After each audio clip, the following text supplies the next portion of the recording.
There we are.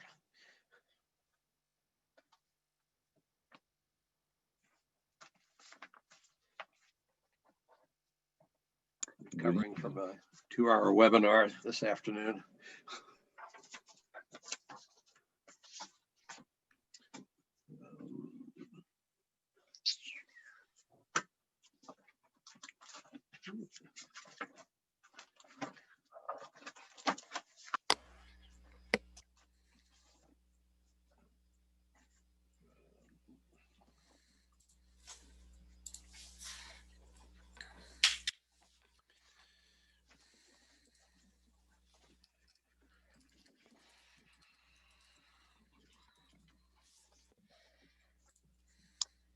Christine, do you know the people that we need from the team tonight? Why don't you text me real quick? I know Larry's waiting. He left me a message in the Q&A. If you can let me know, besides Larry and Lynn, who else you need promoted for the presentation? Dr. Marsden. Okay. Tina Suhu.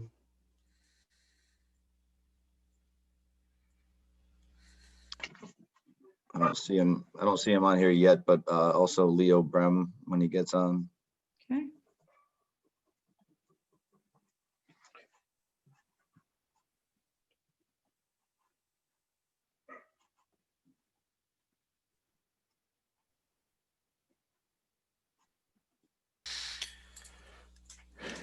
Greetings all. Hey, Larry.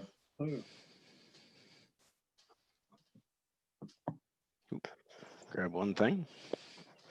Pete, are you back in your office? What's that? Me? No, Pete, Oh, Pete. but he's muted, so it looks like he might be. But Yeah. it looks like his office. Yes, it is my office. Okay. Hey, Tina, I have a question for you. Do you have any relatives by the name of Philip Suhu?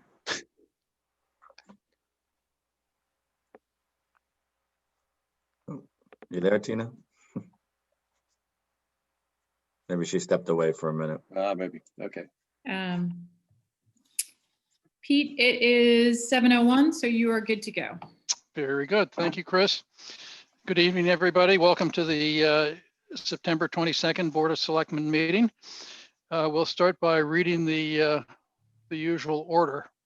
Pursuant to Governor Baker's March 12, 2020 order, suspending certain provisions of the Open Meeting Law, General Laws, Chapter 30A, Section 18, and the Governor's March 15, 2020 order, imposing strict limitations on the number of people that may gather in one place, this meeting of the Medfield Board of Selectmen is being conducted via remote participation. No in-person attendance of members of the public will be permitted, but every effort will be made to ensure that the public can adequately access the proceedings as provided for in the order. A reminder that persons who would like to listen or view this meeting while in progress may do so by following the instructions on the agenda and the meeting notice. And then we'll start our meeting as we usually do with a moment of silence in remembrance of the servicemen serving around the world for our country.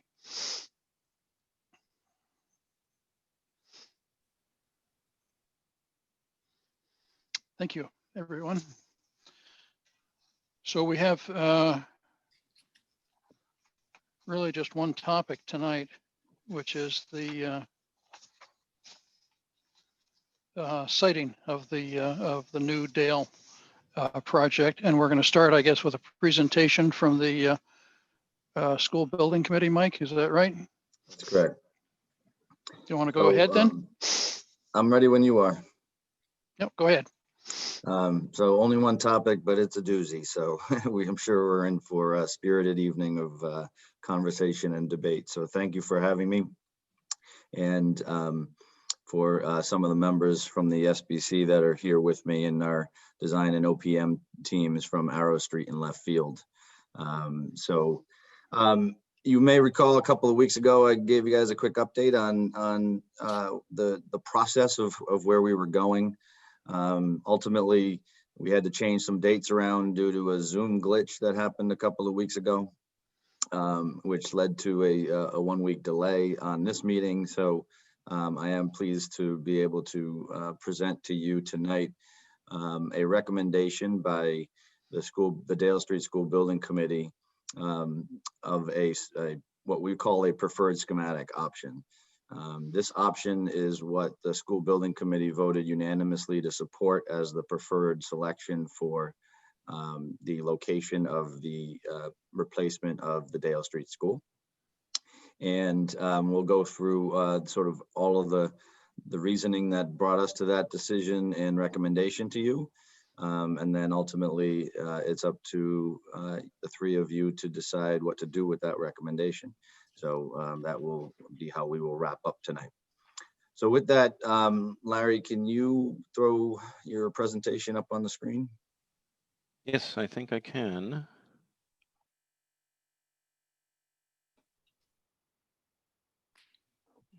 Folks able to see that at this point? Mm-hmm. Okay, great. Yes.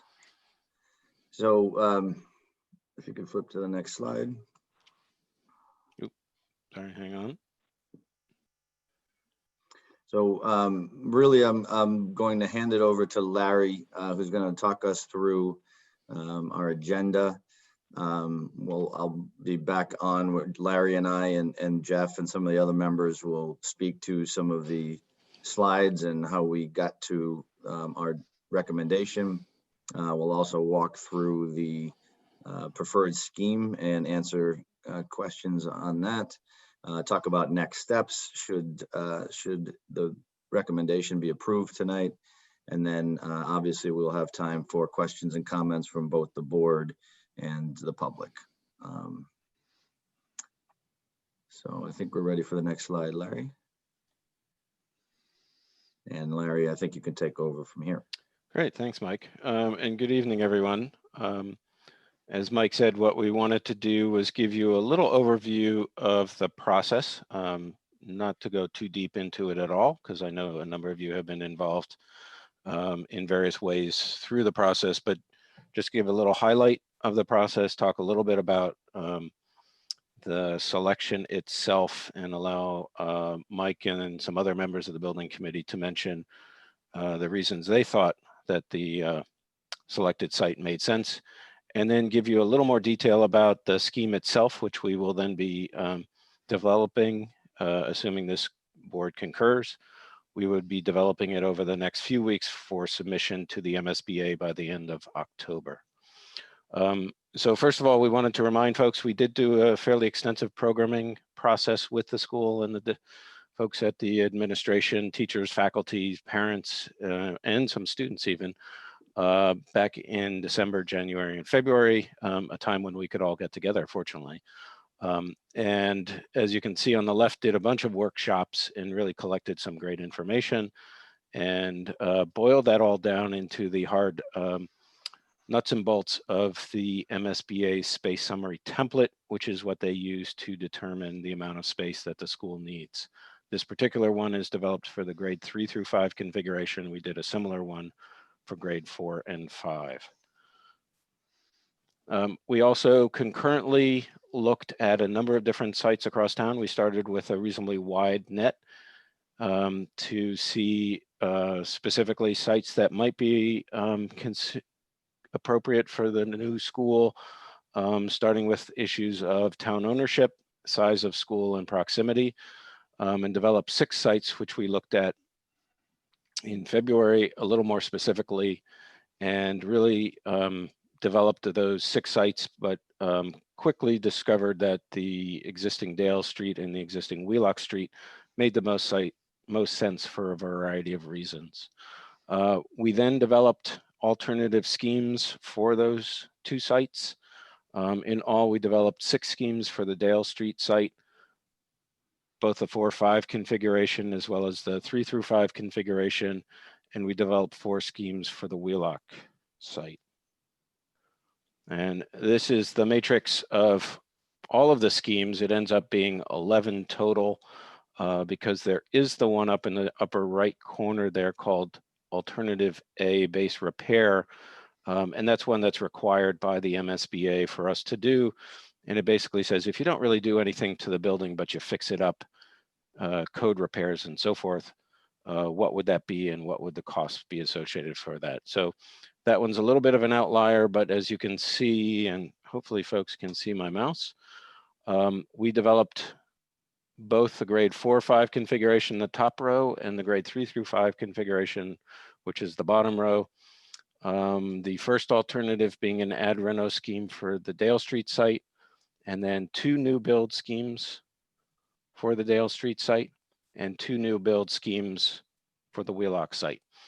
Larry, just a point of clarification, Sure. there were additional design schemes that were developed through this process, but they were narrowed down to this during the PSR phase. Yeah, and I think that's fair to point out, Mike, that we did have a number of sort of alternates to these sort of as we work through the process and develop some ideas, pushing and pulling on the building and the site issues. In general, the ones on Dale Street are consistent with how much of the existing building we retain in these final schemes, but we did look at some that were a little more broad and thought about taking the entire building down and a little less broad. So we did do a number of schemes that these then summarized. And we also developed essentially project narratives with all of our consulting engineers describing the proposed work. Those were reviewed by 2 estimators, and we went back and forth and did a reconciliation of the costs of those. And as you can see across the top, we have the 11 schemes here, including the base repair, as well as then looking at essentially the base estimate. What is the construction costs, arriving here at the construction cost total, as well as the anticipated project cost, which is essentially what you might spend for soft costs and other project related costs, not necessarily the construction cost. And as you can see, the base repair, really because we're doing not a lot other than fixing code issues, was about 39 million total project cost. The ad reno scheme, the 4-5 was about 80 million. The 3 through 5, because it's a larger building, was about 95 million total project costs. And on through the exercise, so it's about 72 million on Dale Street for the 4-5 in either of the 2 new builds, and about 90 million or so for the larger 3 through 5 configurations. We looked at the same issues at Wheelock, starting with the construction cost, but in this case, there were 2 items that we identified as part of our study that we want to further study and understand the cost impact, really whether we have to do these or not, but we felt like we should carry some money as allowances in case we did need to do these. These were replacing the existing water line in Elm Street at Wheelock. In conversations with the DPW, they felt we might need to upgrade the water line in that area to provide proper water as well as fire service for the building. So we've carried almost $1 million of, I think it was about 2,200 feet of upgraded water line that we would be looking at in the next phase of work to see if we really need to spend that kind of money. We also identified the issue that because we're having some difficulties at the moment with traffic studies, as you can imagine, traffic isn't what it used to be. So we're trying to understand the traffic impact. And based on discussions with various folks around town, we understand that Elm and South Street might be an intersection that may need some work. So we've carried almost a little over $500,000 in the event we need some traffic improvements at that location or along the street there. That comes in the case of the G1 scheme to about 61 million, almost $62 million, and with our total project cost of about $77 million. Again, looking similarly at the grade 3 through 5 configuration, it's roughly 95 million total. And then the alternate for that location, a little bit of savings, but generally in the same place for those 2. So I just want to add on this slide that these are still schematic level estimates. We're still a little ways away from having a firmer number. We have some other decisions to make, not the least of which has to do with sustainability that I know a lot of people care a lot about, and some of the systems that we might put in this building, which may drive some of those numbers up on the initial cost, but save money in the long term.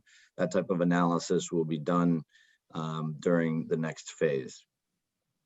Yeah, thank you, Mike. And we have a slide that talks a little bit about that coming up. All of that information was reviewed with the school building committee at various times as we developed it, as well as a detailed site criteria matrix, which we'll show in a minute. And Mike, I'll leave it to you to sort of walk through the school building committee's thoughts on the site. Sure. So these are the highlights of what came out of the meeting on Wednesday of last week from the school building committee. I'm going to let Jeff take some of this because a lot of it has to do with the educational benefits, which I think are there's certainly a key factor in my decision and how I came to the conclusion that G1 was the best option. So Jeff, I'm going to hand it over to you. Sure, Mike. Thank you.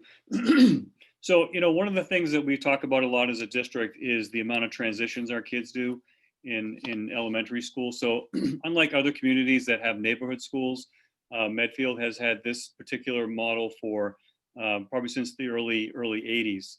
It's been successful, but I think the transitions are definitely a challenge for kids every couple of years that they're going to a new school. So having that combined campus, much like what we're going to have with the 3-4-5 that we talked about, really has that smooth transition and supports our district strategic plan. So well-being is something that we think is really important.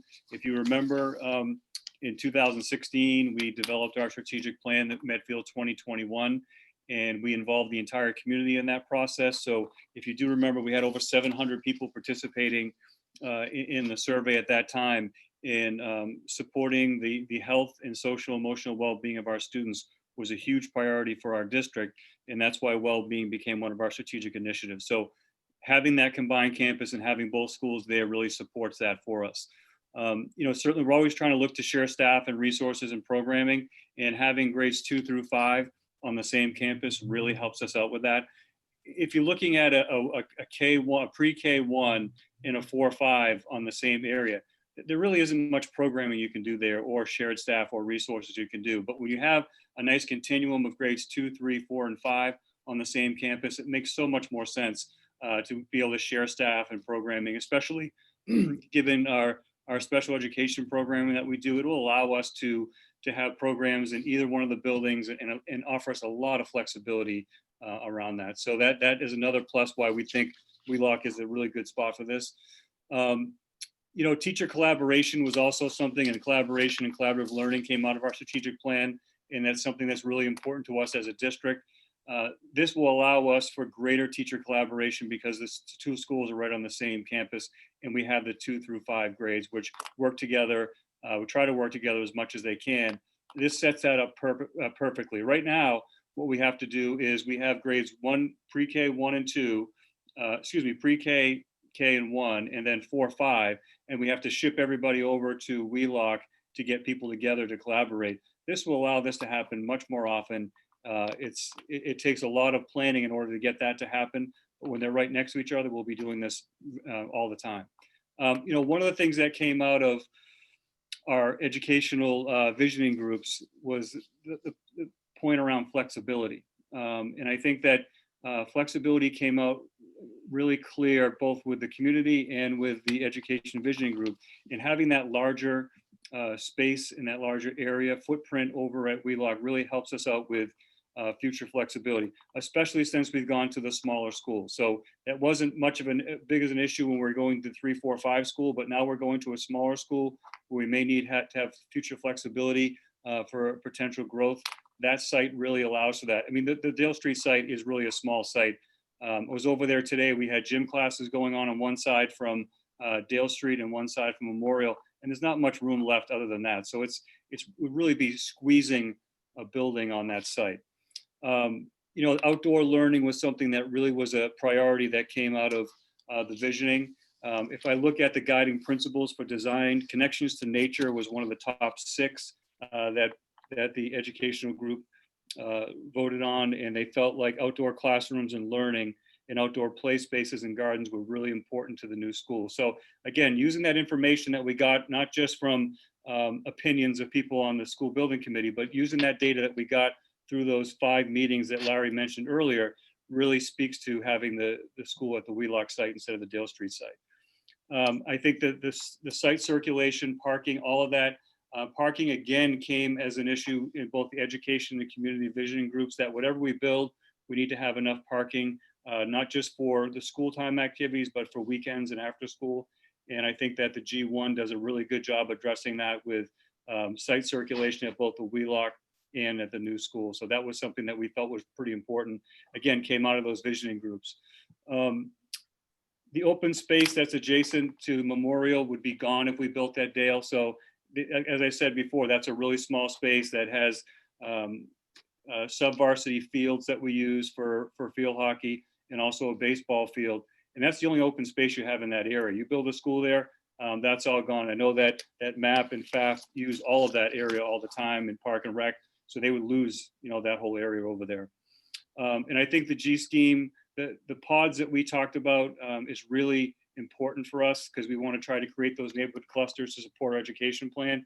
Again, a very big priority in the ed visioning group. The #1 priority got the most votes, 89 votes, was to establish small learning communities for personalization, small school feel, learning neighborhoods, visible learning and connections, and collaboration and cooperation. So by having that G1 at Wheelock, it supports a lot of what the teachers, the community, I know that Mr. Murby was a part of that ed visioning group as well. It supports that. And I think that's the important piece, that we took all the input that we got from those groups, developed our education plan, and now took the education plan to develop what we think is a great site and a great building in G1. Next slide, Larry. Thanks, Jeff. So as we evaluated both sites, we're not just looking at what's good about each of them or good about one and bad about the other. There certainly are some challenges with the Wheelock site that we recognize, and we believe that there are solutions to help mitigate any impacts on that surrounding community. So we would propose the major focus of the SBC to be on really examining the traffic mitigation and the impacts on that neighborhood. And we'll challenge the design team, and actually think we may bring on a peer reviewer as another traffic engineer, just so we can ensure that we're making smart decisions there. Obviously, that's a real challenge in COVID-19 era. But we will do our best to make sure we can mitigate those impacts. Actually, the interesting thing is when this building opens, hopefully we're beyond, and I believe we will be beyond this kind of COVID shutdown that we're in, and hopefully back to normal operations for the schools. In that scenario, we'll be back to more regular busing. So in some senses right now, we're seeing a lot more parent drop off at the schools on a percentage basis, but it's split now 50-50, right? Because people are only going half the school or maybe less than half because of some of those that are fully remote. So there's definitely some more car traffic just in general right now. So we would have to do some analyzing of that, figure out what we can project, base it on also similar projects, similar elementary schools. I know some that we've been involved in, that we can start to fill in some of the holes there. And that would be a huge focus of our efforts over the next few months, should you approve of this option. The upgrade to the water line, I did have a good conversation with Mo Goulet this morning about that. I will say that I do believe that is likely to be needed. He did send me some flow charts on the latest testing on the hydrants in those areas. And they are pretty low. He does believe that he didn't say it was required at this point, because there needs to be some calculations done, etc. But based off of my experience and the flow charts that I saw, I do believe it would be necessary. So that would be about, as Larry mentioned, about 2,200 linear feet of upgrade from a 6-inch water line to an 8-inch water line. And then, I'm go sorry, ahead. Mike, can I just jump in? Yep. So I would just for the Board of Selectmen to understand kind of what we're doing in terms of transportation right now. So the state will not let us have our full transportation load in buses. We typically have 71 or 72 passenger buses. Right now we have a capacity of 24. So you can imagine that we typically have 80 to 85% of our elementary kids riding the bus, and we only have 24. We have a heck of a lot more parents dropping off. So it wouldn't be really a fair assessment of looking at the traffic right now, because we have a lot more students, even though it's half, a lot more dropping off. So I just want to kind of give you that background. Yeah, I think the point I was just trying to get across, Jeff, was that while it's not the reality, it's what we've got. So we have to make the best out of it and try to project based off of what we are seeing, how that would change in the future when we do get back to full busing and regular drop off, and assuming this opens in 2024 under normal guidelines. The other note that's been brought up is about the archaeological district zoning requirement, and that would be a process that we would follow once if the site is selected. And basically they would let us know what we would need to do. But this type of thing typically involves doing some test pits. You know, it's getting a backhoe out to the field and just digging some holes around where the building would go, and then filling them back in. So that would be another step for the next phase. All right, next slide, Larry. So I'll share with you some of my thoughts on this, but Leo Bram is here. He also wants to share some thoughts. Some of the concerns that we had about the Dale Street site that we weren't, that we saw as more beneficial on the Wheelock site. Jeff mentioned the transitions. You know, I know personally that was one of the key things for me, is that right now kids go to the memorial site to Wheelock and back. And I get that for 80 to 85% of kids, that's not a big deal. But it's that 15 or 20% that do struggle with transition, or and I don't know what these actual percentages are, but that's sort of my estimate, that there are a bunch of kids that do struggle with those transitions. And while we wouldn't be doing a single school on Wheelock, the fact that a child that may struggle with transition only has to go from Memorial to the Wheelock campus and then could stay there for 4 years before going on to middle school, high school campus, and eliminating that additional transition, that to me was a big plus for Wheelock. And it's one of the reasons I scored Dale lower. Well, Mike, I have to say that, one of the things about that's actually missed, that number is actually definitely low. And it goes not just for students that might be getting services, special ed services, that have to transition from a new provider every 2 years, does not allow that continuity to build a relationship that they have with those students to help, overcome whatever learning disabilities they might have or challenges they may have. And that ability to keep them on the same campus would allow a child to start working with a specialist in, in second grade and see them right through fifth grade. And that's huge. When you have to relearn a student as a specialist and get through that process, you're missing months of time because the rapport is not there.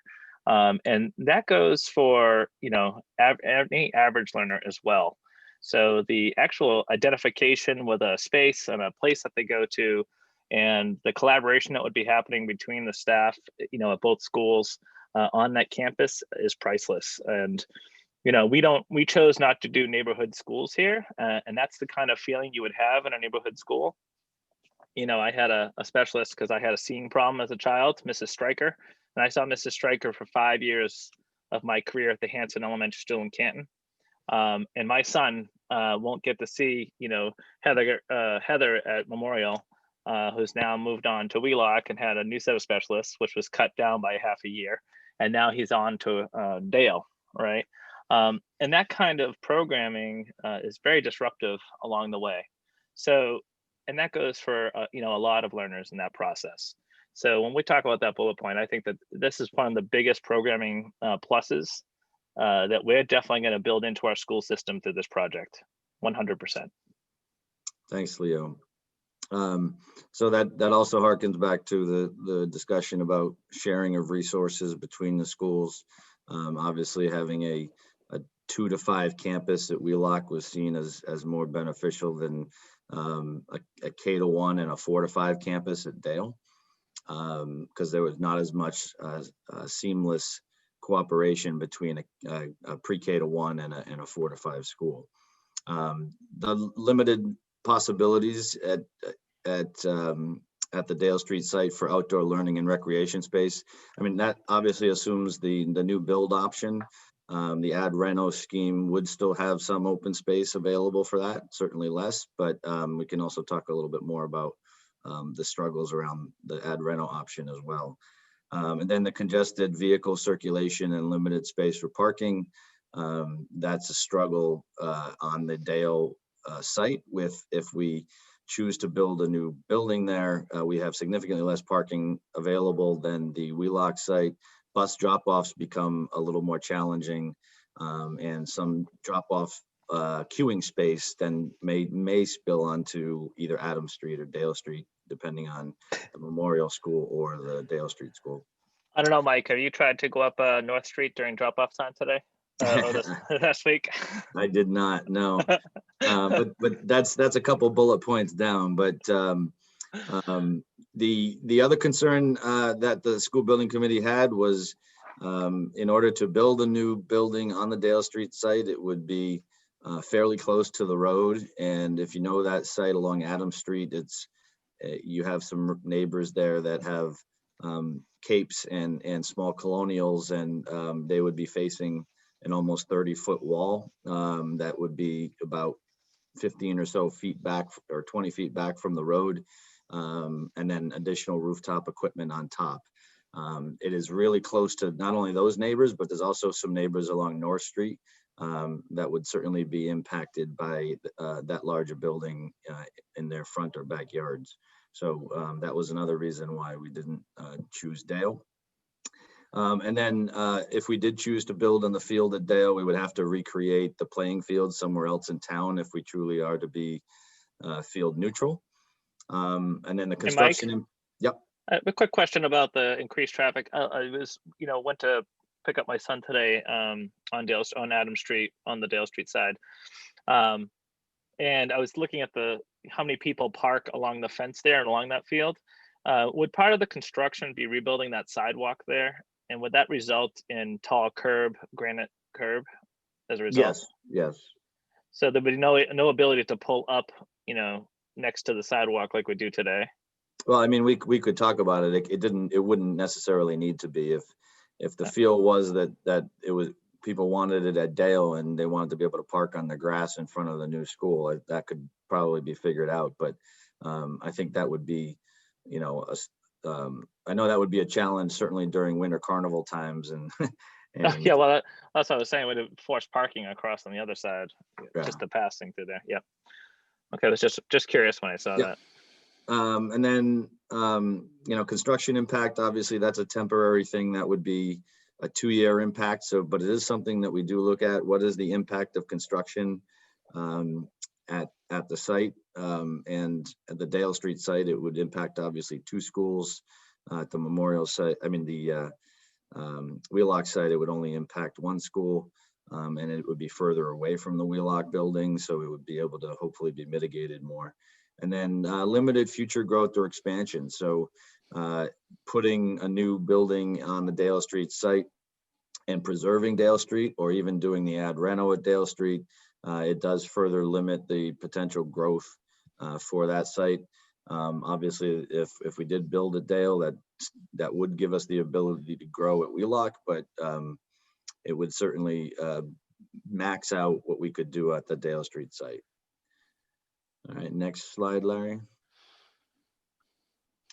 So the criteria matrix I don't want to, get too into, why was it a 3 and not a 4 on this, or 3 and not a 4, but I'm happy to answer questions on that. And I always struggle with these because I really see this as a qualitative process, not a quantitative. I know when I filled out my criteria matrix, I was not thinking that it would be solely about, all right, let's just pick the highest score, because that's not necessarily, the way I felt it should be run. But it is a way for people to just sort of get a general feel of which options may be bubbling to the top. And then, we can then challenge that and say, all right, why are these bubbling to the top and why are the other ones not? So this is a blended average of everybody's scores from the SBC. We evaluated the educational benefits, the site and the building, logistics and security, and then the town impacts, the town-wide impacts. And then we used a weighted average for this, where the highest and most important things that we felt were critical to the success of this project were the educational program, which received the top of 15, and then overall cost impact to the town, which also received a 15.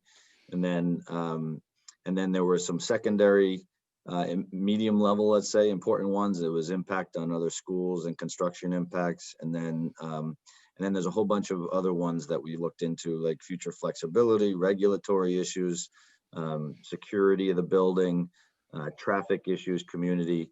And I know that people are going to sort of disagree with how it was scored, and they may disagree with the weighting. But again, we use this process from the SBC, not as a way to prove out some sort of preconceived notion, but really as a way to look at these options from a qualitative perspective and try to figure out which ones were bubbling to the top. And it was pretty clear when you combined everyone's that the Wheelock site was superior. All right, next slide. So I'm going to hand it back to Larry. He's going to walk you through the preferred scheme in a little more detail. Yeah, Mike, do you want to pause there and see if the Board of Selectmen have questions to date, or you want to just keep rolling? I would suggest that we just keep going and that we can ask our questions at the end. Certainly, fine. Just Thanks, wanted to Steve. give you that chance. So what we wanted to do then was to show you a little bit of, in a little more detail, the preferred scheme at Wheelock, and sort of walk you through that approach. I would say, and I'll flip the page here to the site plan. This is very early in the process. There's going to be a lot of development, both in the coming spring, as we developed a schematic design, as it's called, and then that is reviewed carefully with the Mass School Building Authority, as well as obviously the various boards around town, and then further development of the project as we go forward. But there are some kernels of ideas that I think are developing that are going to begin to then shape how this moves from here out. Again, assuming that the Board of Selectmen agree that this is the right location and the right configuration. But as you can see here, just to quickly walk you through the site plan, Elm Street to the top of the page, the existing Wheelock is shown here in white. And the proposed new building is shown here with colors indicating the various uses. And I'll walk you through the plan in a minute. And I'm going to try and go quickly again, so we'll leave time for questions. One of the ideas is to have a shared bus loop, since all students ride the same bus from different parts of the town, and then are dropped sequentially at the 3 different buildings. So we're looking at creating a shared bus loop that then the students would come out and either go into Wheelock or go into the new Dale Street building. And then developing some sort of courtyard space in between the two that is, although separated, because we do want to keep the some amount of separation between the younger students and the older students, but still allow them to come together and certainly allow the sort of cross-building synergy that we were talking about a minute ago. We have planned for some improvements in front of Wheelock. We think that makes sense, but we also understand there may be cost pressures to that. But we did show here some improved parking area for the Wheelock building and a parent drop-off that would simplify things in front of that building. And then a separate parent pickup and drop off area and parking for the new Dale Street building. We'll show in a minute that this essentially the new building would be located within that existing practice field, which is behind the Wheelock School. And so one of the options that we want to consider would be adding new replacement fields coming down the site adjacent to those existing soccer fields, which are shown here in this location. And again, maintaining some of the amount of the existing playing fields as well as the existing softball field. Going into the building a little bit. So the front door and the more community-oriented activities would be in these locations. What we're looking at, so front door here, administration and offices near the front door. We have music near to a stage and the cafeteria, the gym off to the side near the playing fields, a library, and then as Jeff had mentioned, the beginnings of designs for classrooms. These are a series of nodes or pods, also known as neighborhoods, where you have 4 or 5 classrooms working together and getting that feel of being a small group within the larger building. The second floor has a similar series of classrooms. So envisioning the 4th floor on the 1st floor, the 5th floor above, or vice versa, depending on how the district decides to organize things. What we are seeing is a nice opportunity to really create a main street as we're starting to think about it through the building with the activity of the media center, the library for those of us who went to school back when, as well as the cafeteria on the other side, really creating a heart of the new building. And that's one of the things that we at Arrow Street really like to do is create a wonderful place to arrive. And then the series of courtyards, which then bring this sort of outside into the building and create a nice space and a nice way for the building to react to the site. Let me go back one step for a minute, just because I want to mention in our planning for the new building, we want to make sure we leave sufficient space around the existing Wheelock, either for an addition should that need come up in the future, or replacement should that need come up for the future. So as we begin to think about this in the next round of studies, we'll start to look at that a little more carefully. These are some 3-dimensional studies that we did to understand essentially what we call the massing of the building. So you see here in the front is Elm Street, Wheelock Street at this location with some improvements to the parking and drop off the bus loop here. The new building shown in yellow, surrounded by the fields and integrated to the natural landscape with, again, the public spaces towards the front of the building, the classroom spaces towards the rear of the building, and these courtyards which come in and envelop the space and what we hope will be a really nice and wonderful inviting school. And we developed this slide to kind of give folks who are used to Wheelock an understanding of what will happen out there.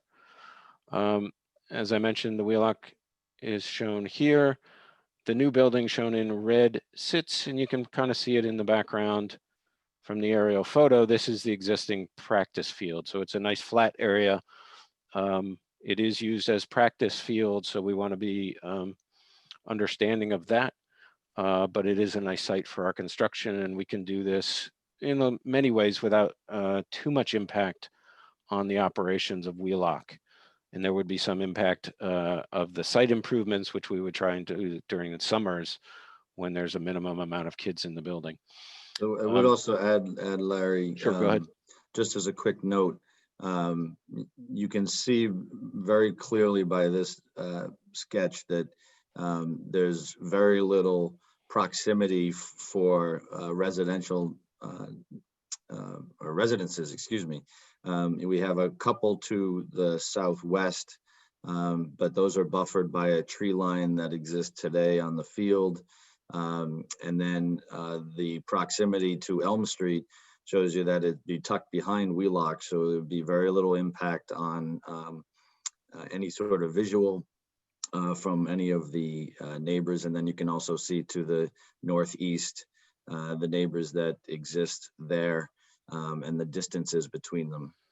So I think that's important to point out. Yeah, thanks, Mike. And I think also I failed to mention this is the rail line, which runs along through the site, which, as Mike mentions, does give us some buffer on both sides, but is something we're going to be paying some attention to in our next round of studies, because we certainly want the building not to be impacted by the passing train noise. So we'll be taking some amount of care to figure out what that means to the construction. And the other thing to mention is that the potential for some replacement fields start to come down here. And what we're essentially proposing is to reorient. This is the existing access road down to the wellheads down in this area, and relocating that through the parking and around, and gives us a little more space should the town decide that they want to include a new field in this location to replace the space that's lost here. And as we mentioned, we did the base estimate. CMR is construction manager at risk. We won't go too deep into that.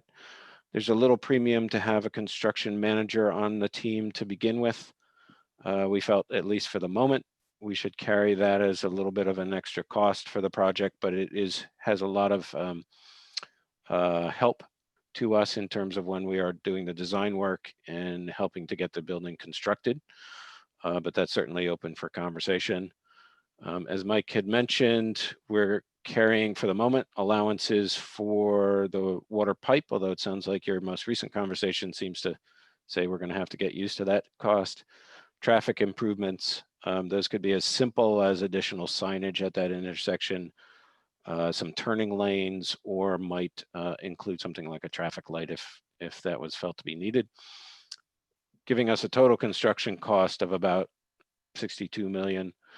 And then the project costs all in about 77 million. And as Mike had mentioned, we have priced out, but not included in that number, some alternates we would want to look at and talk about in the next phase of work. Sustainable systems, including geothermal heating systems, which are very energy efficient, but some money up front that needs to be spent. Additional playing fields and/or parking at Wheelock, those we mentioned. And then what happens to the existing Dale Street building? Is there project costs that we want to include, such things as mothballing or changes to that building, which we have some and can talk about, but have not included in the recommended project cost. So Larry, I did just want to pause here for a second. Yep. The issue of the two procurement methods for construction in Massachusetts for public construction are construction manager at risk, otherwise known as Chapter 149A, and design bid build, otherwise known as Chapter 149. In terms of how that impacts these projects, we will be making this decision later in the next phase, but in terms of how that impacts this project, to Larry's point, there is a premium paid to construction manager at risk up front, but they oftentimes, especially through the MSBA programs, end up coming in under budget. With the Chapter 149, what's known as a just general contractor approach, you do get the benefit of competitive bidding. So oftentimes those projects come in much less on bid day. So we will be looking at that. But we also have to evaluate a certain thing about where the market is in terms of the capable bidders for a project like this, because there are only a handful of general contractors or Chapter 149 contractors that we would be comfortable building this project. It is a relatively simple project. So there is some consideration to go Chapter 149. That's usually where you can go with a very simple design bid build approach. Very complicated projects that have phasing and logistics issues where you're really close to neighbors and things like that, and you need to keep good relationships and good communication. Oftentimes that's where you start to see benefits of the CMR approach, the Chapter 149A. So what we're carrying here is what we believe is the worst case scenario. And that is the CMR for now. Once we make a decision later on in the project, obviously the cost will be adjusted appropriately. Thanks, Mike. Yeah, no, I think that's helpful to talk about. And the nice thing about the Wheelock is we probably have more flexibility in that decision at Dale Street, as Mike mentioned, because of the proximity of all the activities and things, you might be more driven to CMR at that location. So in terms of costs, I did just want to throw up a couple of slides just on tax impact. Obviously, it's important. I wanted to clarify because I know there's been some misinformation out there. This project, the recommended option, we're projecting would have an impact to the median value home in Medfield, which would be assessed at $675,000 today. Would see an $850 to $900 increase in their tax bill for the year. That's annual. Let me repeat that. That's annual increase. And then each year it would reduce because the way we typically borrow is we pay a flat principal spread out over the course of the borrowing term, and so the interest gets paid down. So every year the amount of interest we pay becomes less and less until the bond is paid off. Just as a comparative, because I did want to clarify this, because I did get the numbers wrong a little bit on Wednesday. I didn't have them in front of me, but the Dale Street option for a new build would be about $60 less per year for that same household. Obviously, if your house is worth more, it's a larger delta. If it's your house is worth less, you're paying less as a delta. And also, just to be clear, that the Dale Street option of the ad reno, which I know some people would prefer to see, is $30 per year more than this recommended option. So that would be in the range of $880 to $930. And then if you go to the next slide. So I've been working a little bit with Christine and Nick, and I've mentioned this before, and it's not always the easiest to show, but that previous slide was showing what this project would add to our total debt service payments on an annual basis. And you can see that basically that this project would be the gray bar, but you can see how the blue bars, which are our existing debt, are starting to come down significantly. The three school project that was done in the early 2000s, late 90s and early 2000s, all of the borrowing from that is starting to phase out and come off the books. So this wouldn't be just a straight increase. What you can see as over the next couple of years, we start to see a real significant decrease that's already started from now, and I believe it starts to flatten out in 2026. But you can see how while this project adds a significant amount of debt for a major project, it is somewhat mitigated by other debt coming off the books. So it's not just a straight add to the bottom line.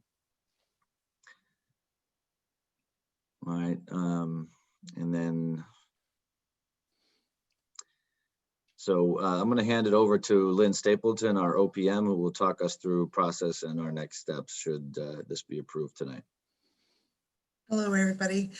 This is the current schedule for the preferred schematic report. We're here in September looking for a vote from the Board of Selectmen on the previous votes taken by the school committee for the grade configuration and the school building committee on the site selection and the preferred schematic report. This will allow us to complete the preferred schematic report and submit it to MSBA on October 27th, and then go through a period of review with the MSBA prior to them taking our report up for consideration of approval at their December 16th Board of Directors meeting. I will note that this preferred schematic report schedule has been extended twice really for a total of a 6-month extension. And I'll show you how that impacts our schedule on the next slide, but also how it will impact the terms of your feasibility study agreement with the MSBA. The feasibility study, which is comprised of the preliminary design program and the preferred schematic, again, that phase is scheduled to be complete in December currently. And the schematic design portion, where we take the preferred schematic report and really dig into it and develop the plan to the point where we can get estimating that we know will stay firm from design through construction. We have that targeted as a 6-month time frame, taking us to a MSBA Board of Approval of the schematic design in June of 2021. With this extension, having been reflected, the 2 extensions on the preferred schematic report, this has already put us beyond the terms of the feasibility study agreement with MSBA. It was scheduled to be, you're supposed to complete the feasibility study and schematic design by June 12th of 2021, and the MSBA board meeting is June 24th of 2021. So our second extension that we requested of MSBA that gets us to the December 16th, 2020 approval of preferred schematic report is being held by MSBA until we ask for an extension of the feasibility study agreement. So that's the point that we're at right now, working with the MSBA on the project's timeline. But if we keep to this schedule with approval of MSBA in June of 2021, we would be looking to either vote in the Springtown meeting or sometime around that time frame for funding of the project as a whole.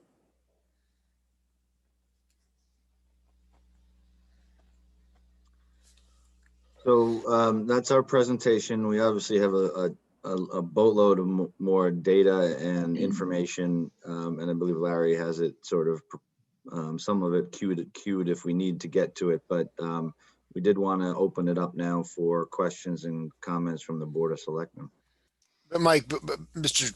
Chairman, just if I may, it might be helpful, Mike, before we get to this, if you just go back to the designs and you did the comparison of the cost and the design, in other words, which design is cheaper and which one is more expensive? Because I think there's one design at Dale that is more expensive than the recommended choice and one design at Dale that is less expensive.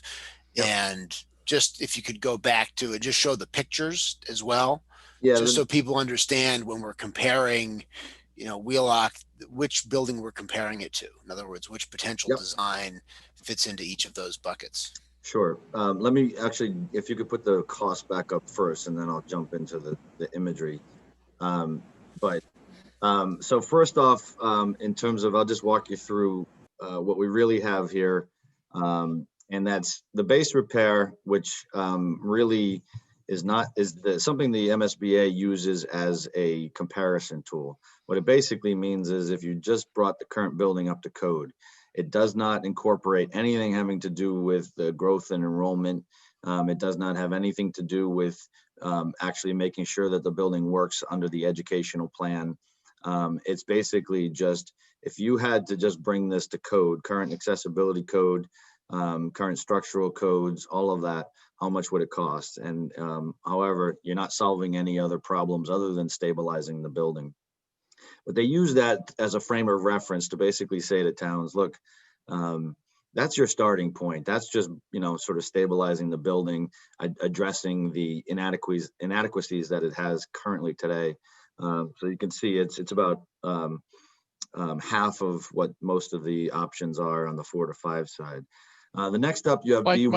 Mike, could I ask a question about that? Sure. Would the MSBA actually participate in any of that $38 million cost, or would they No. just dismiss that? 0. Yep. Okay. Thank you. So that would be all on the town.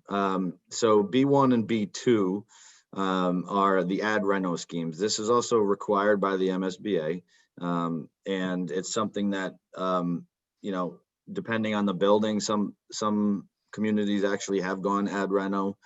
Some haven't. It depends a lot on the conditions of the building and the importance to the town. So the ad reno for the 4 to 5 is about 80 million. You can see it's higher than all of the new constructions, and by a good amount, by $3 million. It is approximately. And then the E series, E1 and 1.3, are sort of the 2 new builds in the field for 4 to 5, and E2 and E2.3 are the 2 new builds. Just a little bit of a different configurations between the two for the 3 to 5s.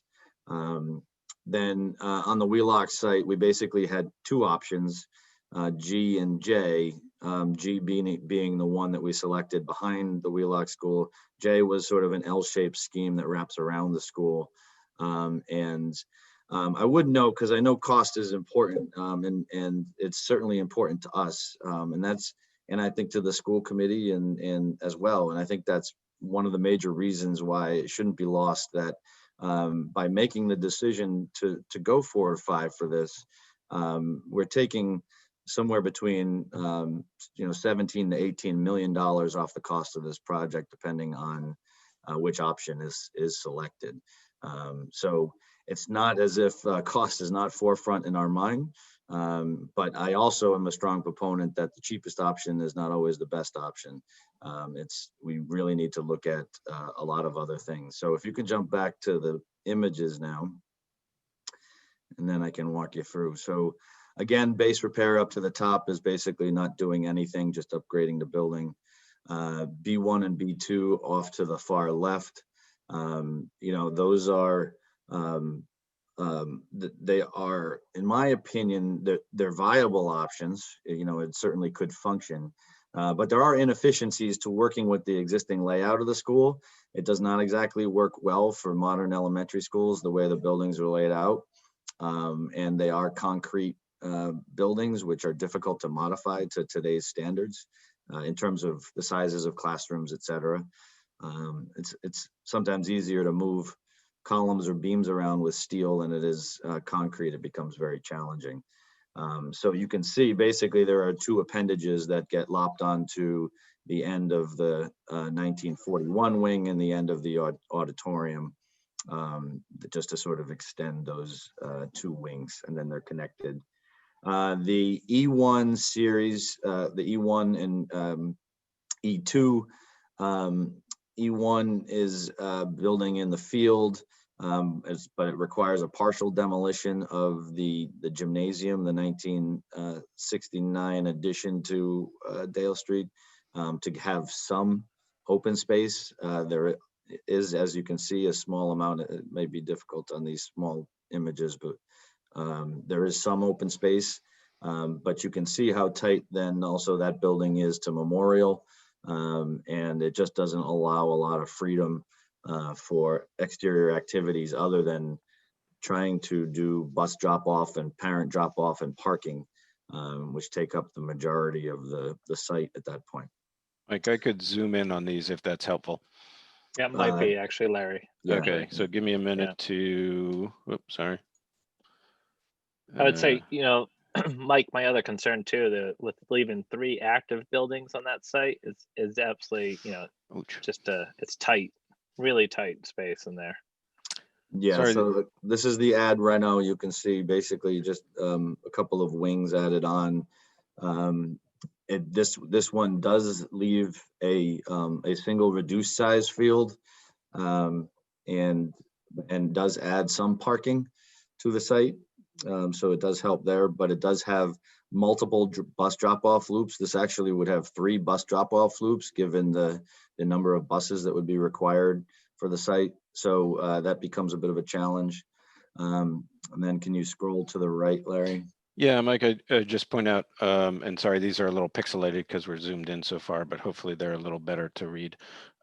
The strategy on this is a two-phase construction process. So we would build the classroom wing to the back, move the students into that wing, then demolish the existing cafeteria and associated classrooms, build a new gymnasium and cafeteria and other activities here, while keeping the school open simultaneously. So that's what's driving some of those costs. They're also being driven by asbestos abatement and other similar sort of existing building issues that we're running into. So just to give folks a sense of what's driving the complexity and the costs on that scheme. So As well, And this the is the modular option, just to be classrooms. clear, Mike, this is the option that is more expensive than the one that is recommended by the committee. Correct. This It's is about more $3 million more than the recommended option. right. And that's why the phasing contributes to that. Some additional costs associated with the existing building contribute to that. While the gym and cafeteria is being built, you'd be without that students you would have to even have a swing space for the gym or cafeteria, or kids would have to have lunches in the classrooms. Right. Larry, just a quick question. Is asbestos abatement reimbursable through MSBA? That process? Partially. Yeah, I was going to say it's a little complex, but generally not. Okay. Right, so go this ahead, would this was the first option for building in the field, and again, this would require demoing the gym wing of the current Dale, but would preserve that current building as some people seem to favor, preserving the existing 1941 wing in the auditorium. So, and then you could see, but it created a drop-off loop around the backside in between some adjacent neighbors on the North Street side. But that would allow at least queuing space for parent drop-off.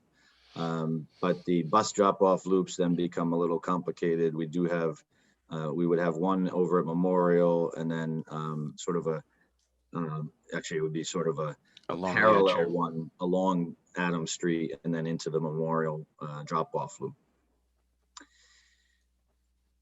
And then, so the next scheme was the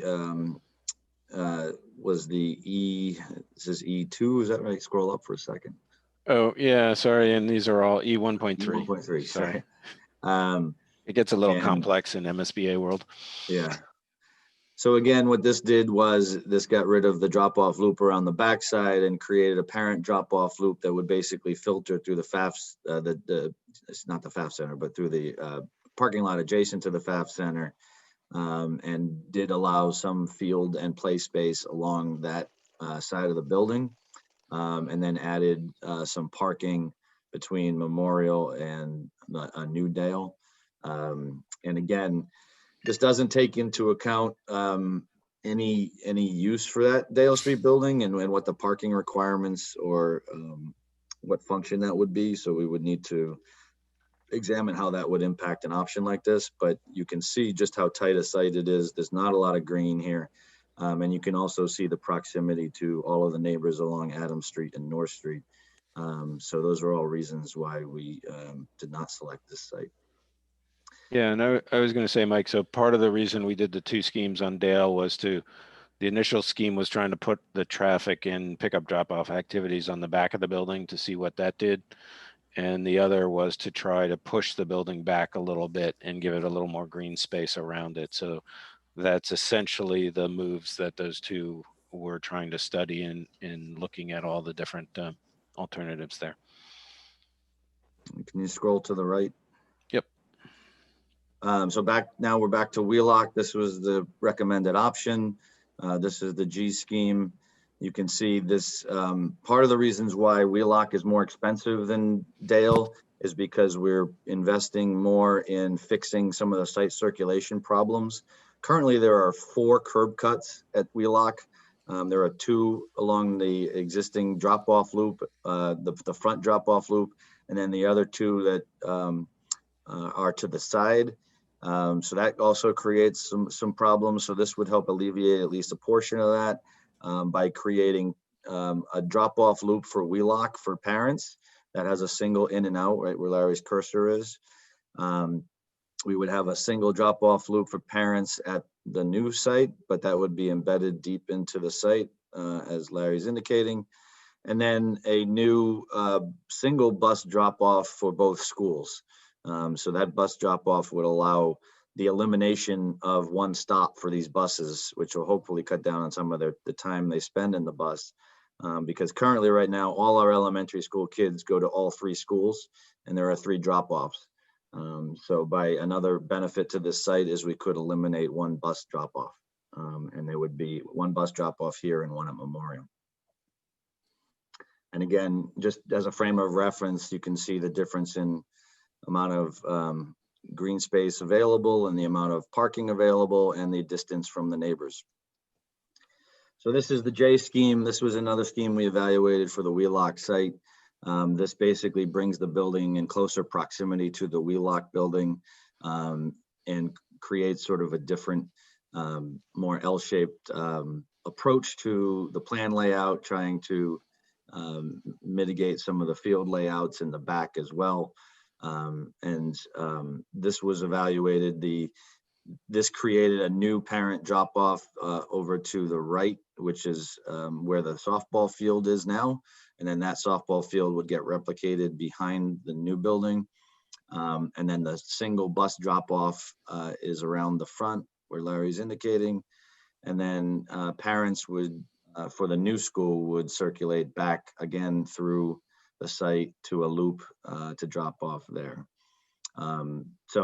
The G scheme seemed to function better as from the educational perspective in terms of creating the neighborhoods and the pods, being able to break down the scale of the school for elementary schools kids, which is important.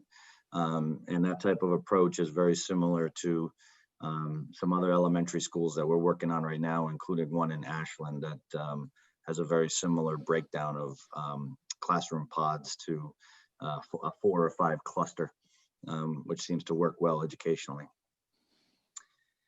One thing, Mike, I know this all came about, you had mentioned about cost. I do want to address that, one of the reasons why Wheelock is more expensive, the option that we chosen than the new schemes at Dale, is because of that added site cost. It really comes down to, we are investing in the Wheelock school as well on this site because it's the right way to approach this site. We could take some of that out and have this option be cheaper, but then the site would not function well. It would not be the right thing to do for the long-term viability of this site. It would be short-sighted, which is why we chose to include, it's, I believe, in the neighborhood of 2.2 million in construction cost to develop that additional drop-off loop and parking for the existing Wheelock school. And then if you add the markups on top of that, it ends up being about 2.8 million out of the delta that is the difference between the school. The other reasons that it's more expensive, the water line was mentioned and the traffic mitigations that we're carrying money for. Again, those we'll see how things go, but we are carrying money for that because we like to carry sort of the worst case scenario at this stage. Mike, I have one more question about the cost inclusion here. And I saw in the Wheelock breakdown, you had the I can go either back the to that. mothballing or the demolition of the Dale building as part of as a sort of a below the line cost that's not yet included in the Wheelock cost. Is that also true if you look at the E1? Because just looking at this here, I mean, one way or the other, if we don't do the ad reno on Dale Street, we're going to have to either, if nothing else is done with that Dale Street building, we're going to have to demolish it at some point. And so it seems to me we ought to at least have the cost in the options where that building stands. It seems like we ought to know the cost of the demolition of that building, right? Because if it gets reused for something, then sort of the cost of dealing with that Dale Street building is part of the cost of what it's reused for. It's kind of like if you look at the hospital, right? I mean, we have a certain amount that we'll have to spend at the hospital if we don't demolish the buildings, or if we don't redevelop the buildings, right? We have to carry the demolition cost. If they're redeveloped, then we don't have to carry the demolition cost. And the same is true here. So if the town decides it wants a new park and rec building, which is no guarantee, but if the town decides that and wants to use part of the Dale Street building for the park and rec building, then that cost is sort of wrapped into the park and rec building cost. But if the town doesn't want that, or wants to put it someplace else, then the demolition of that building or the mothballing of the building. I mean, it seems like that cost in either of the new construction options at Dale or Wheelock ought to be included for comparison's sake. Because in one way or the other, if there's still a building standing there, we're going to have to deal with it. And we can't guarantee that there will be some other use to come along that will essentially, like the hospital development is taking the cost of the demolition of the hospital buildings off the books. If it succeeds, another use would take the cost of demolishing that building off our books. But if it doesn't, then we're going to have to eat it. So I think, to get a sense of the all-in cost, we got to consider that too. So, So Larry can probably make sure my numbers are correct here. I don't have them right in front of me right now, but so the only option where we don't face a decision on Dale obviously is the ad reno schemes, because we would be reusing it. My understanding, and Larry, correct me if I'm wrong, but the demo of the entire building, I believe, is in the neighborhood of 1.6 million. Is that accurate? Yeah, and it depends on how you slice that, but yeah, it's about $1 million to $1.5 million in there, and we kept all those below the line as ad alternates because, if you go to Wheelock or if you build a new building at Dale, in either case, you could or could not demo that building. Right. You could or could not mothball it. Right. So we kept those below the line as sort of a equal comparison and in all the schemes. And as Mike mentions in the ad reno, I can pull those costs up if you want. I have them. Well, I think it would just be helpful to see because the cost might be a little bit different in the Dale new build, but I mean, that's a potential cost of that design as well, because it still leaves a building standing there for which no use has been decided. Right. I would assume that as part of the Dale new build, at least the portion of the Dale Street School that's going to be demolished for the fields, that is included in the cost of. That's correct. Yeah. So it's 1.6 million to demolish the whole thing, and probably something less than 1.6 million to demolish that remaining portion in the E1. Right. Yeah. Correct. I can pull up those alternate numbers if that makes sense, but what I would do is stop sharing my screen so people don't. Yeah, I just wanted to put it on there because I do think that's something. Well, I understand why it's below the line. In comparing the different options, I think we have to. We're gonna have to do something with those, right? We're not gonna be able to guarantee that there will be a use to which it can be put. That will, and whatever needs to be done with the building will be paid out of that other use. So, sort of in the spirit of the worst case scenario, we should understand the demolition cost in both of those scenarios. And Yep. Okay. So let me get that up on screen. It's actually quicker than I feared. Mike, while Larry's getting that, you had 2.2 million for site improvements to the existing Wheelock, and then you had a 2.8 figure. What was the extra 600,000 for? So it's 2.2 million construction costs. So, and then you mark it up by 1.25 because there's soft costs associated with that to get the project cost, which is, again, these are estimates right now. We would have hard costs at the end, but right now we would factor that up by 1.25 to get the project cost. So 2.8 is the project cost for the site work at Wheelock then, okay. Yeah, I don't have the math. It's probably like 2.7 something or I don't have a calculator in front of me. Yeah, we could. 2.2 times 1.25 will get you to the neighborhood of what it would be. And that's just for the site. Again, if you add in the 1.5 for the water line and the traffic mitigations, that means you're at 3.7 construction cost. If you multiply that up that pretty much explains the delta between the G1 and say the E1.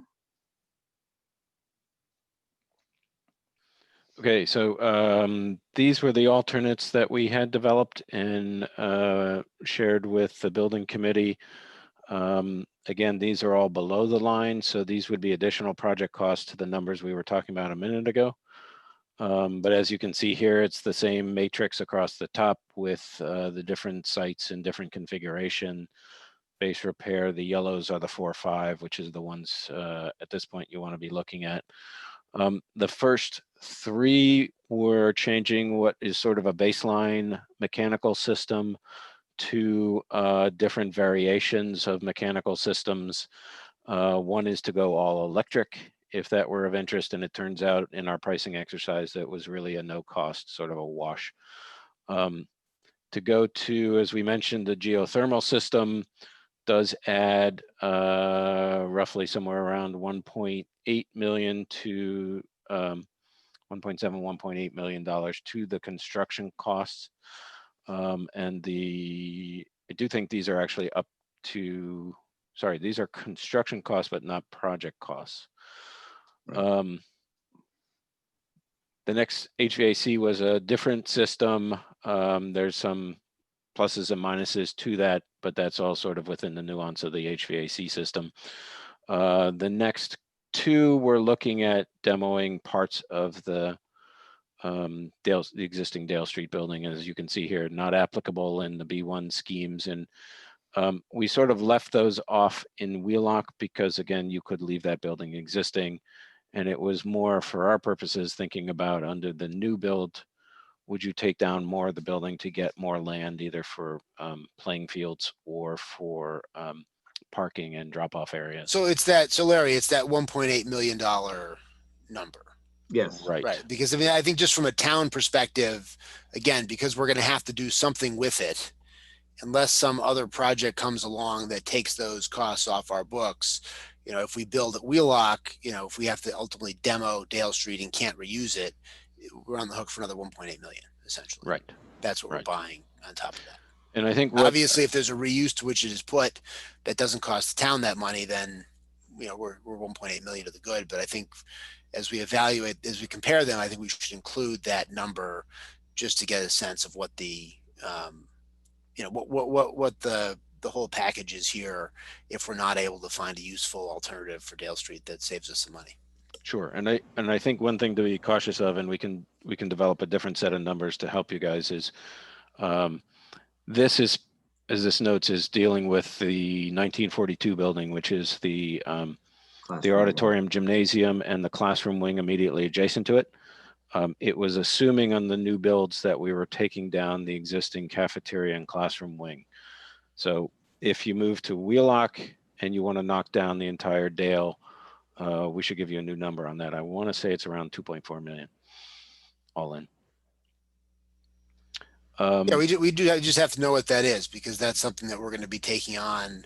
Yes. You know, just as we know, if we build at Dale, we're going to be, you know, locking ourselves into certain alternatives down the road, and we have to take that in. We should at least understand, in the spirit of the worst case scenario, what we'd potentially be locking ourselves into if we move to Wheelock. So it sounds like maybe it's about 2.4, but you can get those exact numbers. Yeah, we've run the numbers several different Mike, ways.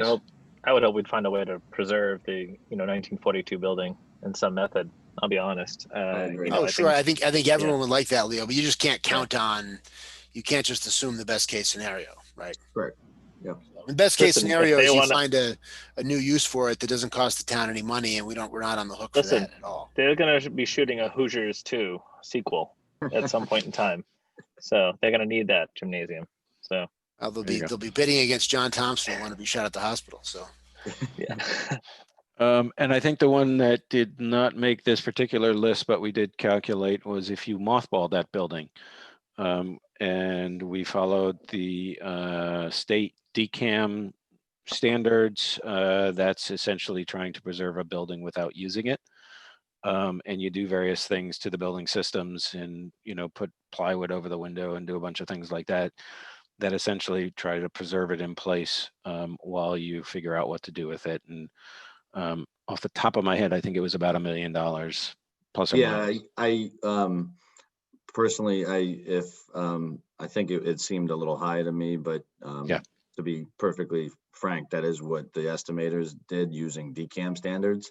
DCAMs tends to abandon buildings for long periods of time, and I would hope that we could make a decision to either reuse or to demolish the Dale building within a reasonable period of time and not decades. But Yeah, and I would agree, Mike. There's a lot of different ways to think about it. Although we thought as a sort of benchmark, we would do a worst case scenario. yeah, again, that is the worst case scenario. Right, and you guys are probably dealing with it at the hospital site. Yeah. And then the rest of these are miscellaneous other things that we could do or we could decide not to do. A new baseball field, which was part of, as we mentioned, if we were to replace the existing baseball at Dale, there's roughly $600,000 there. Again, that can vary a lot. That would be somewhere else in town, not at the site, because there's no room for it. Correct.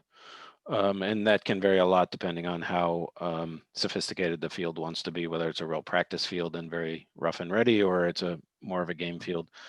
Some irrigation, additional parking at Wheelock, additional new fields at Wheelock, and those were the ones I mentioned.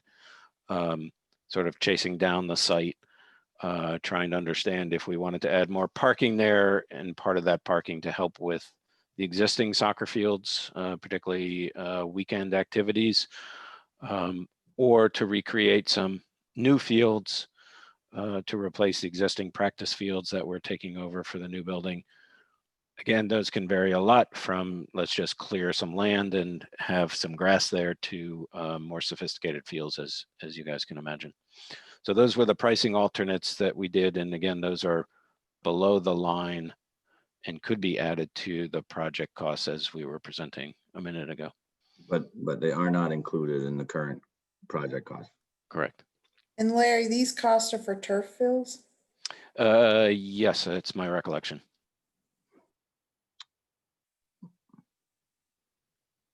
So let me go back then. I think I can do this relatively quickly. There we are. And so this is now back to that original matrix of the different costs for the different alternates we looked at. So Mike, that was a long answer to your original question, but does that give you the clarity you were looking for? Is there something else that we should explain?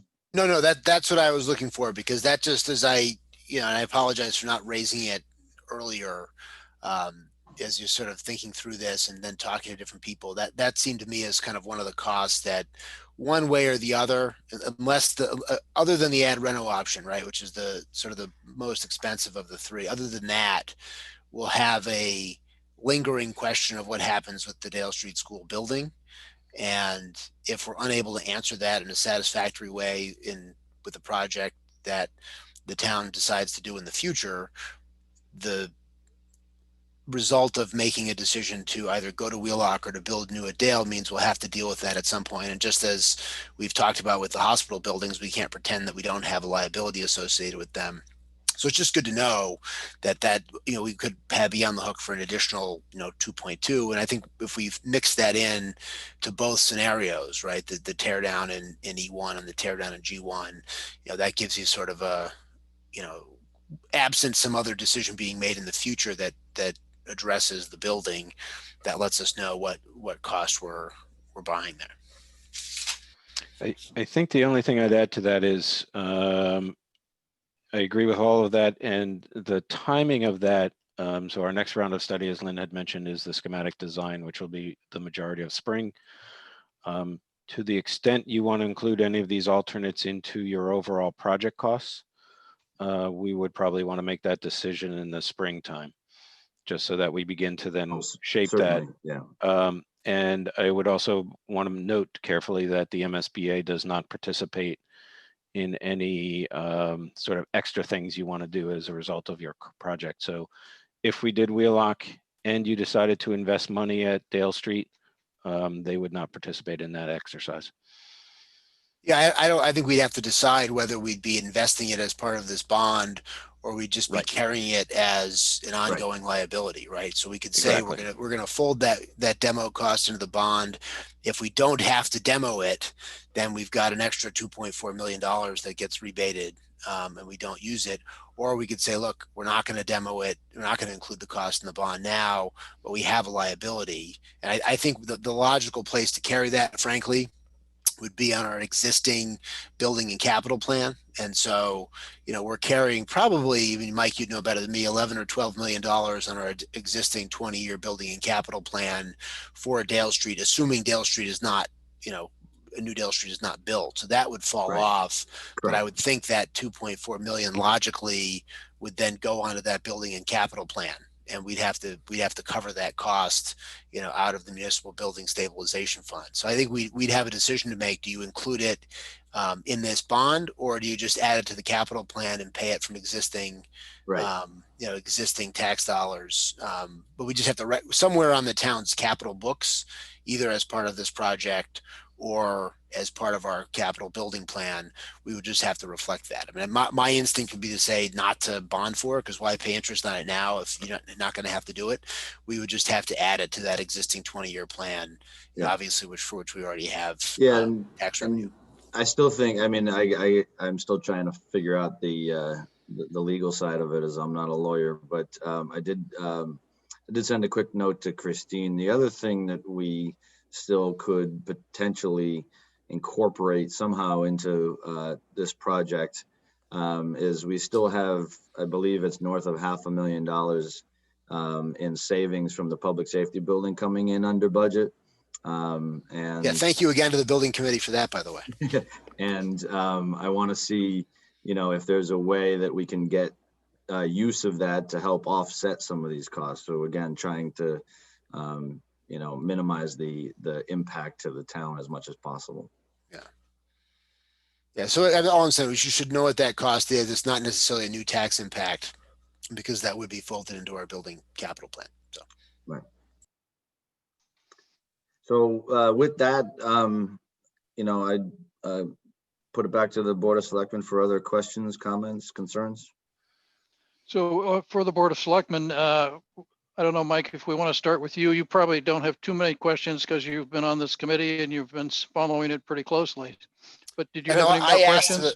No, I have asked the questions I had, and I apologize for skipping the line and asking them. But No, that's fine. Your question was my question too, so I'm glad that you asked it.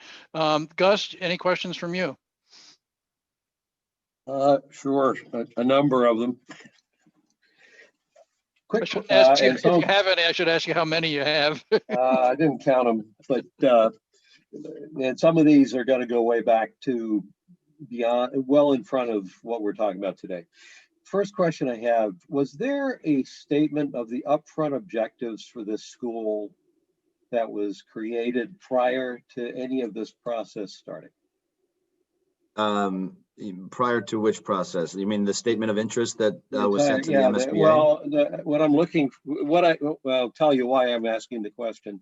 When I look at the challenges and the advantages, I'm trying to figure out whether those were created after the fact or whether they in fact are responsive to a well-articulated objective that we had for this project from the very outset.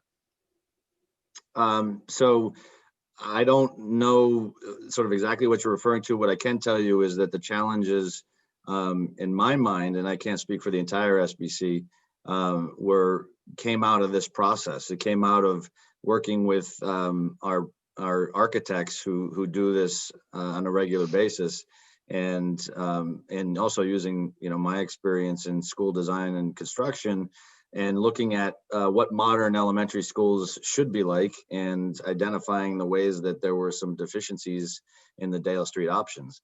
Does that mean that those schools couldn't function? No, but I believe we can do better, and that's, in my opinion, how I came out with what I saw as the pros and cons. But to give you a little bit of history, this project was identified, as far as I can tell, in 2008 and possibly earlier.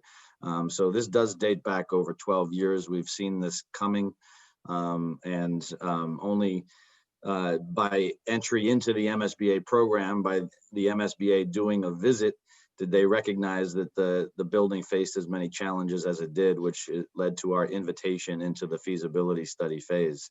But no, Mike, there was no I can stop you, Mike. I think you're giving me a building design answer, and I was probably asking a strategic question, which was more around the town. And I'm not doing this to challenge any of the benefits that have been called out, but I'm looking and I'm noting that many of the benefits are operational benefits. And here we are trying to make a site, we're trying to endorse a site recommendation. And I'm looking for solid ground to start from. And it's entirely possible the answer to my own question is no, we never actually articulated what the kind of visionary objectives for this school were. We just kind of went into it and looked at what people are doing for schools, and we kind of figured we had to build that kind of a school.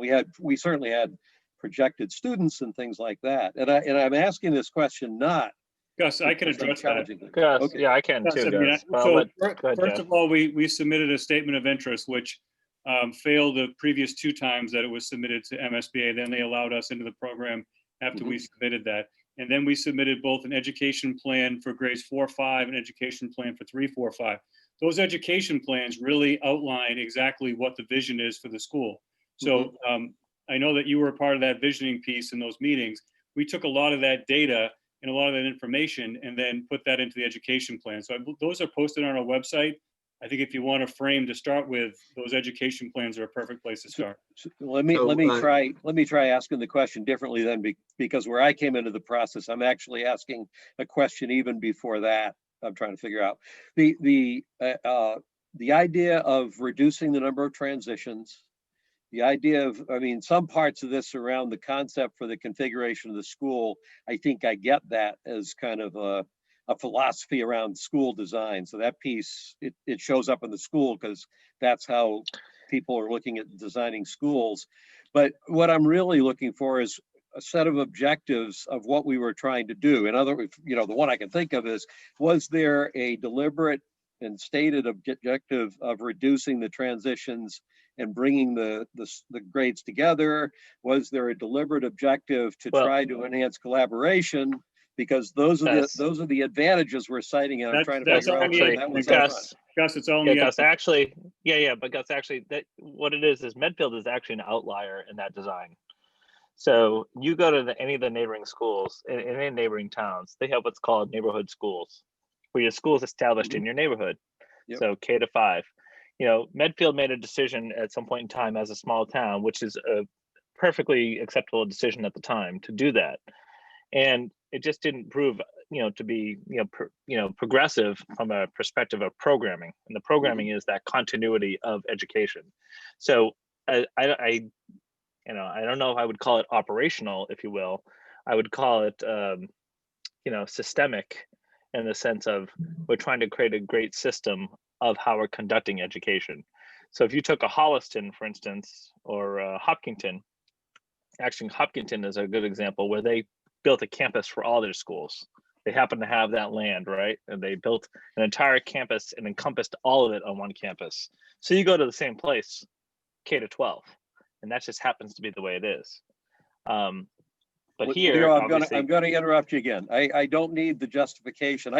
I'm on board. I grew up in a 6-2-4 system with 3 neighborhood schools in the town. So I'm not challenging the concept. I'm asking a simple question. Was there a clear statement of what we were trying to achieve before this, at the very front end of the project, that I could look at and say, okay, here's the objectives of what this does. Can I map that back to what we set out to do at the start, or are the advantages of what this does a function of having kind of gone through a design process, and then we extract from that a set of benefits that happens to come out from what the design turned out to be? Yeah, Gus, I guess I would encourage you again, the SOI, which I presented to the Board of Selectmen prior to me submitting that. I think every time I've had to do that, twice since I've been in Medfield in 8 years, you guys have voted to approve that, and then I submit that. That statement of interest really outlines everything in terms of what we want for a new building.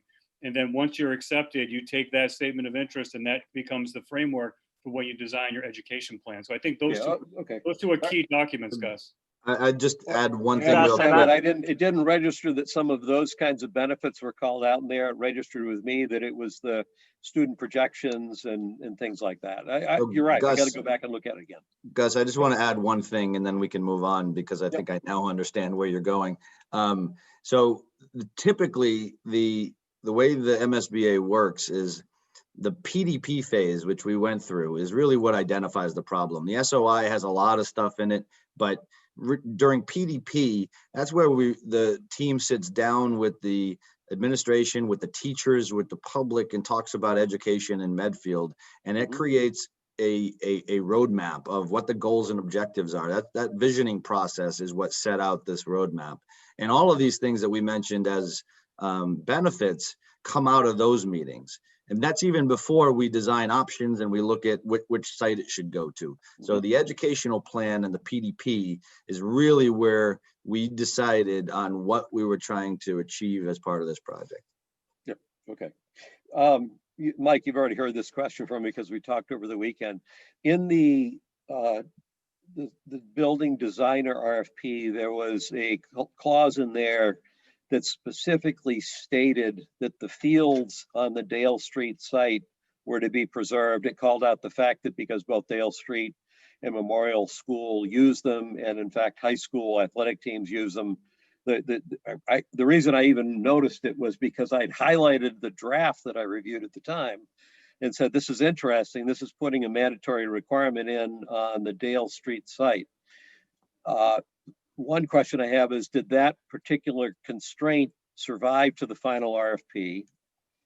And if it did, aren't the two new construction options on the Dale Street site not compliant with what we said we required?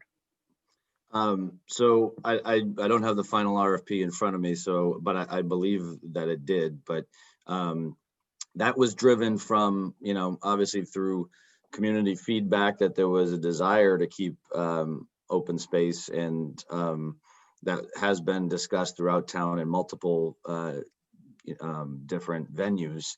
That said, it's not necessarily something, it's something that we use as a tool to compare different firms that we interview to see how they might take a look at that statement and then design a project accordingly.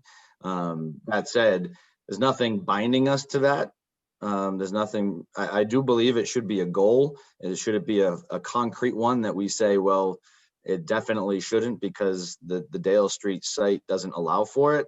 I don't know that that's certain either. I think that if we decided that the best option was to go on Dale Street and that maybe some open space would need to be found elsewhere in town to offset what we were taking, I think that would be a viable way to mitigate that. But I personally wouldn't say that we would need to stick to everything in the RFP to the letter. That's not the way we use it. So speaking personally, a school on the Dale Street site that completely eliminates all fields around the school, to me, again, speaking personally, is virtually a non-starter. The fact that we might have fields elsewhere in town, that's an open space commercial development issue. That's not an education issue. And the real question I'm putting on the table is, as I look at it, the two new construction options on Dale Street, for me, are virtually non-starters because they're putting if we were in a city, maybe it would be okay, but we're not. It's a school, it's actually two schools that lose virtually all of the open space around the school if the new ones, now that leaves you with the only viable option by my standard here is the ad reno option, because at least it preserves the field. I guess that's an observation tied to that RFP. I agree with your observation. Okay, I'm going back even farther. There were 6 available sites and you got to 2. Yeah. I'm in particular interest in you may have seen this one coming too, Mike. I am in particular interested in understanding how you eliminated the land south of Hospital Road. Larry, do you have the slides back from when we looked at when we eliminated the other 4 sites? I don't care. Some of the others are technical, but I already know why they didn't make it. I'm Sure. particularly interested in that one. So certainly I could tell you. Yeah, give me a minute and I can try and pull those up. Yeah, while he's doing that, Gus, I could tell you from my perspective, one was had to do with remoteness, being on the outskirts of town, which could increase not only travel times for residents, but travel times for buses, kids on the bus. I mean, as it is, some of the kids that are in Indian Hill and some of the more remote areas face really long travel times on buses, even that are going to the center of town. So to have them have to go from all the way south to all the way north, that would really be a challenge. Utilities was another one. There aren't adequate utilities up there. If you think adding 2,200 linear feet of water line at Wheelock is bad, you can imagine how bad it would be to go to the south side of Hospital Hill. There's all So sorts of. I'm not sure what the number for that is, Mike. I know if Gene Minio could confirm, I thought that the expedited connection for the chapel, which is obviously not as far, I thought that was a $1.5 million or $1.75 million for what? There. So, and the reason I'm asking the question is if we're looking at an infrastructure improvement on Elm Street, I'm suddenly saying, well, you know, at least infrastructure across the board is not a disqualifier. Right. I mean, it's always something that we have to evaluate, and what we try to do is minimize the impact, because ultimately we want to spend the money on things that matter as much as possible towards education. But so here he's got it up. This is the right site? Yep. Okay. No, actually, this is McCarthy Park. Can you go? Well, I'm sorry. That's not the McCarthy Park site. It's the Sledding Hill one, right? Yep. That's it. That's it. Okay. So my understanding on this one was it's also subject to the land disposition agreement with DCAM, which does restrict the development. That's not to say that. We have 12 acres we can develop on the south side of Hospital Road that we haven't specified yet. With no restriction? That can be commercially developed. That's correct. Okay. So that would come off this, but so it has been that specific site is on the 2017 Open Space and Recreation Plan. It's also on the Medfield State Hospital Strategic Reuse Master Plan as being maintained for recreation and open space. That particular, that's I think I'm getting my answer, and the reason I asked the question is, as I looked at the Dale Street site and I said 2 of the full construction options, as I'm looking at it, aren't really options, and the only option is the ad reno. And my head then goes to, so was the Dale Street site ever, a superior alternative to the 12 acres we have south of Hospital Road? That's, I think you've answered enough of my question. That's why I asked the question. That's page 1. The issue I had on the question I had for the challenges at the Wheelock site around the archaeological district zoning issue. My only question there is that potentially a showstopper? No. And Larry can speak to this because I know he's been through it in the past. So there's, in terms of level of risk, is it something that would completely blow up the whole process? And the answer is no. It may slow it down if something were found and needed to be, carefully excavated. But personally, I see that as highly unlikely. But let me tell you why. So typically these, what you're concerned about with any of these is obviously human remains, which I don't believe there's any history of this being used as a graveyard. Matter of fact, the Wheelock school was built on it.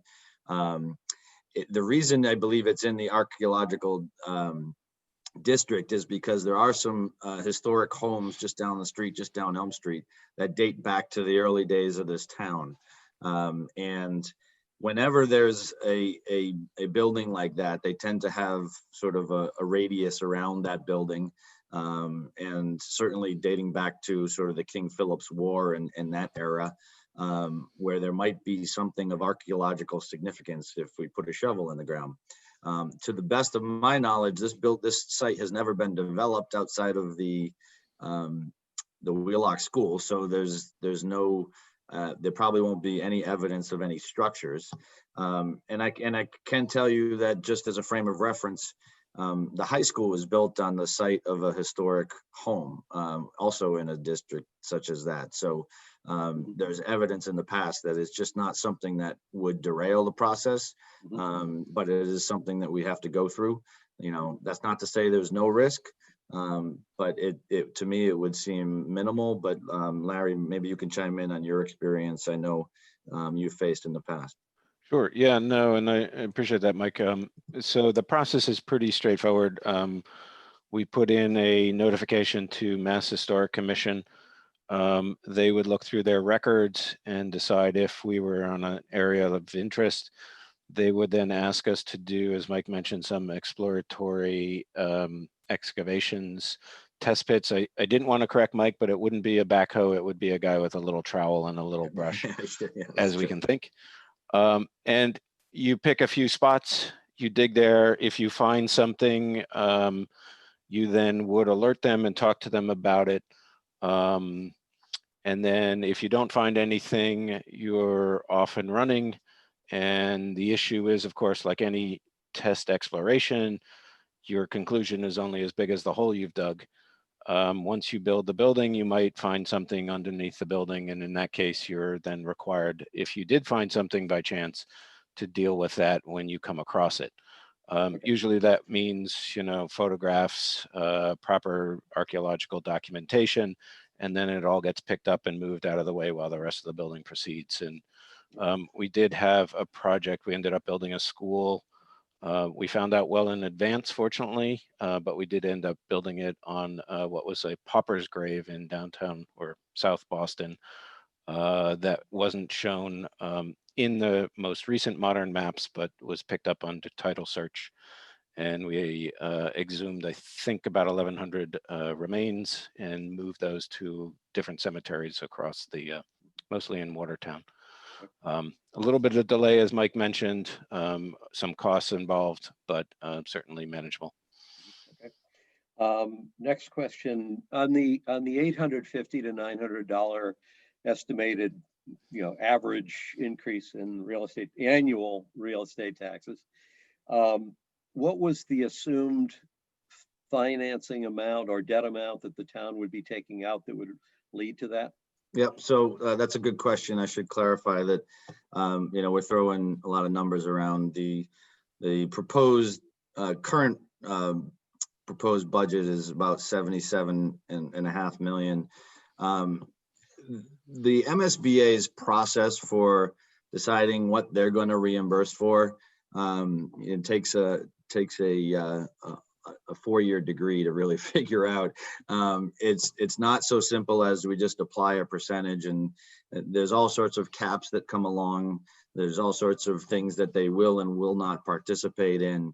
So we have a 39.84% reimbursement rate with the MSBA.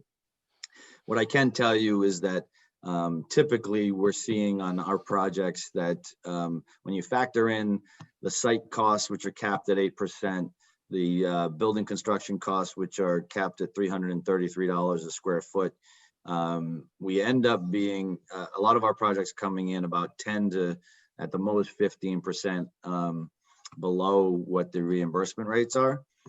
So what I'd factored in just as a way of giving us a number is I factored in a 25% reimbursement rate, effective reimbursement rate. And so that brought me out to about a $58 million borrowing for the town. So that would be the town's share. Okay, thanks. Now, again, that number will get defined as we make some other decisions here. Right. I just wanted to know where the horseshoe is landing relative to the stake in the ground. That's all. And also, just as an FYI, that's based off a 30-year bond. I think that was the general preference, that to minimize the upfront impact, and given the historically low rates that we're able to borrow at currently. Those may change between now and borrowing time. We can't control that. And as could our bond rating, but hopefully none of those occur. Okay. Next one, Lynn, this might actually go to you. I'm not sure. What I think, Mike, you and I had talked about this already. The 27th of October deadline.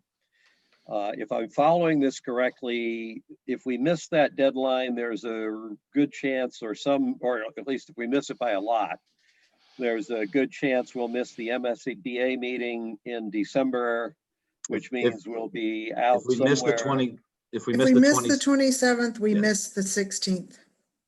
the December 16th. And Okay. MSBA meets on a every 2 months. So if we miss February, December yeah. 16th, our next would be February. Okay, so it'd be a 2 month, that if we do that, it's 2 more months to get to MSBA. Correct. I will editorially and again personally just comment on one thing, that with the way things are looking in the town from a financial standpoint right now, I'm not looking forward to the likelihood of going into the FY21 annual town meeting looking for financing of this size without really enthused support. I'm not even sure if that would be enough given the circumstance. So that's a parenthetical comment.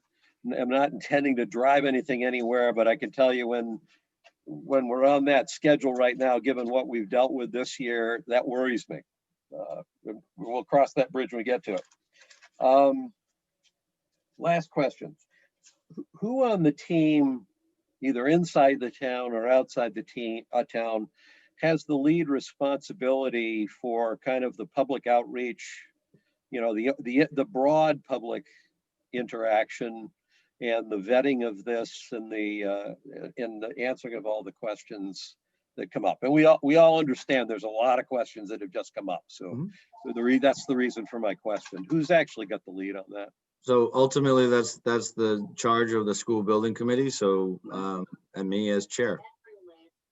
But so I guess maybe my question is, under the contracts that have been let, does any of the support that you have include that kind of orchestration of Yes. building public support? Absolutely. Our OPM and design teams support that effort. And we also created a subcommittee for communications to be able to distribute and gather more information from the town. Okay, but if we were to move ahead and do anything in response to what's here, that probably the focal point would be the building committee itself. Yep. Okay, those are all my questions. So I'll go through my questions then next. So I guess I would start by saying that this has generated a lot of resident interest, and we've gotten a lot of feedback. And it's been interesting that almost all of the people that have provided feedback have been wanting the school to go to the Dale Street site. So that's just a comment. My first question has to do with the timing that Gus was getting into a little bit there. And because a lot of the residents are saying that they're feeling that the process is rushed. And why are we having to decide tonight? That apparently people want more time to consider this. And I guess so that what's the answer to that? If we miss the school building assistance meeting, then we have to wait for the next one in 2 months. Is it anything beyond that? Potentially. Go ahead, Lynn. When you signed the feasibility study agreement with MSBA, you indicated that you were ready to take on a project and that you would complete this phase, the feasibility study and schematic design, within 913 days or 30 months of the invitation to the feasibility study with MSBA. We've already exceeded that time frame with the 2 extensions that we've had, and MSBA has now asked us, before they formally approve the second extension, they've asked us to formally request an extension of the feasibility study agreement, because at this point, we are beyond the terms of the original feasibility study agreement that the town signed. And Lynn, then what is the risk to the town that the MSBCA would just kick us off of their list? Yes. And I think if they see that with the 2 extensions we already asked for and continuing to ask for extensions, they've already questioned whether or not the project has viability of moving forward. And that's what they will be looking at to see whether or not the town can support the project. And if they can't, they won't grant us the extension, and they will let the time expire, and you'd We'll be kicked start out from of the scratch. pipeline. Okay.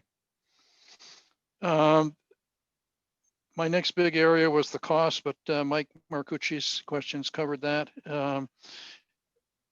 The next question I had was about the traffic, and that really is just an issue that's going to have to be solved if that Wheelock site is selected. That we'll just have to come up with the best traffic solution possible. Is that the way that it's going to work? I mean, that's, let me say that, we encounter traffic issues in almost all of our elementary schools, because elementary schools are often, in neighborhoods. They're in residential neighborhoods. They're not located oftentimes in main downtown and district, high traffic zones. So we're always dealing with traffic through residential neighborhoods in elementary schools. So there are ways to mitigate that. I can't say that with any confidence at this point that everybody will be happy with those, but I can tell you that we will do everything in our effort to meet with that community, to meet with that neighborhood, and talk through what the challenges are with traffic engineers, so that they can really get down to the nitty gritty. I know there's issues in terms of the little tiny bridge that's on Elm Street that, we still haven't addressed. I know that neighborhood, especially Knollwood and up through Phillip Street, becomes a cut through to avoid traffic at the high school, middle school. These are all things that aren't new.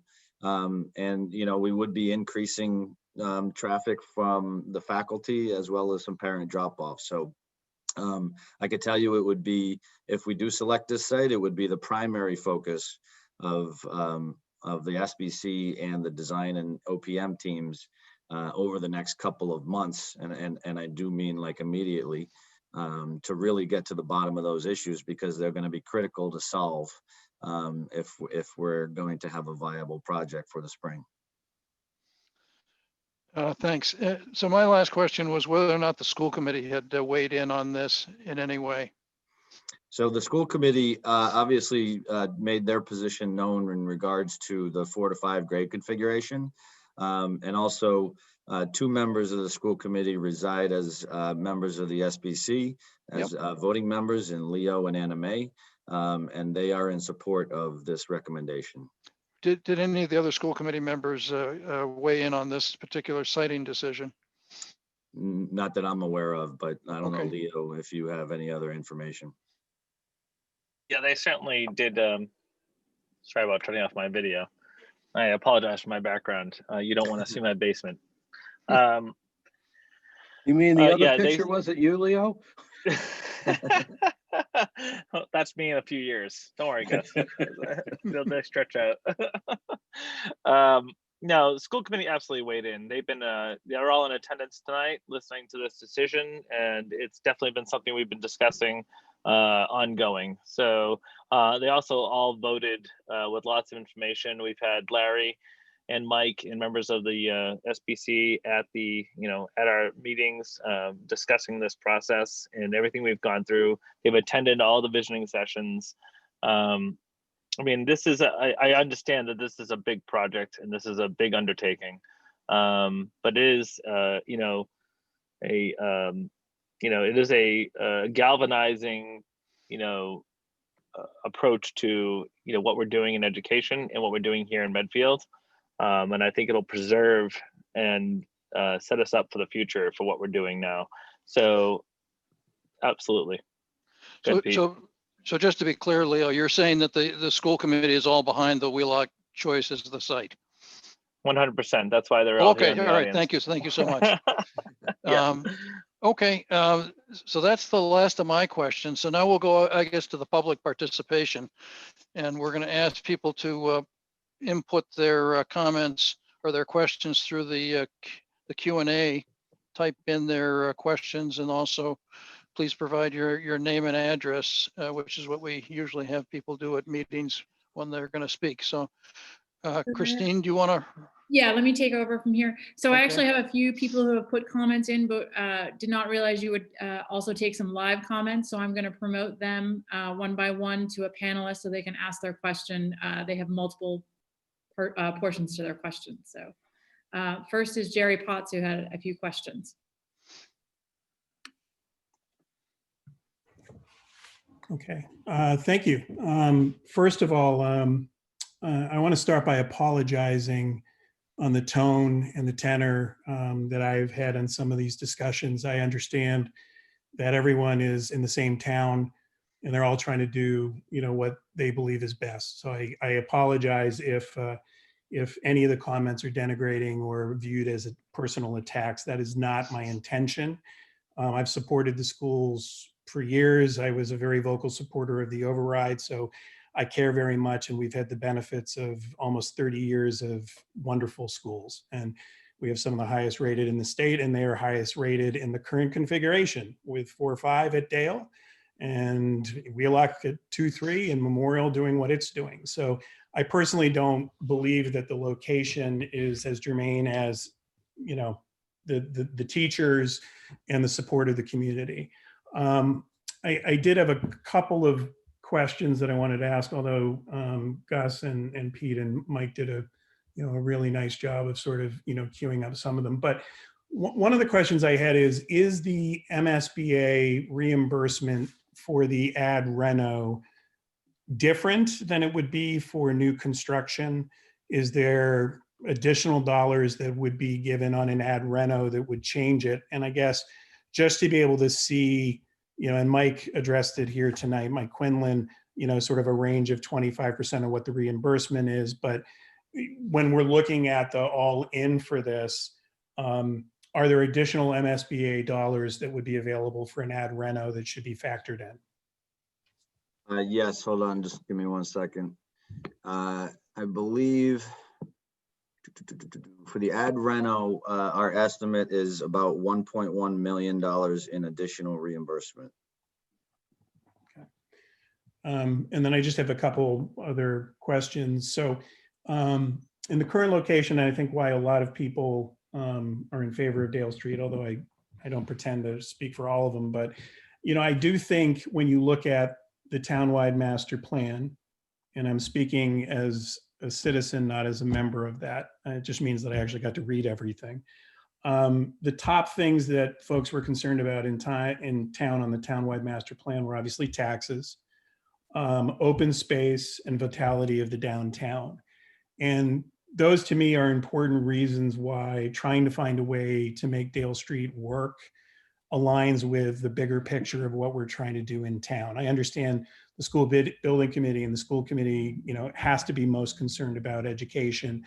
But a $5 million difference between, these scenarios is a lot of money. And I also think it takes a very vibrant downtown, and I will agree with Leo, maybe a little bit too vibrant right now in traffic. But I think that would be the case with COVID, any location. But it takes a lot of kids away from downtown, and in particular, some of the 40B housing that we have worked so hard and that Mike Marcucci has done in the Affordable Housing Committee that we have built in downtown is in walking distance of Dale Street. And putting in their 40B housing because it's affordable, those parents and those individuals have a lot of pressures to be able to coordinate school schedules, and walking distance matters to them. And I saw in that same incredible amount of traffic, I saw a ton of people that were walking to Dale Street that you don't tend to see in Wheelock because it's often a more residential area. So I guess I would just ask from the standpoint of 40B housing affordability and the density of housing that's in walking distance, the support of the vitality of the downtown, the increase in taxes, And I think honestly, limiting the open space, I know there's still a lot up at Wheelock. Have those been factored in as well? I didn't see in particular the 40B housing or, sort of the walking distance and the concentration of people who are in walking distance of Dale. So we didn't specifically factor in some housing over others as prioritization, if that's what you're asking. We did evaluate the proximity to downtown, and we did note that Wheelock is I believe 1.2 miles from downtown, as opposed to 0.6 miles from Dale, which amounted to about I believe a 12 or 13 minute additional walking time. It's 16 minutes. Okay, and Yep, no problem. depends who's walking, I guess. I'm just going by Google, but whatever it is, kids might be longer, they might be shorter, they may run, I don't know, but just as a frame of reference, that was factored in. I think everybody's got to make their own judgments about whether that is too far for them to walk or not. That's really a personal selection. So, but in terms of proximity to 40B housing, we did not specifically factor that in. I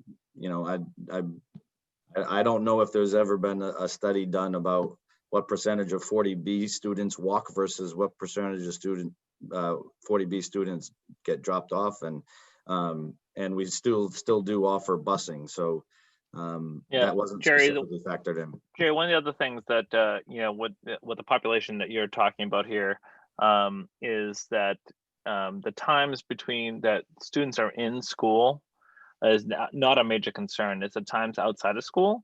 So the access that those students have to social services and outside of the school times is actually extremely important. So their walking distance to things like community centers and community programs and other things to support their education outside of the school day are actually way more important than their vicinity that they're going to be bused to or traveled to as far as school goes. So after school programs, boys and girls clubs and community centers, those are actually very important when it comes to students that may be in a different socioeconomic bracket, which is what you're referring to in the 40B, referral. Well, it was also just on the overall density of there's more housing within walking distance of Dale Street. So it creates more. Yeah, absolutely. But if we're providing that transportation, but then the rec center builds a rec center over in Hospital Hill, they're not going to have a means to get there. I appreciate the last thing, and then I will stop because there's probably another Potts who wants to talk, and she's smarter than me. So Gus and actually Pete mentioned that most of the feedback from the community has come in to keep Dale at Dale. And I know I've mentioned this a bunch of times, and I know it's discounted, but I think what's happened since then with the outreach, it supports it, is that 38% in the survey to 850 people said Dale at Dale. And it was only 25% at Wheelock, and there were 22% that said they didn't have enough information. If we're trying to get this passed, it appears that having a good understanding of what people actually want is a really critical step to have at this point. And, Mike was kind enough to reply to an email to me today.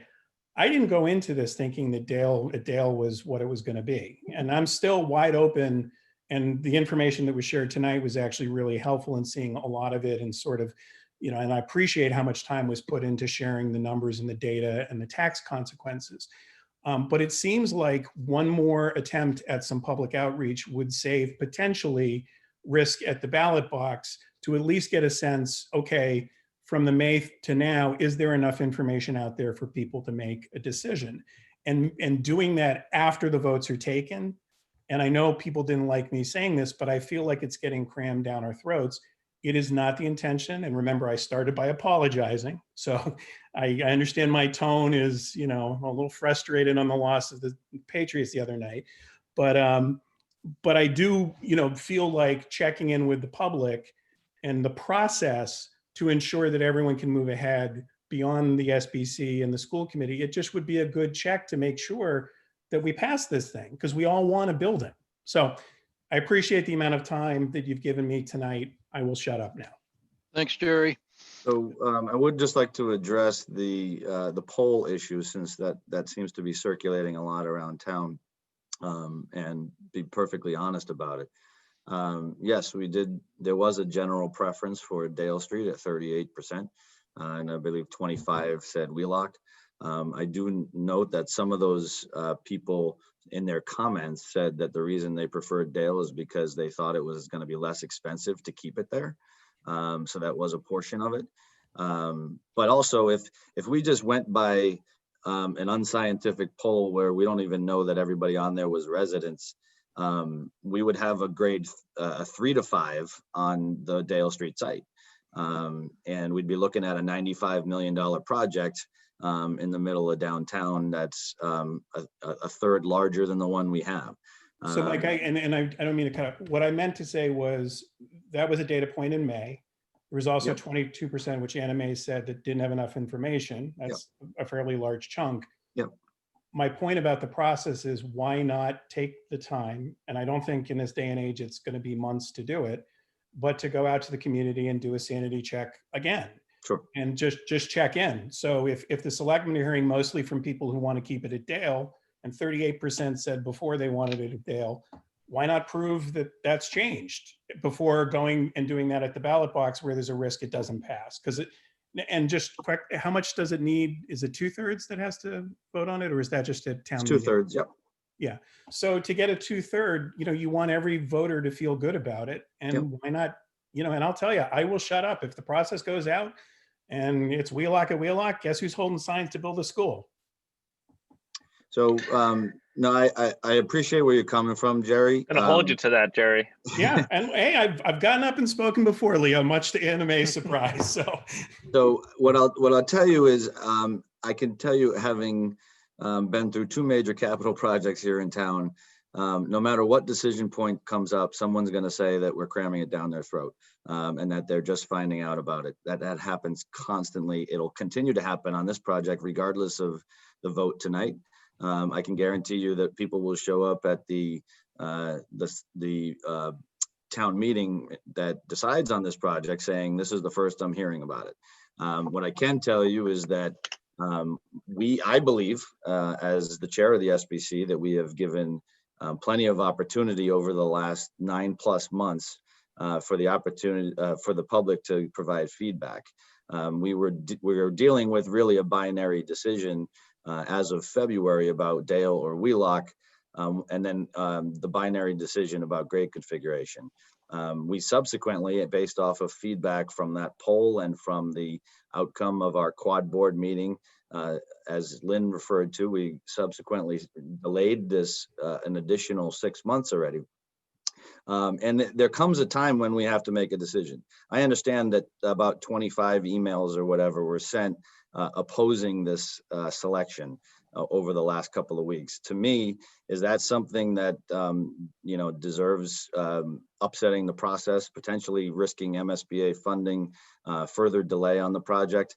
I personally don't feel so. I'm not trying to ignore the concerns of the people that did prefer Dale by any stretch. Those were taken into account.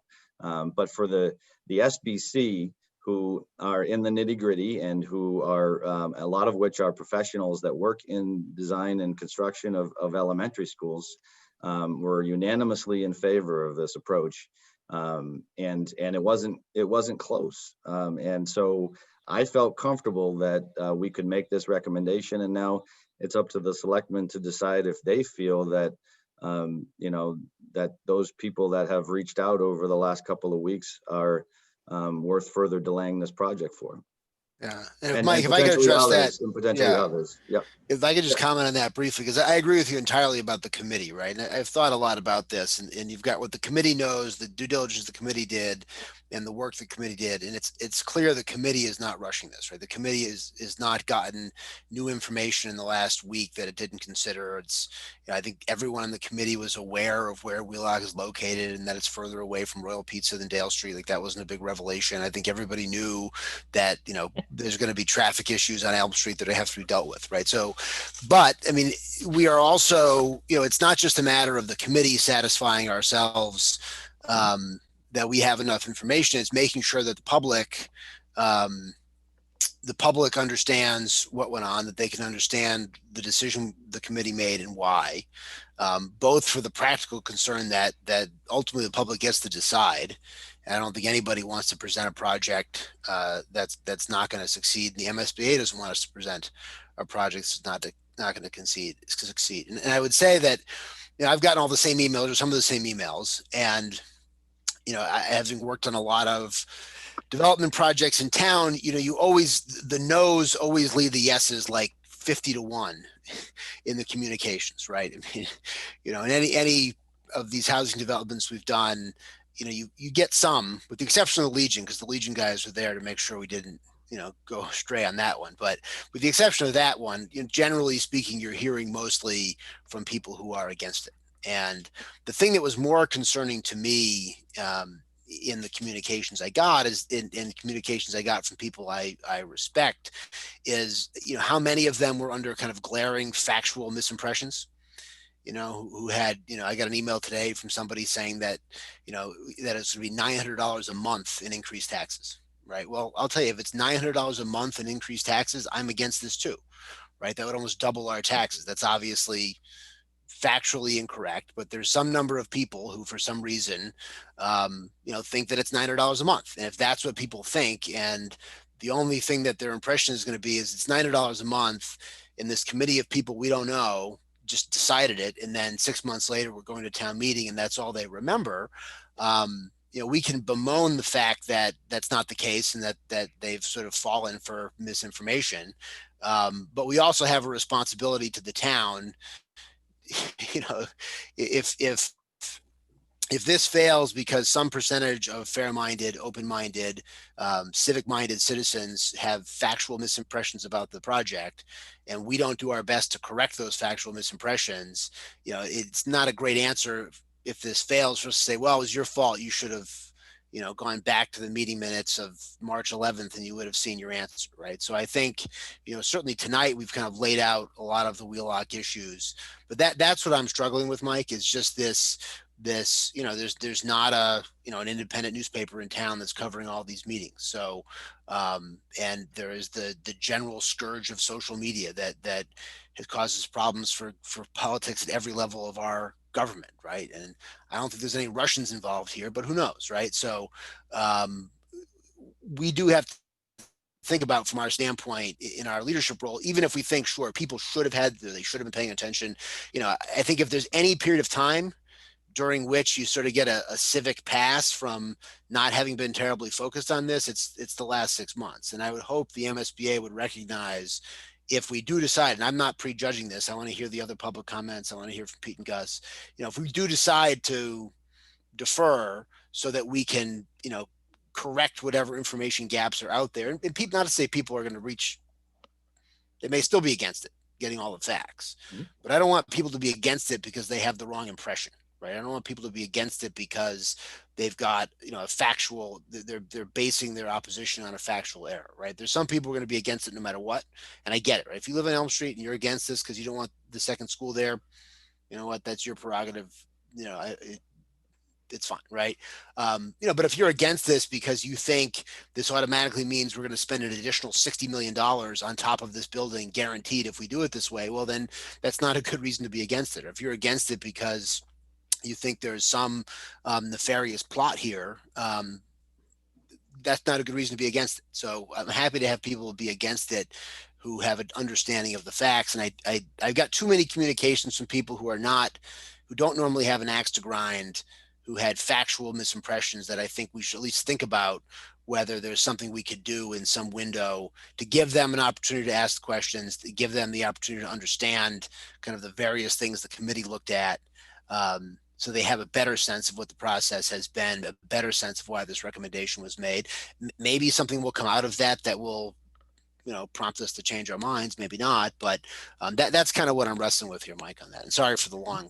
So Christine made the mistake of Can I- keeping my mic open. And I Well, just, please can I- shut that down, actually. Is that possible? Can I just say one thing on it?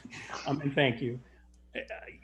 There is clearly, in any complex project, there's a misunderstanding, but there also are factual things that have been brought up that are legitimate. And so whenever this comes up that, well, it's been out there for a long period of time, the proposals that have come up have really, including the matrix that was developed by this committee, the first time they saw the results of that was on September 9th.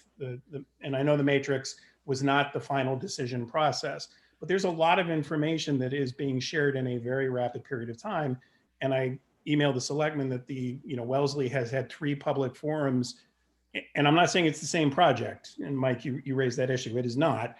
But from a public input standpoint, it is the same price tag they're considering, around 77 million.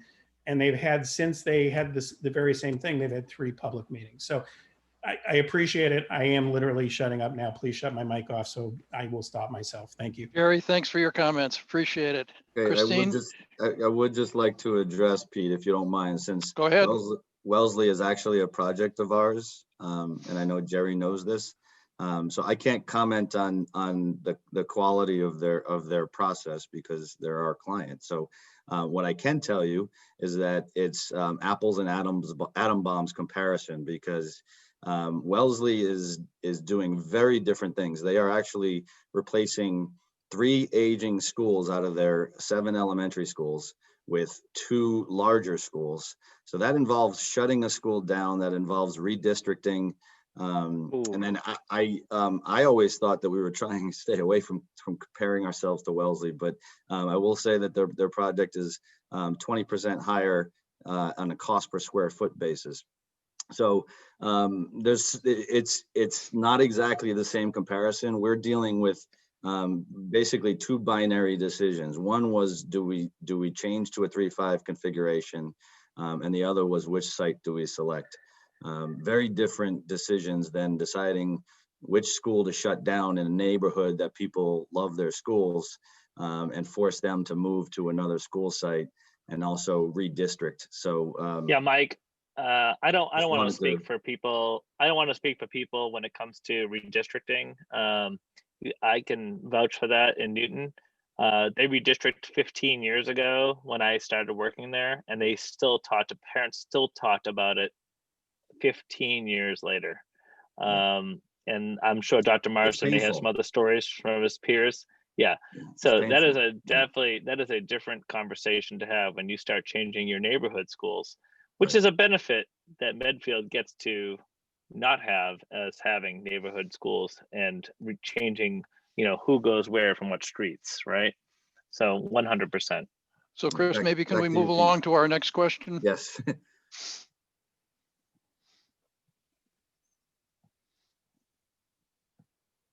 There you go. Robert Hoobstuber is our next panelist. Bob, thanks for coming.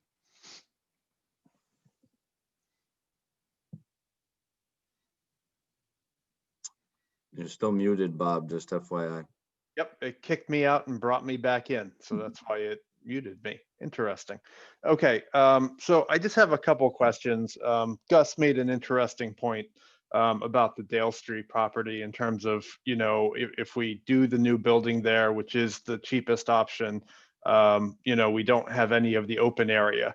So I guess he used the term non-starter in his comments when he was talking about that. Why haven't we, in any of these plans, if we remove Dale, if we demolish Dale, we do have that space at that site. We have the space for fields. We have the space for, getting kids out and about and, doing all that kind of neat stuff. Why do none of the plans consider that? Like it's just such a weird, I mean, when you look at the cost of just, I know we put it in our budget, $28 million, if we had the option of just redoing Dale proper and making it up to code.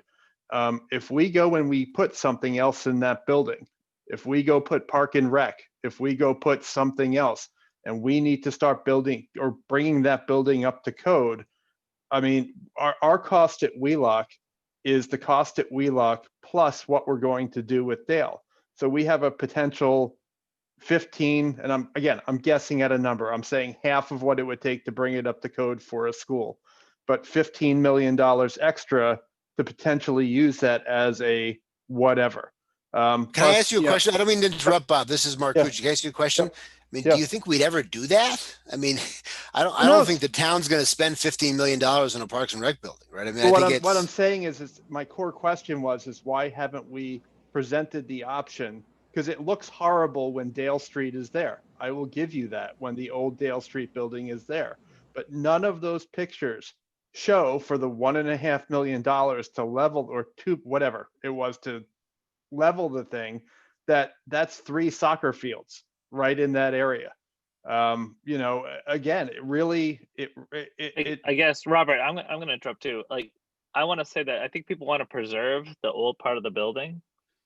And I think it was you that recommended that we still had Wheelock if we built on Dale, that we would then later on spend $15 million at Wheelock later on if we needed it. Is that right? No, I said that we would, because one of the arguments against building at Dale was that, oh, we won't have any space to expand anywhere. But again, that's whatever, however many years down the road when we need yet another school. What I'm saying is we have the albatross of old Dale sitting there right now. It's on our books.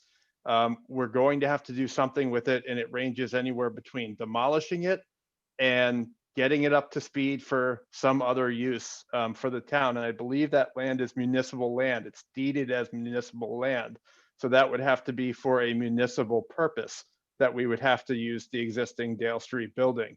So what I'm saying is that if we cost building it Wheelock, and again, this was discussed early, that we have to consider those costs in. And again, even when we were looking at the stuff that's coming off of our debt, we were looking at that chart. I had a chuckle because none of that said, oh, we have a $10 million water treatment plant coming on board. We have a 15 million potentially infrastructure cost up at hospital. We have a X $1 million Park and Rec building they might want to build up at the fields, up at hospital, whatever. So I kind of looked at those, hey, look at all of our debt going away. And we've gotten into a really bad situation, I believe, in this town of justifying putting more money on our town when things are starting to come off, when we can actually provide relief to the citizens, when we can lower the barriers of entry for people living in this town. And we just don't appear to be doing that. We appear to just be saying, well, we're taking $100 off of the tax dole, but here's a $175 project. But well, I mean, Bob, do you think we should think about just not building a new school? Because I mean, No, all of the options, I'm all all for of a the new options school. that are under consideration, you couldn't even see the difference between them on that bar graph, right? But you So did, but you if didn't, you're you didn't- advocating like, for, going the base repair, or just, No, ride and die no. with Dale until it falls Nope. down, otherwise, the No. difference here is pretty modest. You didn't listen. No, I did listen, and I'm trying to No, understand and that trying to make some chart- sense of it. That chart of things coming off the dole, like, oh, look at our tax rate going, or the amount of debt we have, the blue part of that chart going down and down and down.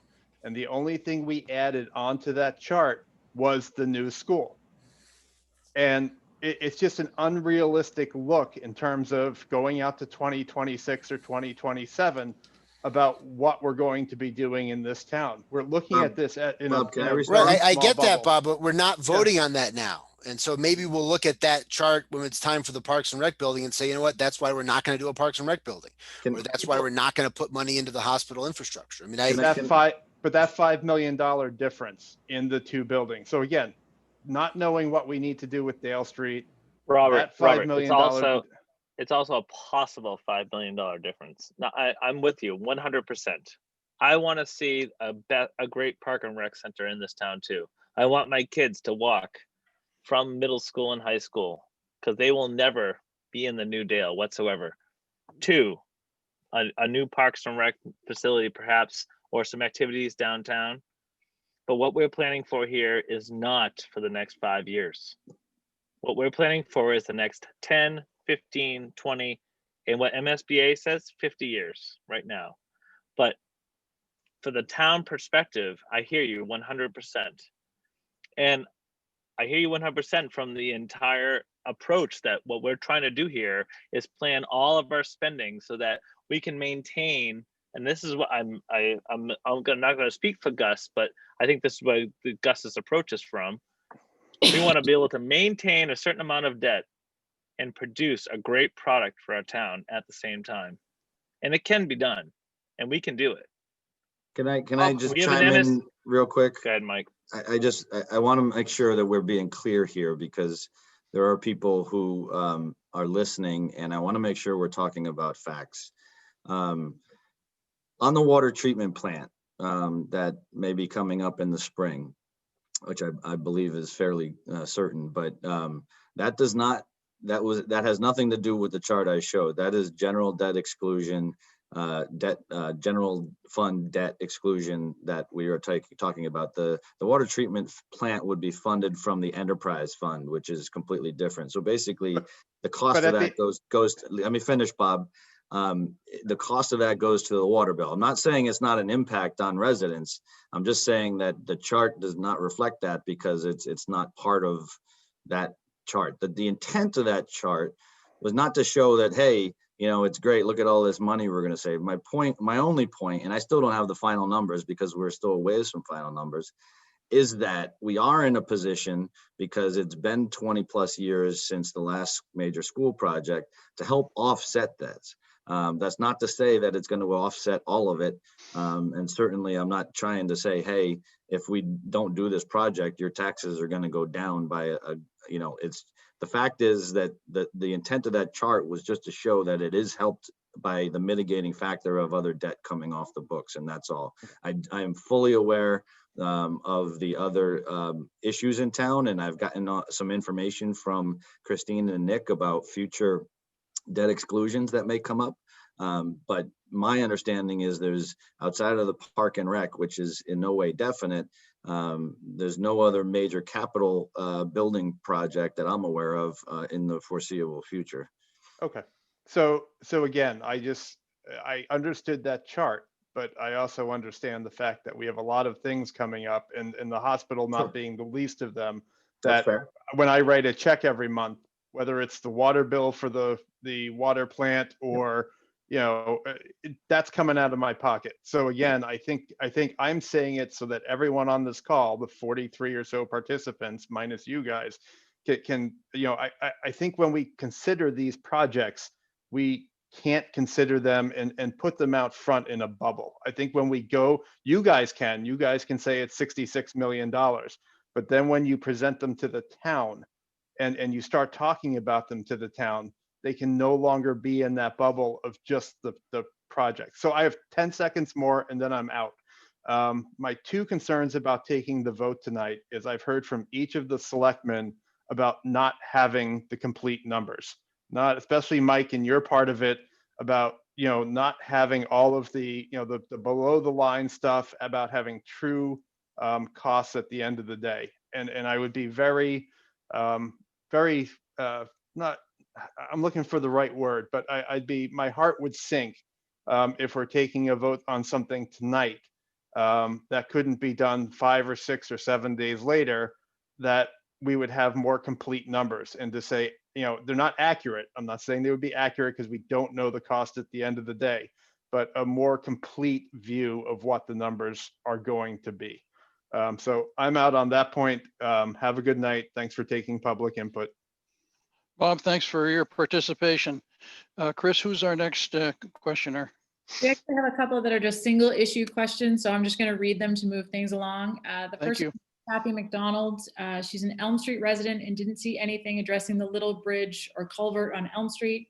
It's already in poor shape and will be impacted by increased travel should this project proceed. There is a weight limit that is ignored by trucks, big trucks, and maybe negatively impacted by increased traffic flow. Can you please address this? And I think, Mike, you did.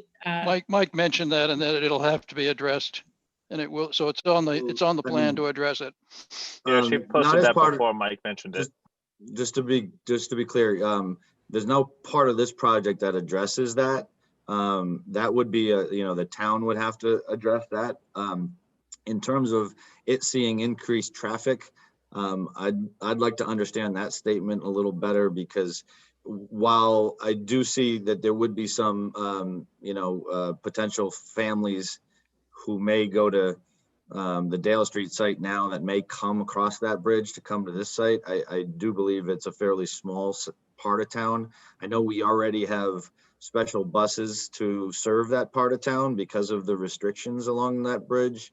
And then in terms of, I can't speak to if there are trucks that ignore the weight limits and go over that, that would be an enforcement issue for the police department. So I could tell you that the schools are recognized already, since there's a school already on the Wheelock site, that buses can't travel over that bridge, and traditional size buses. So there's special size buses that are used for that part of town. Outside of, other people that we can't control, I don't know that there's much we can do in terms of that, addressing that bridge. Okay, thanks, Mike. Chris, next. Next, Colleen Sullivan wants to know, is there any historical significance or protection to the current Dale Street School which would not allow demo of it? So, so it's not in the historic district. It's not on the historic register. It would, because of its age, it would trigger our historic review. So basically what that means is any building over, I believe it's 75 years, can't be demoed without the potential for a demo delay. What that would mean is if the town decided to demolish it, it would go before the local historic commission for review, and it would need to be evaluated on the basis of architectural significance or historic significance, and ultimately they would have to weigh in on that. So it's not historic by nature. It's not on the register. It's not in a historic district. But that there is some purview over that in terms of the way our bylaws are written, that the historic commission would chime in on whether or not they would push back against demolition. Thanks, Mike. Chris, next. Next, we have Chris McHugh Potts. Is Chris going to join us? He's joining us. Hi, Chris. How you doing?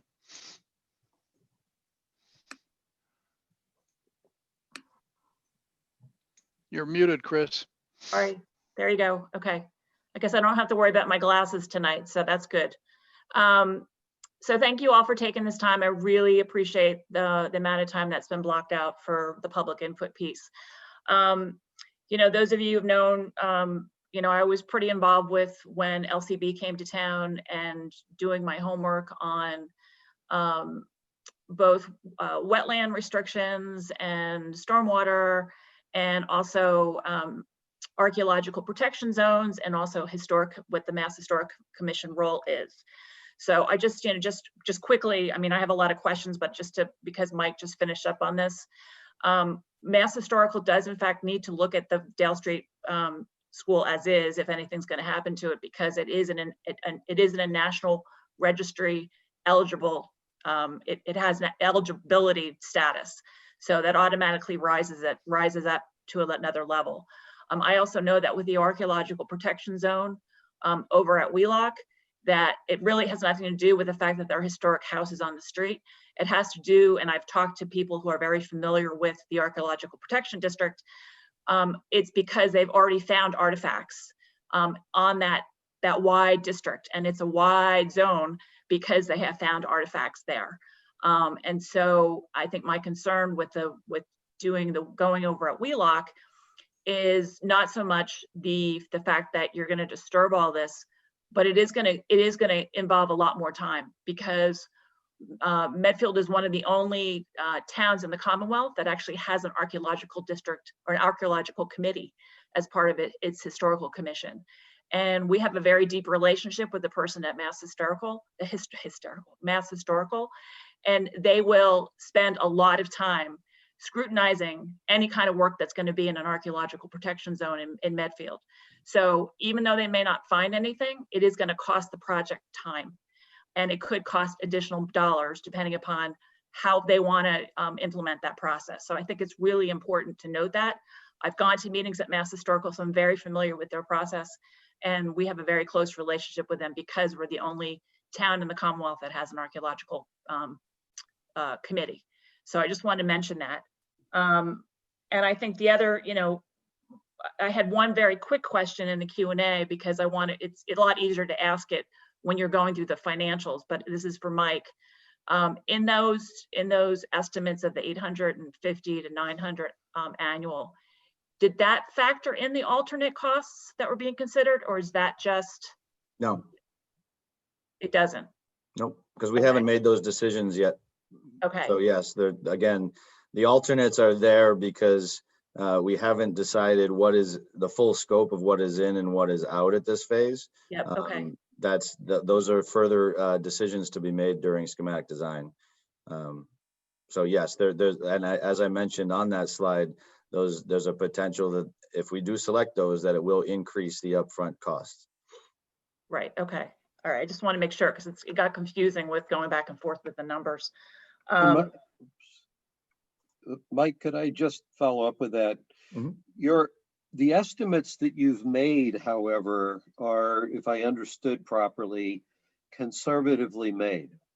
So when I asked the question about the debt that was driving that 850 to 900, that would have been, even if it didn't include those alternative costs, it did include a conservative estimate of what the core costs were. So, correct. And only if we're gonna go there, we ought to say, okay, there's some costs that weren't included that might show up, but the estimate you're working from is also a conservative estimate, so that it's deliberately you didn't want to underestimate. So it's also possible those costs could go down. Yeah, I mean, people may look at it and say, I'm not being conservative enough, but so again, I try to, be on the worst case scenario as possible. Like we're carrying the premium for construction manager at risk. We may not go down that route. That could save 5% on the construction project, on the construction cost. The selections we make on sustainability would do the opposite. They would add some upfront costs that would be offset by future savings in energy performance. We may decide the light. I mean, one of the examples, Mike, is the street light, right? I mean, we've included the cost for a street light.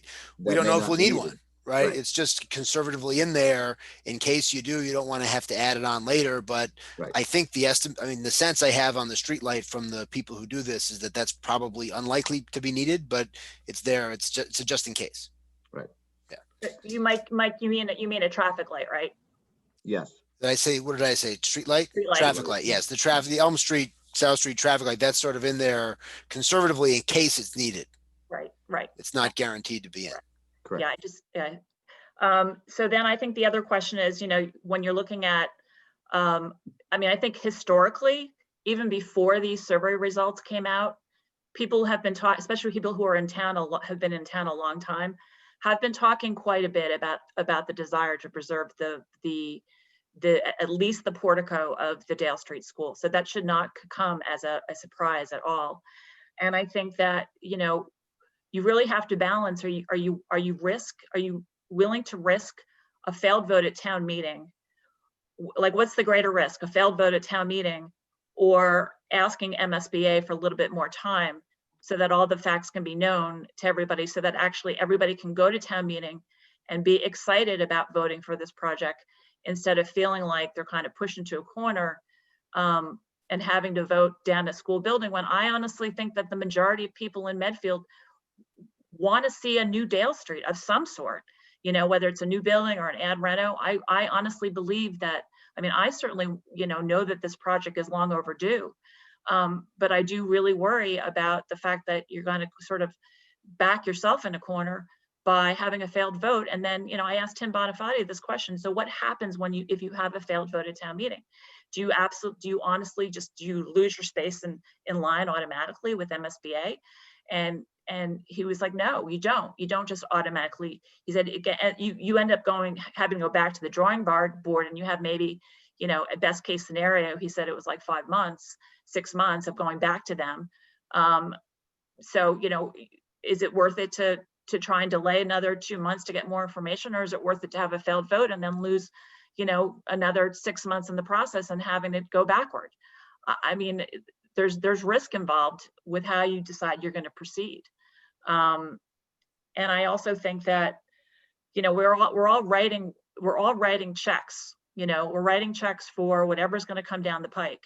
So, I kind of have struggled with this sort of, looking at things in a vacuum and not saying, okay, what is my checkbook going to look like when I'm starting to write these checks, as we're dealing with, how many people, I mean, I don't know who knows this question, what percentage of Medfield residents are on town water that are going to be affected by the water treatment facility? What's the percentage?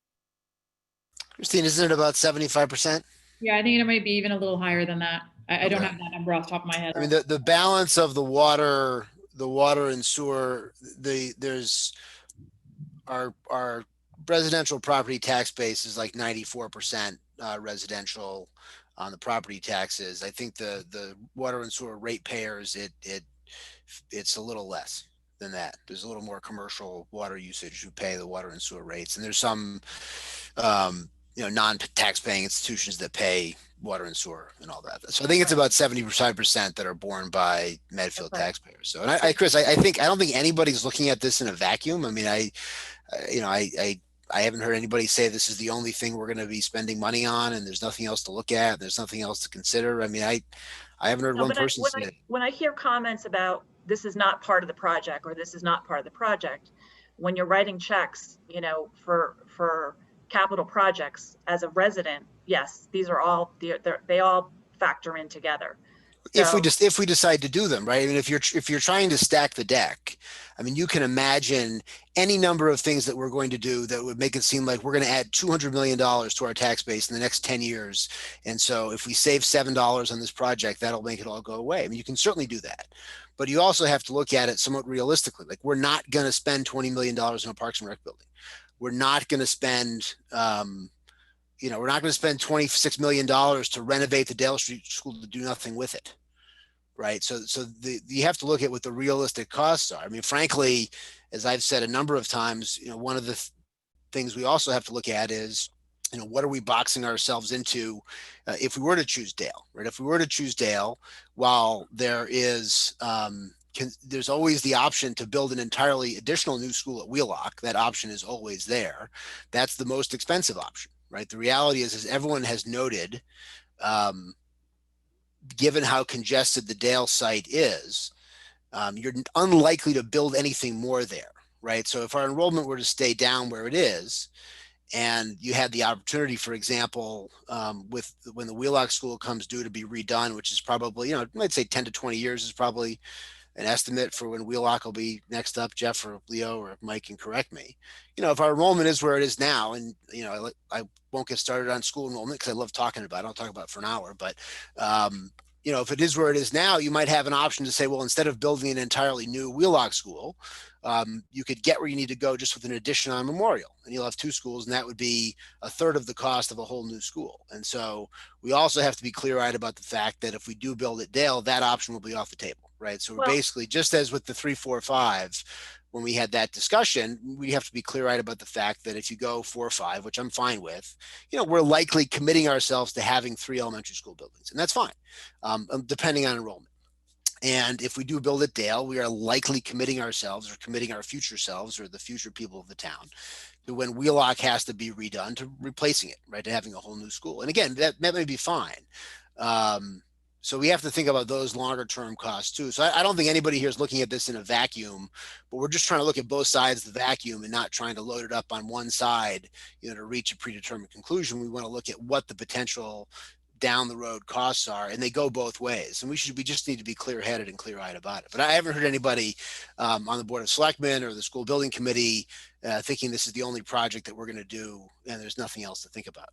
No, I didn't say that. But I have heard the phrase, this is not the phrase, this is not part of the project, and this is not part of the project. And well, for things that aren't part of the project, we should not include them as part of the project. And that's why I said earlier, we should include the cost of the demolition. We should include the cost of the demolition of the Dale Street School building, at least in our thinking. Now, it's probably could be funded out of existing tax revenue through the Municipal Building Stabilization Fund, but at least have to know what that is, because I do think that is part of the project, right? That Whichever is one we part of the build, project. if we don't, if it's not the ad reno, dealing with that building, there's a liability to the town from that building. And I think of that kind of liability in terms of the cost of demolition. Like the hospital liability we have is the cost of the demolition of those buildings. right. If some developer can take them off our plate, congratulations. If not, that's what we're stuck with. Same thing here with Dale Street. If we can in the future use it for something else within the cost appropriate to that project, then the new project takes that cost off. We should at least know what that number is. And it sounds like it's somewhere in the neighborhood of $2.4 million. Yeah, I actually really appreciated you bringing that up tonight, Mike, because that was something that I thought was important to mention. I was glad you mentioned that, so thank you. Oh, you're welcome. So, I mean, I think the other I had just had some other basic questions that I haven't been able to find answers to. If we needed to use swing space over at Dale, what's the length of time that we would need to use that for if it was an ad reno? Could you repeat that question? So I think what she's getting at is because if we did an ad reno, we would need to rent modular classrooms, which the MSBA does not participate in. Right. I believe that's to the tune of $1.1 or $1.2 million, if I recall the estimate correctly. So that over periods of time, we need to shut down parts of the existing building, take the kids and the staff or whatever out of that area so it can be renovated, put them in that temporary facility, and then ultimately put them back for the next phase. So that's the reason why phased ad renos tend to run more along the 30 to 36 month construction schedules, as opposed to the 20 to 24 month construction schedules of straight ground up construction. Right. So how long? But you wouldn't use swing space for that entire time. I mean, Yep. I know, right? Correct. Yep. It'd only be for a portion of that. So what would be the portion of time that you would actually? No, it would be the entire time. Like, I mean, up until the point where you open the building. So obviously over the summer, that last summer when you're prepping the building to open, it wouldn't be needed. So if you figure that an ad reno would be 30 to 36 months, we would need the modulars for somewhere between, my guess would be somewhere between 26 to 32 months. Okay. Anything So else, then- Chris? Yeah. So the other question I had was based on the PS and R, whatever the name of the firm was that did the estimation. They actually added in the modular. M&C. Yeah, they actually added in the cost of the modulars to That's their correct. numbers. Yep. Right. Yep, So it's not like it's we're included in the price. The modulars are included in the price for the ad reno scheme. correct. So it's not like we're adding that in addition to the numbers that you're already showing tonight. No, right? but that again, the MSBA doesn't reimburse. So just so we're clear, that that entire $1 million would be all our dime, and we would not get a portion of it. So Correct, the reimbursement rate would go down for that portion of the job. Right. But they're not going to reimburse. They're not going to reimburse for field replacements or the traffic light or the site improvements or the additional parking. So in terms of site costs are capped at 8%. And I can tell you that I haven't seen an MSBA job that does not exceed that. Maybe an urban site. I don't know if Lynn, if you've ever had a different experience, or Larry. I've only had And Chris, one, and there was no. and Chris, I was going to recommend, Chris, that if we were to put portables in, that we actually put them on Memorial. We're going to actually need them. If we do have a spike, Right. and that we just keep them permanently, because if we're going to pay for them, we might as well keep them instead of leasing them. Right. Because I agree. ultimately we're going to, which will be a lovely addition to Memorial. Right. Well, they could, Dale Street. and if you did an ad reno at Dale, you could put them over at Wheelock, honestly, because we've all the room. Right. It. Just just build more there, of course, and we should keep. Yeah, exactly. Yep. And so then the other question just in terms of the educational advantages and the benefits, I think that, we have, having had 3 kids that go through the school system, 2 kids diagnosed with ADHD, real familiarity with, you know, transitions. Our oldest one was terrible with transitions, but I will tell you that, and you know, I would love to have them talk to you guys tonight. But you know, the transitions don't happen because you go from building to building. Transitions happen because the ease of transition is you're moving with your friends. You're moving with your friends, and you have teachers who are spending the time to get to know you and to understand you as an individual. So, you know, none of my kids, you know, even my oldest, who had really tough time with transitions, didn't think twice about going from a two grade school to another two grade school. And, you know, in terms of the special education piece, you know, that's a staffing issue as much as it is in terms of just the transitions. We don't have to have a change in staff every 2 years. There could be continuity put into place on staffing to help those kids on the special education side. And, you know, and I will tell you that the transitions, the grades that we need to worry about with transitions, and the research shows this, and Christine Power even mentioned this in her presentation, is the transition to middle school. That's where you have the most problems. Elementary transitions are really not that problematic because the kids are so resilient, and they actually build resiliency by having those transitions at a young age. It's not a big deal.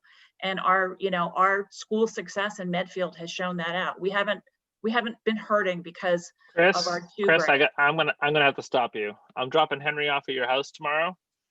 It's good. You can do remote learning with him tomorrow morning. All right. I'm happy to do it, Leo. Yeah, I know you will.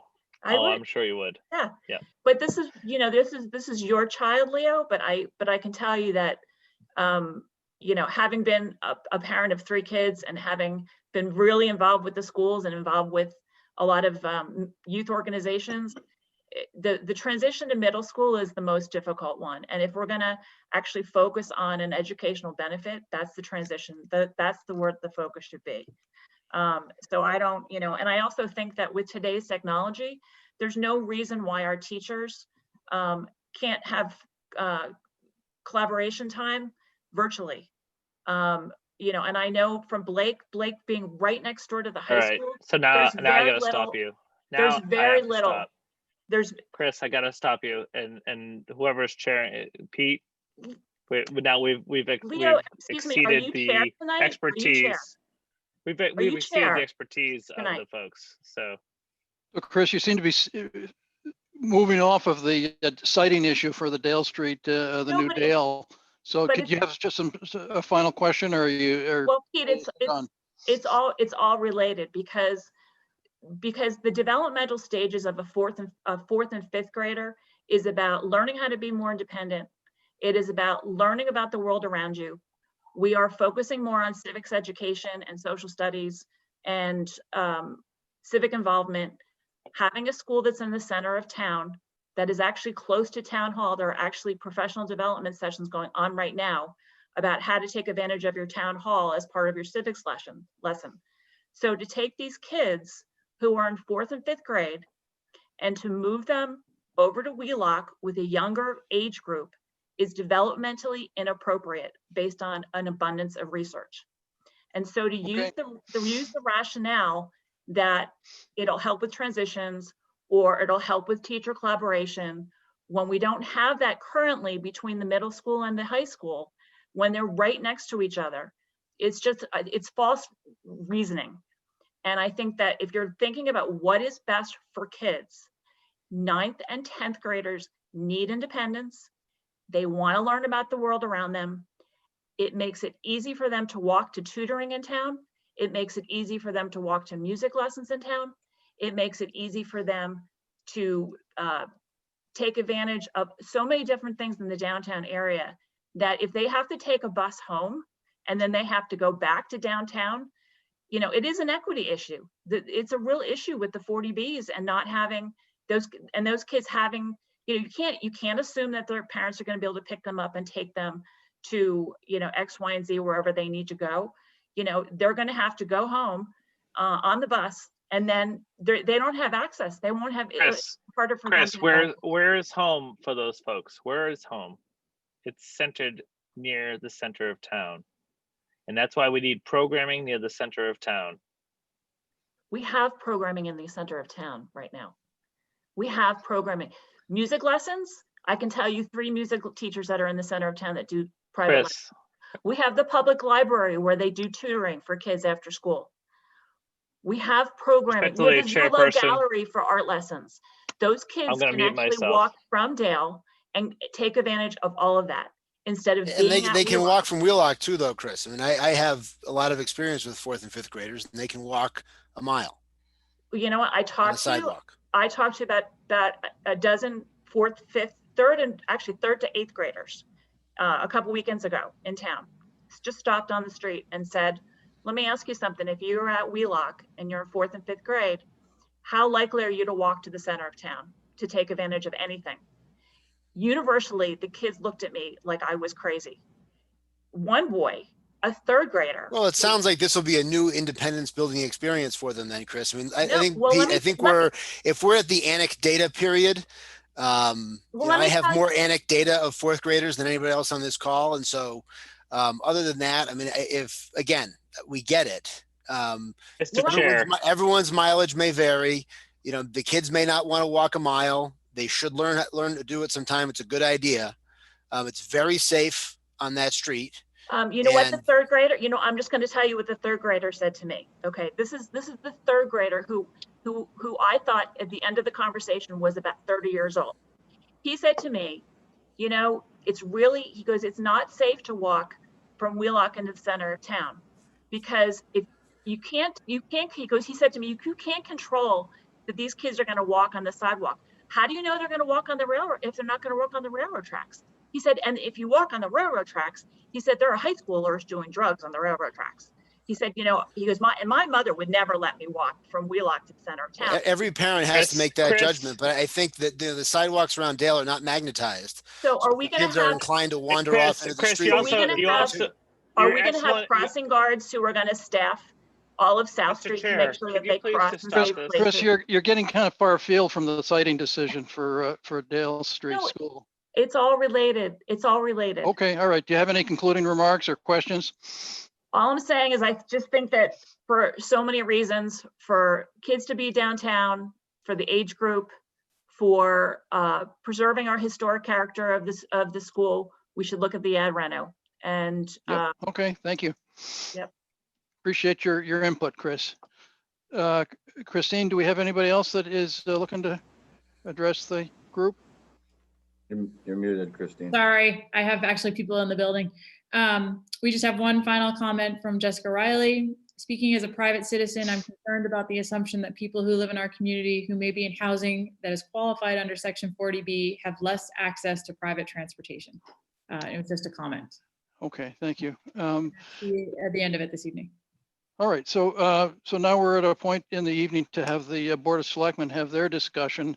And Mike, maybe where you're involved in this school building committee, do you want to lead off? Because you're certainly the one with the most knowledge about this. Sure. So I mean, I think I covered it a little bit earlier. I mean, I think that the committee has done a very thorough job, and the committee has a really kind of a breadth and depth of experience in this area that we're lucky to have, as we've seen from previous building projects that have been, at least from a financial and cost perspective, the envy of a lot of other towns under the direction of Bonfatti and Quinlan and these others. And so, you know, I've been through this process. You know, I've thought about all of this stuff. And I said at one of the school building committee meetings, I think whatever decision is made here, I don't think anybody should be, you know, laying down on Main Street to keep the bulldozers from coming in to go to either location. You know, I don't think, you know, anyone's education is going to be destroyed or it's going to be the worst thing in the world one way or the other. You know, obviously I agreed with the committee's judgment, and, you know, for some of my own semi long-term idiosyncratic reasons that I've expressed to you before, at least in terms of thinking about our long-term capital planning and flexibility, especially in light of what happens with school enrollment, whether it goes up, whether it goes down, whether it stays the same. I do think the Wheelock site, and frankly, the fact that, Leo talked about the possibility of putting modulars on Memorial if we do have the uptick that the MSBA is projecting, which, as I've chewed all of your ears out before, I'm a high skeptic of that, at least certainly during the time frame that they're projecting it in over the next 10 years. But if that were to happen, I mean, one of the advantages just from a planning standpoint of the Wheelock site is, you'll have 3 more years of experience to see what happens with enrollment. And if the MSBA is right and the enrollment goes up, and I'm wrong and it goes, the MSBA is right and I'm wrong and it goes up, you'd at least have the option to say, if we have whether it's a surge or just a bump or something else, to say, well, look, the Dale Street building is still serviceable. And rather than having modulars, you can say, what we're going to do, it's still going to be a school, right? We're going to put one of the grades in there. We're going to use that to deal with this extra enrollment.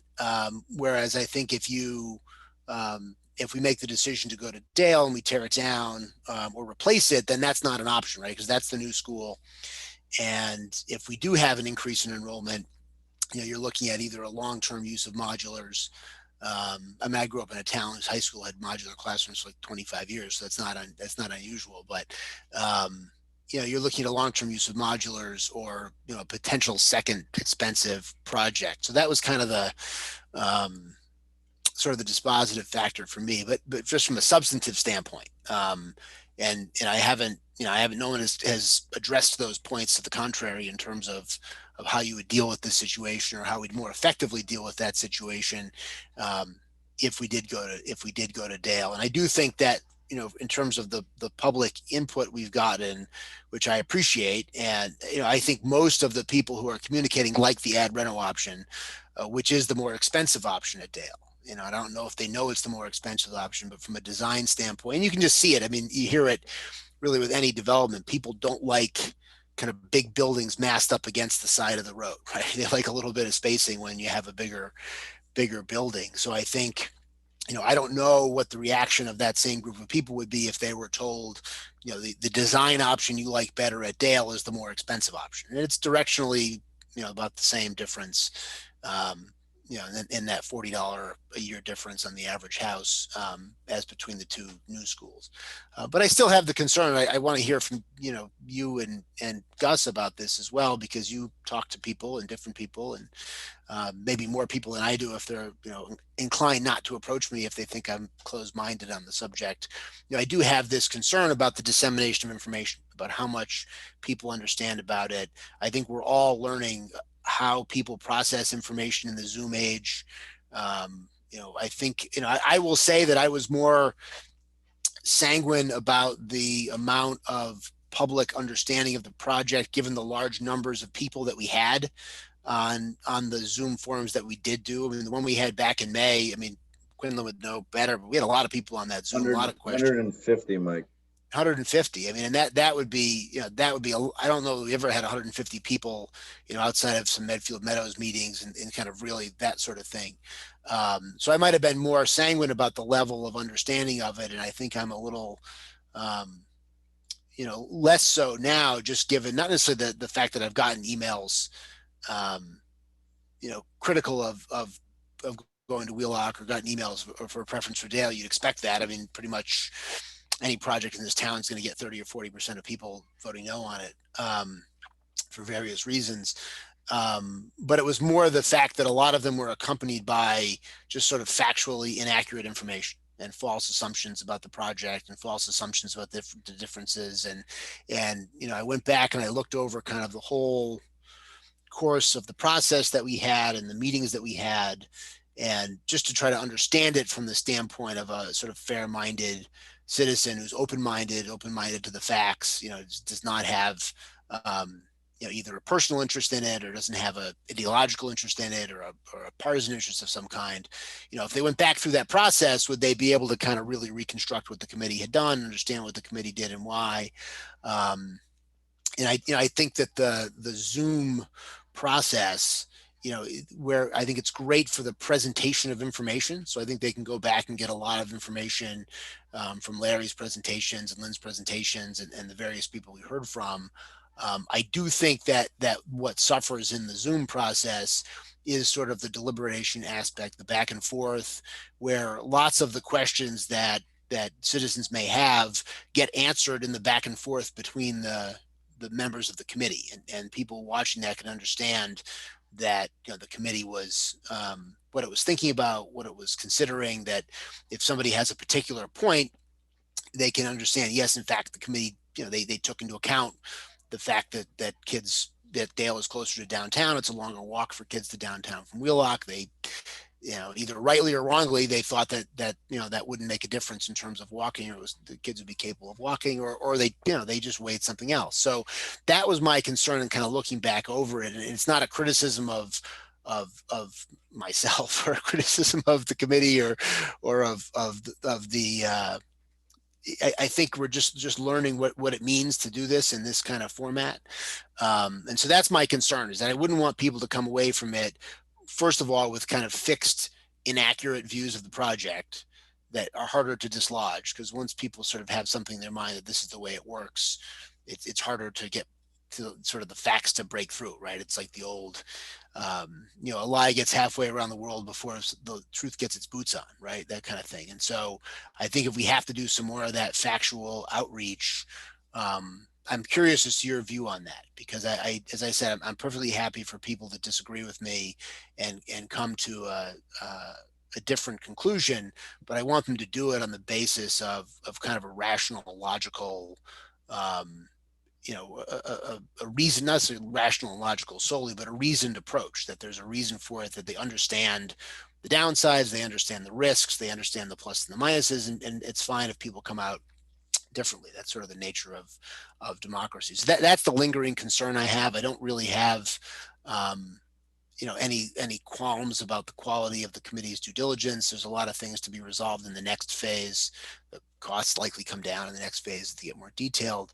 But I am worried about that. If people's impressions of the process and what they think they know about the project and the decisions that were made are incorrect, or even partially correct, right? If they, from their perspective, this was rushed and there wasn't enough time and they would have liked more opportunity, and they felt they didn't get it, or they actually didn't get it, you know, do we hurt ourselves down the road if that's the impression that people have, that this was sort of done?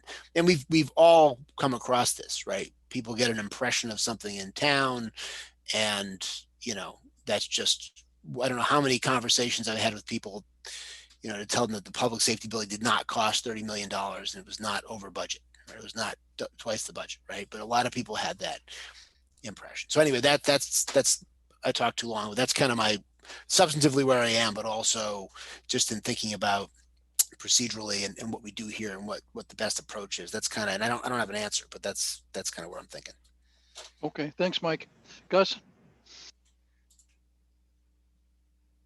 I think I'll try to be shorter than Mike. I usually have the ability to go easily as long as he can.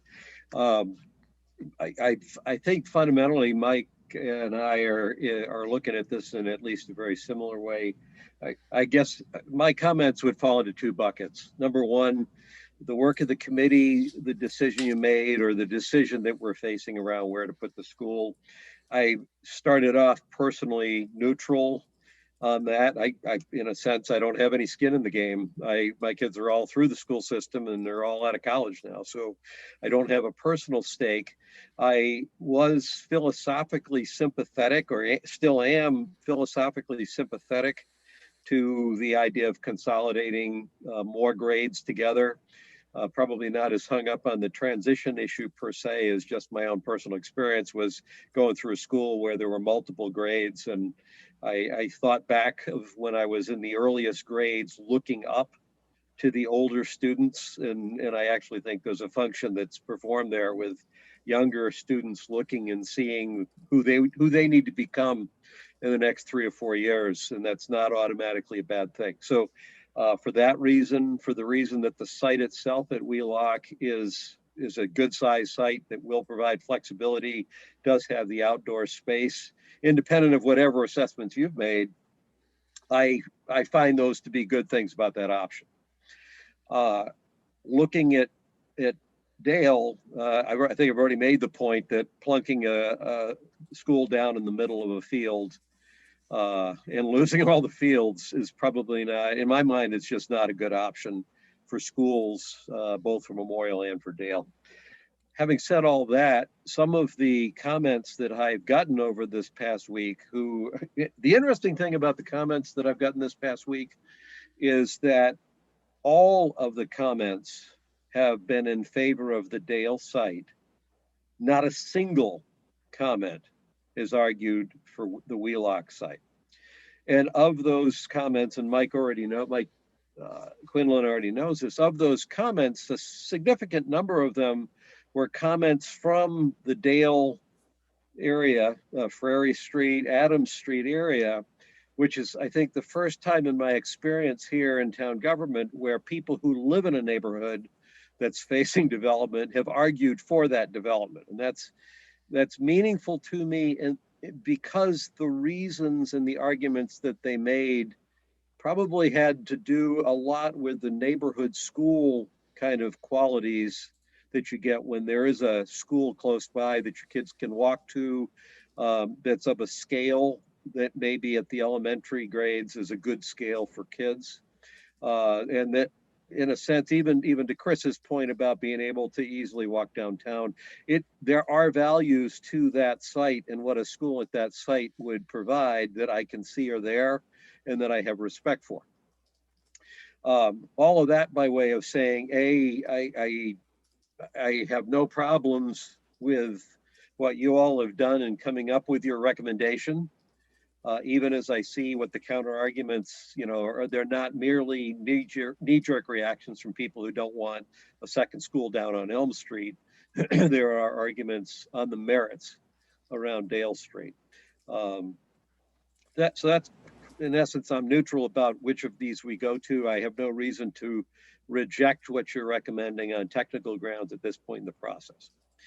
The other bucket that I have is comments about where we are in this public process. And if I've learned one thing, especially since I've been on the Board of Selectmen, is when you're trying to push for support for a vote, especially one that requires a 2/3 majority, you need to be very thoughtful about where the public is at, what the public is concerned about, what the public understands and doesn't understand.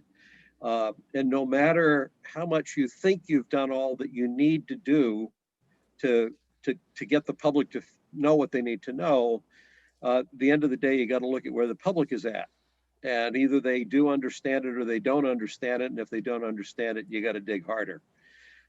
I think that the situation we're in right now is one where there's a significant proportion of the public that doesn't understand. And again, I'm not necessarily talking about the specific arguments against Wheelock. I'm talking about the people in the Dale area who are arguing for the Dale site. And part of their argument that I'm reading is because taxes are getting high and we need to go with the cheaper alternative. And I think they, without knowing what these alternatives are, have assumed that a modification of the existing Dale Street school will have to be cheaper than building a whole brand new school. And I think that's a perception. I don't know where they'll come out if they actually know what the truth is. So I think that's something that that's still some work that needs to be done. I know you're probably not looking forward to having to think about doing that, but I don't think it's a survey. I think it's more like this kind of information sessions. And maybe one takes place and 5 people show up and there are no more questions and then it gets easy. Maybe it's 2 before the crowd starts to tail off. I don't know. I don't think it's much more than that. The reason I think it's an important issue over and above just general principles around public knowledge and public support is I am picking up a thread around sensitivity to taxes. And I have a sincere concern, especially if the intention here is to move ahead with a funding article in next spring FY21. There's a lot of work I think that needs to be done to make sure that issue is backfilled, because I think it could very easily get disrupted. I haven't heard people talk about taxes in the past the way they are right now. And I just think it's risky not to do that extra work. That's it. Thanks, Gus. So for me, Bob McGuire and Tim Bonfatti years ago took me on a tour of Dale Street, and just I got an education on the problems of old schools, and so I've just been aware for years that Dale Street needed to be replaced, and that it was not easy to rehab it because of the way the walls were built, and that the school building assistance people probably wouldn't help us to renovate it if that. So to me, it's always been a thought that we would have a new school, and I had always assumed that it would be at the Wheelock site, to be honest. I've been very interested in the education that I've gotten recently about the Dale Street site, and the fact that, as Gus points out, that a lot of the people that live around it are asking to have the school there, which is counter to what one usually sees. I've been to a lot of the meetings of the school building committee. I went to meetings where I was one of 10 or one of 20 people back before Zoom existed. And I recognize that it's very hard for a municipal group to get information out to the town, but clearly the school building committee has done a lot in terms of pushing information out. You go and look at their website. They've held innumerable meetings. And I think they really actually were getting going with the Zoom stuff. And I was pleased to see the numbers that they were getting. I like a lot of the arguments for the Dale Street School, but I think it's just too tight a site. I mean, I'm very impressed with the people that are on the school building committee and the opinions that they hold, and I've heard again and again from them that it's just too tight a site. The educational synergies will be better at the Wheelock site. Just in general, I think the town's going to get a better product at the Wheelock site. So that's where I come down. I think that the Wheelock sites is where we should be looking. I think that in general, a lot of the comments that I've seen from our residents really revolves around the taxes, and people just don't want to pay anymore. And the problem is that if we're building this school, it doesn't really matter where we're building it. It's going to be about the same price, and your taxes are going to go up the same amount. And we really have no choice. We can't continue with the Dale Street School the way it is, so that we have to move forward. So that's about it for me. Do we need an official vote, Christine? That was a yes. Well, I think there's still an open question. Yeah, I do too.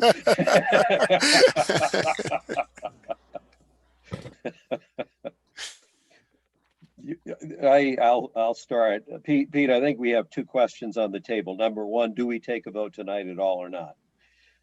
For what it's worth, I'm saying no, but I'm not saying no because I'm rejecting the recommendation. I'm saying no because I don't think that we have yet done the homework that's required to make sure that the public fully understands the basis of this recommendation, the nature of the alternatives that they've indicated to us they're in favor of. And for that reason, my view is we should not take the vote tonight and basically give the building committee and the folks working on this a chance to hold a couple of information sessions of their own to flush out these issues, to make sure that some of the people that are, especially the ones around the Dale Street area that are expressing opinions about what we should do, understand actually the implications of what they're asking for. So from my standpoint, that's what I think we should do. I don't think that's a 3-month delay, but I think there's some work that still has to get done. Okay, Mike, where are you on going forward tonight or delaying? Well, I guess the question I would have for Lynn and Mike and Larry, and you know, I think it's important for the three of us to be in consensus on this. I don't think we should be having, you know, a split vote where even one of us has a reservation about moving ahead now, because, you know, I think Gus's point is well taken about it's got to be a 2/3 vote at town meeting. I think it's just a majority in the election, I believe, but it's a 2/3 vote at town meeting for the bond. And I think I fully understand the sensitivity to taxes. I mean, our unemployment rate is high.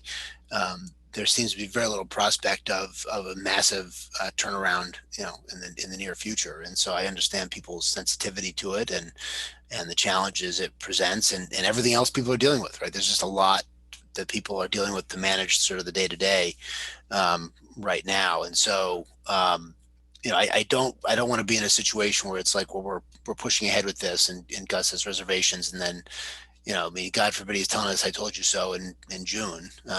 Not that he's wanted to do that, but he's not. But I do respect his judgment on this point. But so Mike, you put up it's a 2-month delay in the MSBA board process if we were to do that. So Minimum to get on the agenda for February instead of December. Yeah. And we would have to request an extension in the process. Yep. We're already going to have to request an extension. They still haven't formally approved our second extension. This would be a third extension. And they've already called Lynn with some concerns. So Lynn, maybe you can fill us in. What are the implications of moving to the February board meeting? Well, MSBA has already asked if it's an issue with support in the town, and they would not formally accept our second extension until we made the request to extend the feasibility study agreement. And they asked that we really consider that because at some point MSBA will come to the conclusion that the town doesn't support the project. And as they said to me, with other districts and towns ready to move ahead with projects, they can't tie up appropriations for any length of time. That's the reason for giving the 30-month deadline to complete the feasibility study and schematic design process, is so that towns, basically by signing the feasibility study, you're saying you're ready to move forward with the school and do the necessary work in a timely manner to get through the process, because they appropriate money as projects come on board, and they have the cash flow doled out based on the time frame that your project would normally take. And by them extending that time frame, it just ties up their ability to have other projects enter into the process. And so again, the implications of a third one. So I'm not trying to, dissuade, any sort of further public conversation. I think regardless, this isn't like the end of the process and we just ignore the public from here on out. I just want to make sure that's clear. Matter of fact, we were already planning another public forum coming up before, I think it was end of September, early October. We hadn't set a date yet, but the idea that we will stop transmitting information, we will stop clarifying facts, or like none of that. If anything, is going to be ramping up from there. It's really the question we're at tonight is whether we think that there's going to be new information or further resistance to the selection of the Wheelock site. I've read all of the emails I've been sent. There were about 24 of them, and I recognize that there are some people in the neighborhood that support it. But to Mike Marcucci's point, I also believe that you don't usually hear from the yeses until the end at the vote. They're not usually out in support as much. That said, let me ask you this though. Let me ask you this though, Mike. Can I ask you? I don't need to interrupt. I mean, because there's sort of there's kind of three inflection points here. Here's now, right? Yep. And so now we have to decide that there are. I think there have been illegitimate criticism of the process. I think there's been some legitimate, criticism of the process. I think there's been some good faith criticism, some bad faith criticism. They're all out there. We could decide to move ahead now, but what if we get, we go through a further outreach process over the next, 4 months or what have you. And we come to the conclusion, and the MSBA says yes to this, but then we all come to the conclusion as we're heading into, town meeting, that for whatever reason, that some combination of some combination of people who are going to vote no on anything, right? They're sort of the no on anything people, Yep. and that's their prerogative. And then there's the percentage of the people who are open to it, right? So you have to win sort of at town meeting, you've got to win 2/3 of the people who are there. Yep. And then I think a lot of the no on everything people, they don't come to town meeting. They will show up and vote. And so you kind of have to win a supermajority of the people who are open to it, right? And if you have some number of people who, despite at some point getting fully educated in the full round of information, still don't agree with the committee's view. And then some people who do, and we've got to kind of make a judgment going into town meeting and the election. I mean, what if we reach the conclusion in March that, this is just not going to happen? I mean, do we then go back to the MSBA with a different proposal for a different location and then go to town meeting? Or then the third inflection point is, we say, look, this is the right judgment, and we think this is in the best long-term interest of the town, and that the thing for the leaders of the town to do is to try to persuade the people in the town that we're correct. And then take the chance of either losing at town meeting or losing at the election. I guess which of those three things is, if there's a majority of people in town who want a new school, and there's going to be an ongoing debate about where it should go, sort of which of those three is the worst? Would it be worse to ask for an extension and have the MSBA, worry that Medfield is getting weak in the knees about a new school? Would it be worse to kind of go through, get the MSBA approval, but as we're ramping up for town meeting, there's such significant resistance that you can read the tea leaves and count the noses and say, this just isn't going right now? Or is the worst thing to, go through and lose a town meeting or lose an election? I mean, that's kind of like, Yep. Those are the three things that could happen. And I think Gus's concern, and what I expressed earlier, is, are there things we're going to do now that we can course correct that would avoid door number 3, which I've always assumed is the worst? I've always assumed losing a town meeting or losing at the ballot box is the worst, but you all are the experts. You tell me what should we be most worried about? I mean, it's tough for me to place a judgment on what's the worst. I think everyone has to come to that conclusion themselves. Let me add one dimension to the first inflection point. It's not merely a discussion about where the site of the school is. Some of the complaints that have come in have been built around the idea that we think that the town or the committee or whoever is jamming this decision down our throat.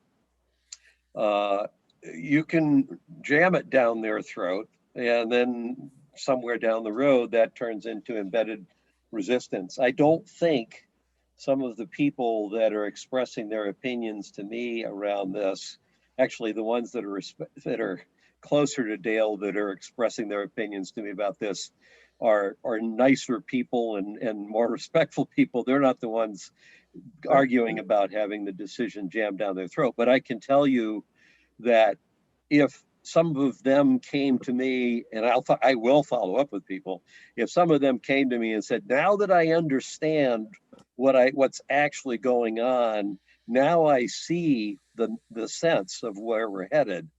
That's actually what I'm hoping to see before we actually hold the vote on this. And that's a function of getting the word out to people who are open. There's to the point about the MSBA. I don't think there's any appreciable confusion about whether people are behind putting a new school in the town. The issue around the commitment of the town is around the process that we have to decide where that school is going and what people understand about how that decision was made. And I will say, I mean, I have not been able to get back to everyone who's reached out to me, and I've tried my best to respond to as many as I could, in the midst of the other stuff I have to do. And I did get that reaction from at least one person. Sort of, I wrote a typically overly long Mike Marcucci email, and got a okay, I understand what that issue is, and so I understand where they're coming from. And so I do think that as I said, I'm sort of from the perspective of the civic-minded, fair-minded, open-minded citizen who's just trying to get the facts and sort of has an unease about the way this has proceeded. And I think it's just that people are naturally distracted. So I think, Mike, from your perspective and my perspective, like, we've been doing this since, we were in the public safety building meeting room in January and worried like what our children would do to it. So we built a building on the sledding hill, and we've been through this for a long run. But I think and there were a lot of people on some of the forums, but I share a little bit of that agita that Gus has on that point. So that's kind of my hesitation, and that's why I asked the question about which of the inflection points is the worst. And I guess I'm hearing that this isn't the worst one to. I mean, it depends. I honestly can't tell you which one is worse. What I can tell you is that, certainly a no vote is not the best scenario, but there is also a possibility we never get to vote, and that the MSBA pulls the plug on us. I got to be honest about that. Which scenario is better? I don't like either one, to be frank with you. I know, it would be great if I had a solution to put in front of you that satisfied everybody in town, but that's impossible.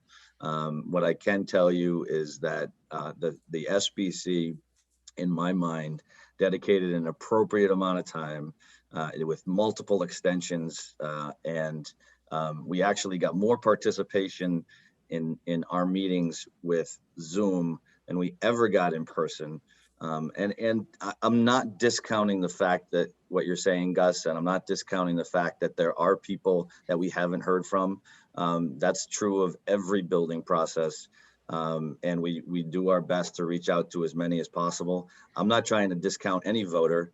And when we do have a recommended solution and it is approved by the Board of Selectmen, whether it's tonight or another night, I can tell you that our committee will work as hard as possible to make sure that every voter understands all of the information. However, I personally, and I know I'm just speaking personally because I'm involved in it, but I don't see there being a track to reversing course on recommendation and making it, oh, well, maybe we should put it at Dale. And then that throws the whole process out and starts over. In which case, again, we lose our place in line with the MSBA, and we will be starting from scratch. So I'm not looking to ram anything down anybody's throat, but well, they may feel that way. I don't feel that that's appropriate. This has absolutely been an appropriate process that has followed MSBA guidelines, has had multiple extensions, and is compared to most communities, relatively simple from a decision-making process. There were, like I said, there were two real binary decisions, which site and which grade configuration. And once we got past the most complicated one, which is grade configuration, it was really about the site evaluation. I'm not discounting everything you have to say by any stretch. I want every voter to vote yes, but I recognize that, to Mike's point, again, I've been through two capital projects, and I've been through two-thirds votes. I've been through two ballots, and I want 100% in support of this project. It doesn't impact me. My kids are through. I'm not doing this because of some sort of selfish benefit here. I just know that I believe in what we've put forth to you as a recommendation strongly. I could tell you I will work harder than anyone to get as much support as possible, and inform. I will have personal conversations. I'll sit down with anyone and go through this project in detail, in person, over Zoom, at Blue Moon or wherever. But I do feel that we've put forth an appropriate recommendation. I do feel we've put forth an appropriate process, and I stand behind it 100%. That said, if you do choose to delay, I will still put forth that same level of energy and communicating further with the public. Mike, I got to jump in, and I do it with the utmost respect for what you've done, and with full intention to do this as politely as I can. what you just said was, I'm willing to put as much time into telling people why we're right about this as I need to get their support.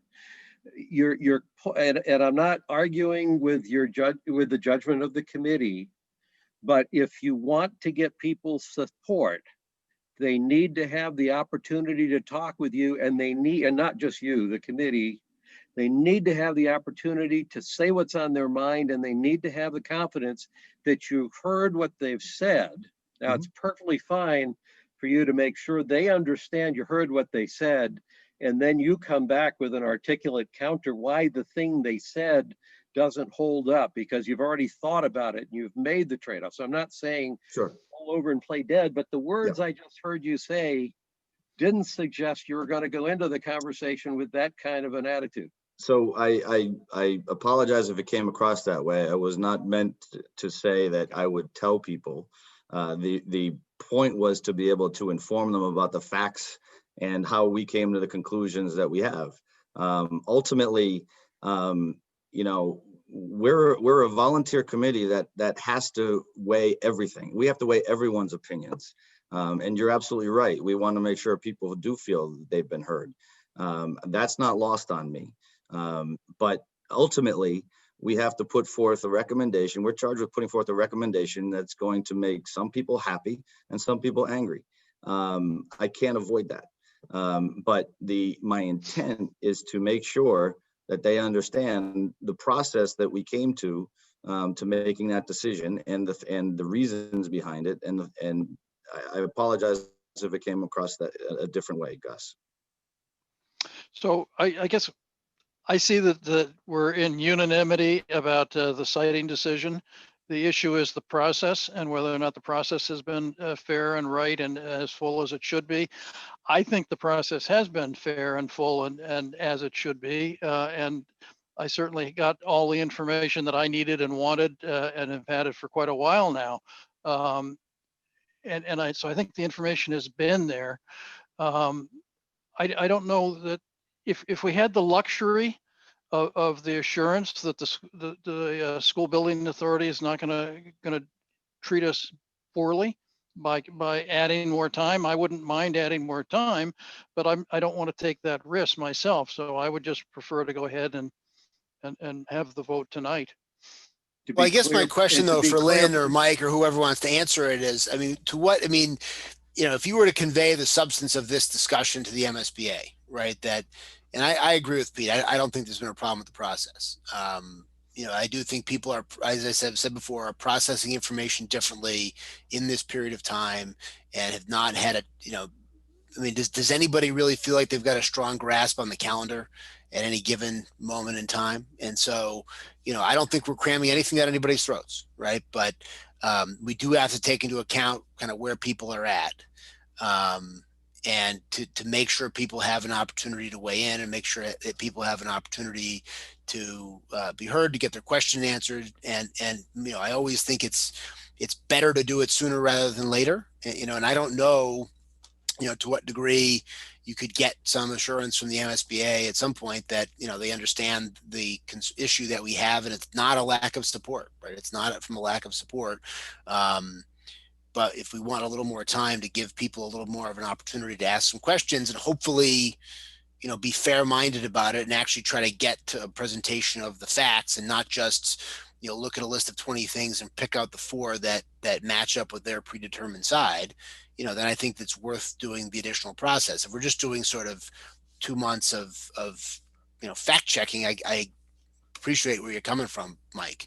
And so, but I as I said, I have the unease that Gus has here. And I think in a normal year, if all of these meetings had been in person and this we had not had the accelerating degree of you know, of just events going on that we've had, you know, coming right. I mean, I think the fact that this comes right as parents are trying to get their kids back to school, trying to figure out the learning. I mean, the timing of that right there, you know, that it's again, Crazy, yeah. we had no way of knowing that was what it was going to be, right?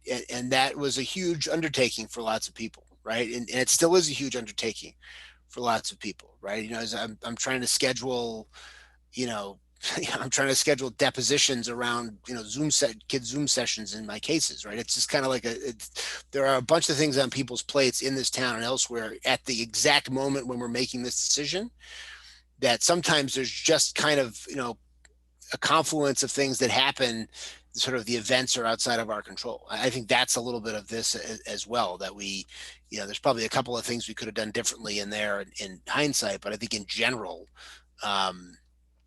you know, the way the calendar has fallen has been, you know, a challenge for us, and that's where I'm coming from. Again, it's not to besmirch anybody involved in the project, including myself. Right? I'm on the committee, so it's any indictment would fall on me as well. So I think that's my, you know, I guess I'd be hard, you're the experts. I'd be hard pressed to think the So- MSBA would kick us out if we were doing this in the interest of having a smoother ride in the spring. I would defer to Lynn. She's had more conversations with them recently about this project as our owner's project manager. And I know she's already noted their concern to start, but Lynn, your thoughts on that? Yes, I think that we do have the luxury, I guess, of using the pandemic as a reason for a delay, and it's a very real one. And I think they've been understanding with that. But I think that this time around, if we come back and ask for an additional extension, they're going to want more information on what we see as our path forward. They're not, the last two times they've been very understanding about the additional time and that it's taken us more effort given the issues with COVID-19. I think with coming back again for another extension, we would really have to outline how we're going to be able to move forward and gain the consensus that we're looking for, or be a little bit more specific in what we're actually trying to achieve. Lynn, when would you have to make that request? I think we've pushed this decision as far as we can in terms of trying to make the preferred schematic report for October 27th.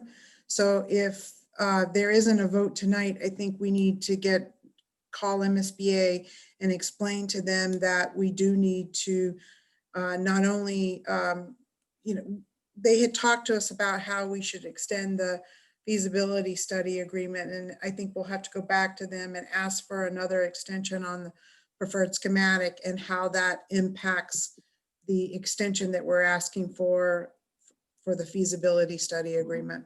Mhm. And we just have to get their, you know, input on how, you know, what they want to see from us in order for them to grant that extension. But You know, I think just to be clear, the- just to be clear, like if there is no vote tonight, we're not making the October deadline, which means we're going to miss December, which means we're into February. So we will, if this does not happen tonight, we will have to request that third extension. And you haven't requested the second extension yet, so it'll be We the. have No, requested a second extension. However, they haven't approved it yet because of the feasibility study issue that Lynn referenced earlier. Okay. As for the path forward, Lynn and Mike, it seems the path forward is one of making sure that the people that are resisting the option you've selected right now, many of whom don't actually fully understand the implications of the option that they're advocating for. That's more or less a path that's in your control to handle. In other words, I'm not saying you're just going to have to keep having meetings until everybody's in agreement. That's not the point. The point is that my guess would be that there's probably at least 2 information meetings that need to take place that are open-ended. You know, the people who have an interest and have questions can come and ask their questions and get those questions answered. And at the end of those 2 meetings, I think the error factor that's in the conversations right now will be either eliminated or at least significantly reduced. And then I know, speaking for myself, I will then feel better. Like if people still are against it, that's fine. If they're against it and they know what the what they're arguing for, and they're still against it, that's a different story. Right now, I think they're under a they misunderstand the option that they're advocating for, and I'd like to sort that out.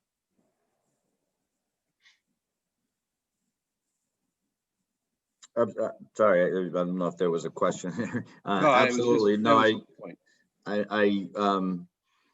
You know, if you think that 2 information sessions and forums is going to make a difference in your opinion, obviously we want your support too, Gus. So if that's what you feel, and I can certainly talk it I wish through you with- didn't put it so mechanically, Mike, but I mean, I'm getting at, what I'm getting at is I'm looking for somebody that's come to me and reached out and said, don't do it at Wheelock, do it at Dale for this reason.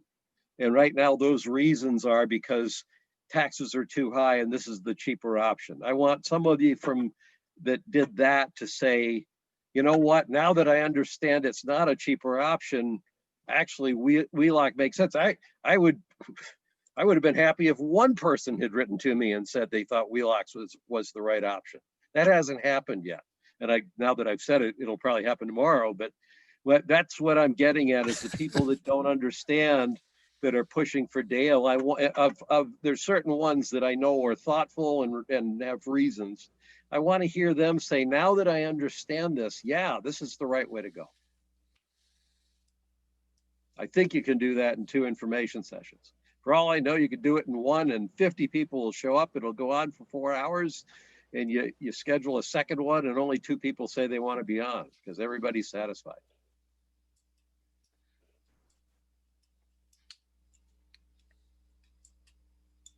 Any other input from anybody? I get where Gus is coming from, and I think it is probably the prudent way ahead. Okay. I disagree. I think that we should be going forward tonight. But I'm happy to have more time for the process. I'm just worried about what the school building authority will do to us. So I'm not a big fan of having bureaucracy stampede us into decisions. So that actually doesn't do anything to convince me. It pushes me in the opposite direction. Since they hold all the money, Gus, I guess I would.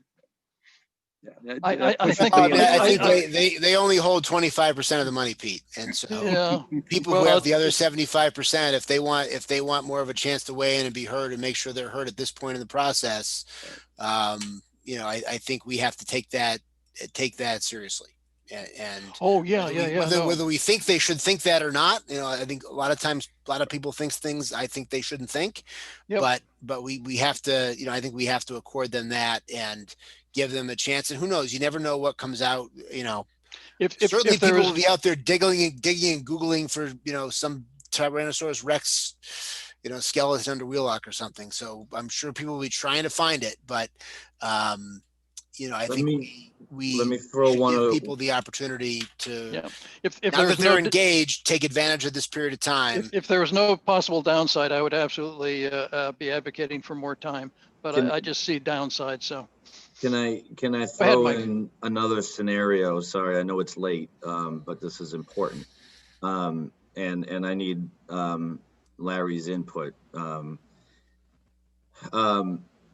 If we were to do another public forum next week and you know, did our best to get as many people there as possible, and then vote on it after that by the Board of Selectmen, you know, would 1 be enough and still be able to make the October deadline? I think it's a crazy ask personally, but I'll throw that out there to Larry to see if it's realistically possible, since you know, I know one of the big things is we haven't been able to do a survey and that's one of the things that we need to do in order to submit for the PSR, and that typically takes about 6 weeks. So that would like a land survey. Correct. Not a public opinion survey. Yeah, not a public opinion. Yeah. Not a doodle, not a Survey Monkey, nothing like that. An actual land survey. So Larry, would that scenario, is there any scenario where, and it wouldn't maybe be 2 like Gus would prefer, is there any scenario where we're able to do another public forum and then wrap a vote in? I feel like the selectmen at the very least would be flexible about scheduling that vote. But that would Just have a to quick be question, Mike. Mhm. Just a quick question. Why not just do the survey anyway? Why is that? Because then we would need to survey both sites since we don't have a selected site.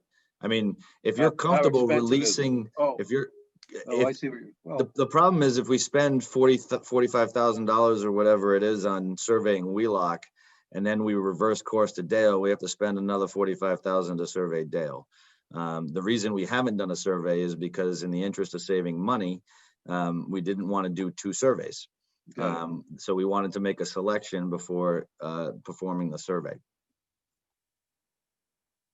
So I guess, Larry, if your recommendation flipped as a result of, say, an information session next week, would you actually be able to submit something by the 27th for Dale rather than Wheelock? we would likely submit a draft, which with the progress that had been made with the supplement to the MSBA, that we would have to follow up on further survey work. But that's my question for Larry outside of the survey. So typically what happens is after we have a preferred schematic selection, the design team further advances the design for a little bit in order to submit that to the MSBA as part of the PSR, which is why there's about 5 weeks or so till from this date until when we were slated to get the draft of the preferred schematic report, because they have a whole lot of work to do to assemble that. So what I'm asking Larry, and I hope he doesn't feel like he needs to commit to something he can't pull off, is if we were to do a public forum in as timely a fashion as possible and get a vote right behind it in a timely fashion. I don't see any scenario, Gus, where we could do 2 and still make October. But the same, I mean, I get where you're going, Mike, but my concern is like, we shouldn't do one just to do one, right? We should be doing them to give people who feel like they haven't had an opportunity to weigh in on this stuff a chance to weigh in, right? And to weigh in, frankly, in more than just an email that they copied from something else, right? Because we also got a lot of emails that were exactly the same and said the exact same thing, and which is fine, but that's not, it's the people who sent an email that was not 2 sentences or all caps and exclamation points or whatever else it is. That you want to give them an opportunity to try to talk, if they think we're wrong, to talk us out of it, and but a chance to be heard in the process. And I wouldn't want to kind of say, all right, well, we're going to have a forum, we're going to do it next week, we'll get it done, then we're going to do the exact same thing. I mean, I don't want to have that be, again, the impression that is either left or the impression that is given by people who want to give that kind of impression. So I think I would, both in the interest of not, running Larry into the ground, but also in the interest that if we're going to delay this a little bit and take on whatever risk we're going to take on with the MSBA, let's get the most bang for our buck out of this period of time. Sure. So that, frankly, that we've done some work that we might otherwise be doing in the spring, and correct whatever concerns the people have, and recognize that we've heard those concerns. We're going to give them a chance to weigh in, give them a chance to ask the questions and get those responses. And, then the SBC can reconvene, the selectmen can reconvene. And I think that's the best use of our time if we're not voting tonight. And we're taking another step back. We're going to, respond to what we've heard and have that opportunity rather than, checking a box. Yep. I know that's not what you're suggesting, but I don't want that to be the impression people get. Yep. Mr. Chair, can I just say one thing? I know it's late. Sure, please. So just to Gus's point, so what are we going to do now if we have, say, 2 more forums and we're out another month and a half or whatever, and then there's something else that comes up? Because there will be something else that comes up. There's no question. There'll be another flurry of emails. There'll be another bunch of handouts. Something else will come up. So what I'm hearing is that the 3 of you agree upon Wheelock, we want to get more input, and that's great.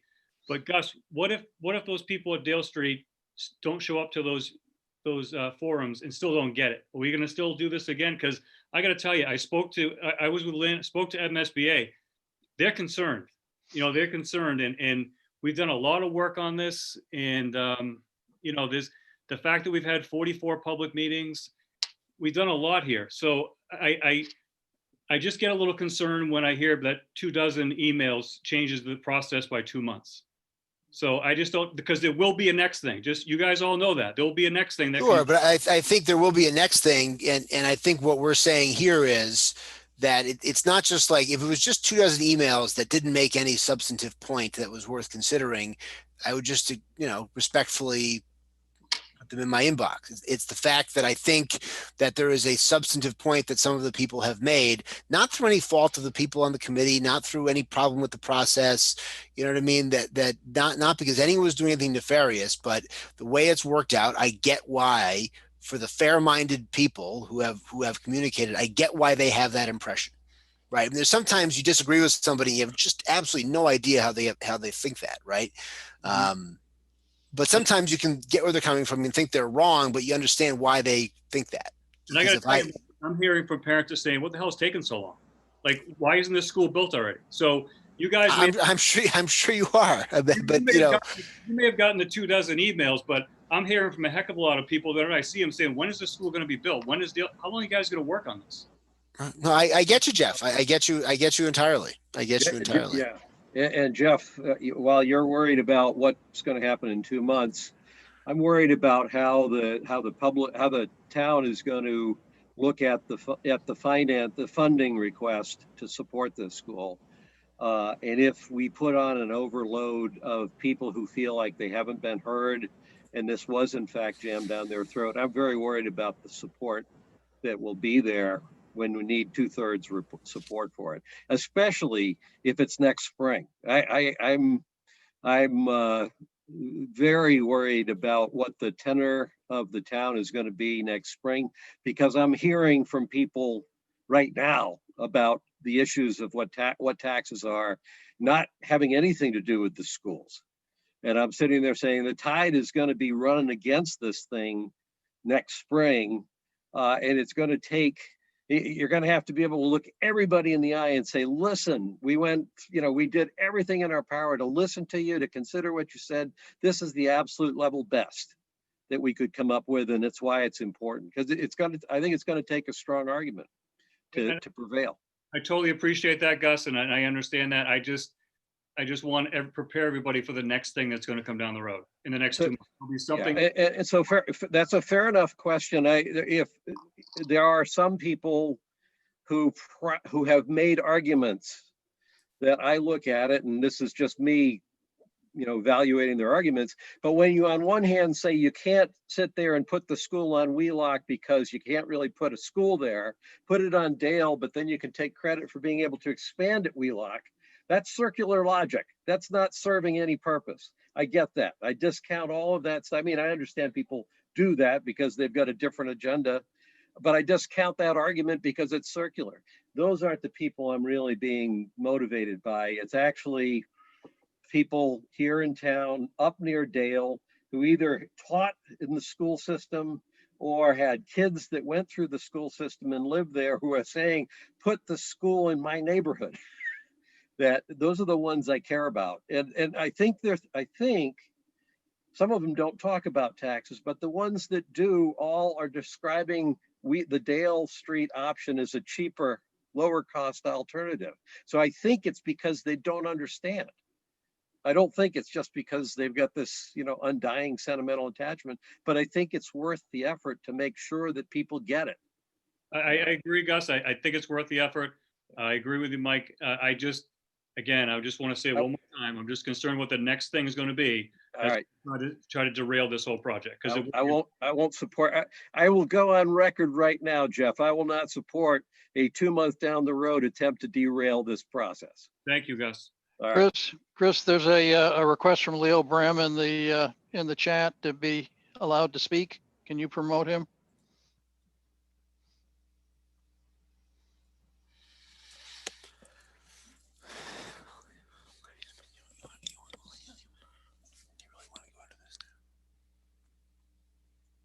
You're up, Leo. Thanks a lot, Gus. I mean, thanks a lot, Pete. Well, I thought you liked my talk. Oh, no, don't worry. I still want to hear about your childhood, Gus. Don't worry. Okay. I haven't forgotten about that. So, yeah, I want to say that I'm completely deflated about the actual outcome of the vote today. We have had over 40 plus public meetings about this actual process. And in fact, I have given up so much time to this town around this project, on top of the other pandemic related issues they have to deal with the school committee.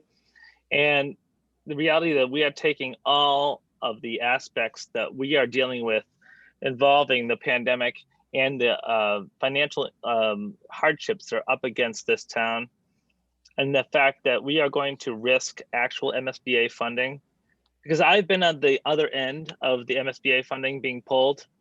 So, and that was a $25 million hit to the town of Sharon that we pushed because we missed MSBA funding because it got voted down. I'm going to tell you that right now. We also did an ad reno in my first year in education in Sharon, where we put a $14 million ad reno on the Sharon High School. Guess what? It's being torn down next year. Torn down as an ad reno that the MSBA funded over 20 years ago.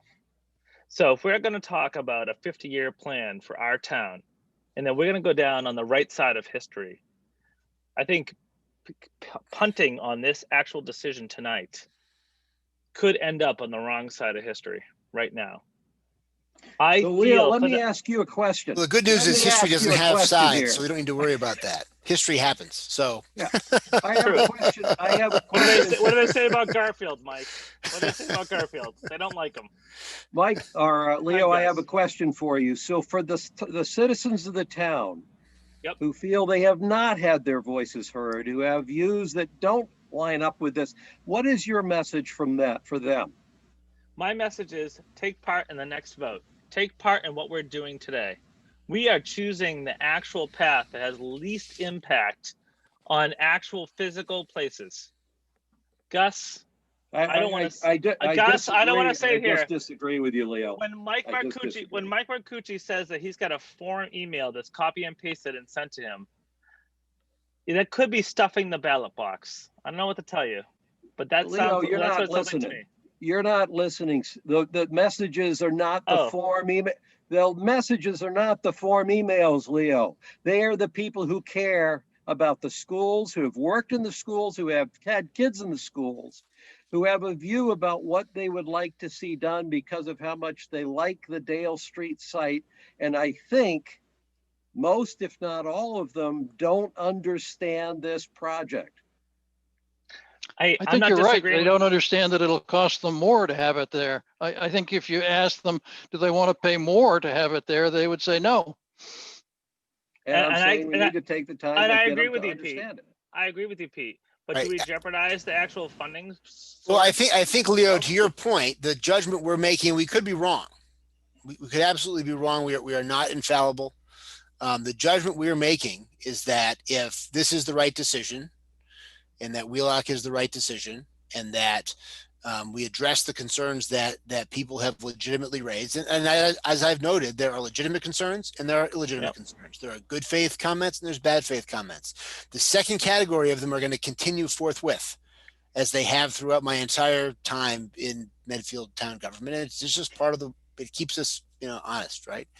The judgment we're making, and again, it's a prudential judgment. This is not a science. There's no matrix we can fill out and score at 58.7 to 33.9 and tell us what is right. The prudential judgment we're making is that the long run goal that I think we all share of building a great school that serves the needs of the students of this town for the next 50 to 75 years will be better served by addressing what we've seen as the complaints about this part of the process now, rather than spending half of our time, as we will, in the spring, talking about, how many questions were taken by Mike Quinlan at the July 7th meeting and that sort of thing. And we know, I'd like to get the process. If you don't think you're going to get those questions, we are, but you're going to get those questions. Of course you are, but they're a lot easier to deal with if you've addressed it at this point. And that's what we're trying to do, to give people who have legitimately raised questions an opportunity. And I understand your frustration. I understand your deflation.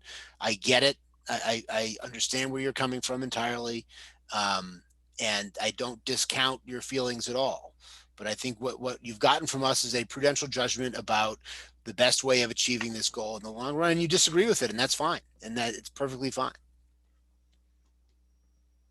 So if the select board's choice is to defer on this, then tonight, I think that what I would ask Mike Quinlan to do is to get us to a have another public forum as soon as possible, and get us to a position where we can vote as soon as possible.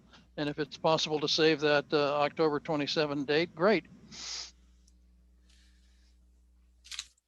It didn't sound to me like that was going to satisfy Gus and potentially Mike. So I want to be clear. If we're not voting tonight, I want to make sure you're the ones that want to see more of this process. I want to make sure I'm clear on what exactly you're requesting of Yep. us. So the question is, how much more process do you want, Gus and Mike? So again, if we weren't trying to make the October 27th deadline, here's what I would say. I would say you should have a general forum where you begin with a condensed version of the presentation you gave tonight for people who don't want to watch it, and walk them through the alternatives in as straightforward a way, in a simplified version of the things that we've seen. A general open forum where everybody can ask the questions again with enough warning that people know what's going to happen. All right. Highly how much was that? publicized. Yeah. Yes, as publicized as possible. As publicized as possible, enough warning, make sure what we does that clear mean? all the other potential things that we have. And What- then what is- I would suggest, if you have the time, that you do a second one focused on the neighbors on Elm Street, just to talk about traffic mitigation, what your plans are, what that means, why you're confident this is not going to destroy the neighborhood, and what that's going to be. Those are the two things I would suggest that you do. Not that you're not Can going I to. ask one question, just because, again, there may be differing opinions about what is enough notification.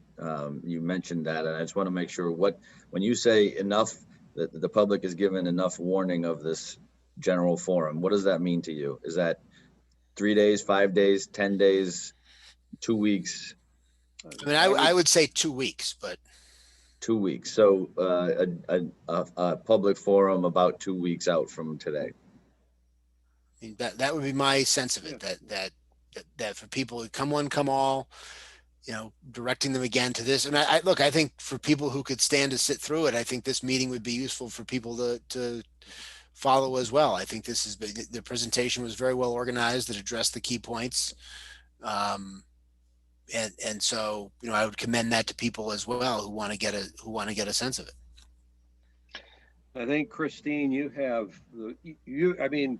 of the people that chose to make the effort to send in comments or send messages, I think you've got the full, aside from just the general advertisement, for sure, we could get a message out to those people who have reached out to make sure they're aware of it, because they're the ones at least that have demonstrated the most interest. We'll make sure that they're on our email list, of which all of these meetings are broadcast on.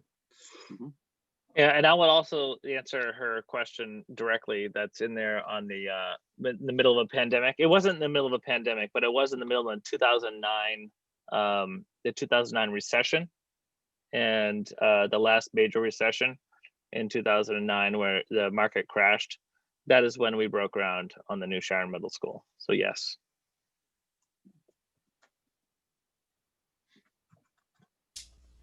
So Gus, do you want to lay out any parameters for what will satisfy you?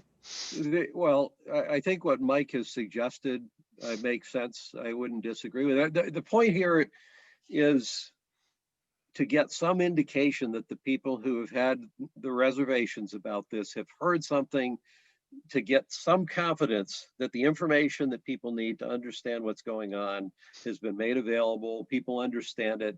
People have their questions answered. And so I think what Mike laid out for 2 sessions is reasonable. I hadn't even thought, I originally hadn't thought of the second session being specifically directed to the people that live down in the Elm Street area, but if And you. that's something the SBC's talked about doing anyway. I mean, it's just kind I think of, that's a know. good idea. That part of what I'll be interested in is after the first session, I'll be interested in knowing how many people. Like I'll certainly be on it if you schedule it, but I'll be interested in knowing how big a crowd signed on, and I'll be interested in seeing the kinds of questions they had and the kind of information that they got in answer to those questions. And my guess is, even after that first session, we'll probably be able to take the temperature of the water to see if the people who had reservations going into this meeting have had their concerns addressed. I think there's a good chance, if you run that session right, there's a good chance that that will happen. The Elm Street group might be a tougher conversation to have, just because they've got more direct issues that were driving their arguments than the ones I'm paying the most attention to. So I won't add to the burden, I guess, to answer your question, Pete. I don't think it's necessary to add to the burden of what Mike suggested. And I'll be particularly interested in how that first session goes. So I Mike hope you'll be Quinlan, there, Gus. Huh? are you I hope you'll okay? be there. I'll plan to be there, or signed on, or whatever. Of So course I Mike will. Quinlan, are you all right at this point in terms of following up with Mike Marcucci's plan then? Sounds to me like we have direction, and I think Lynn, Jeff, and I will have a conversation with the MSBA and see what they have to say about this plan. But we will implement the plan regardless. Please let Sounds us like know that's what we're the, directed to do. please let us know what the MSBA says about the request. Yep, we will. Anything else to come before this meeting tonight? Not from me. I have one question. I see one question there on the screen. Can Mike or Gus explain the legitimate concerns that must be addressed to clear the vote? And that's Mike, Bob you may- Sliney. Yeah, from Bob Sliney.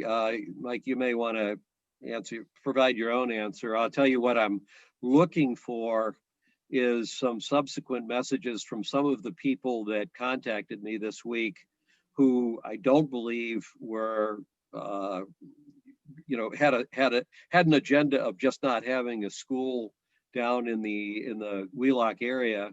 I'd like to hear a couple of them tell me that now that I know what I know now, I realize the view that I passed on to you a week ago, I actually have changed my mind, because I didn't. My guess is the way that communication would go is I didn't realize the Dale Street option was as expensive as it is. And just question Gus, if they don't change their minds, Well, what happens if I then? know they've heard, I mean, if we get past this and we have to call the shot, my starting conversation I intended in my early remarks was to first off say, I have nothing specific that would cause me not to support the Wheelock site. So my comments are all around process and giving people the chance to have their ideas and questions aired. And the reason I care is on general democratic principles, but the practical reason I care is I'm not convinced, under the current turmoil about this, that a funding article next spring sometime would stand a good chance of passing. And I don't want to see things go on the rocks there.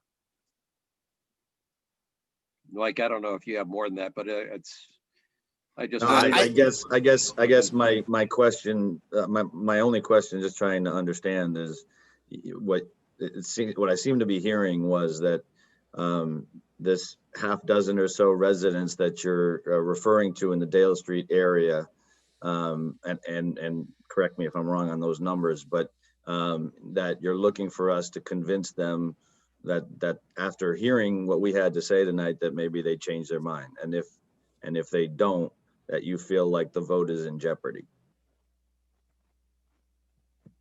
Is that accurate? If I'm The spring vote. convinced that people who have the people that sent these messages talk about, gee, I understand you, the selectmen, have already made this decision. I'm really disappointed that this was done without any discussion. Sure. On part. So at the point that they say, I'm no longer disappointed this was done without a discussion, I'm really disappointed you voted to support the recommendation of the committee, but at least I had my say, or I Okay. had a chance to ask questions. I'm good with it. That's fair. That's what I was Okay. trying to understand. Okay. Okay. Yeah.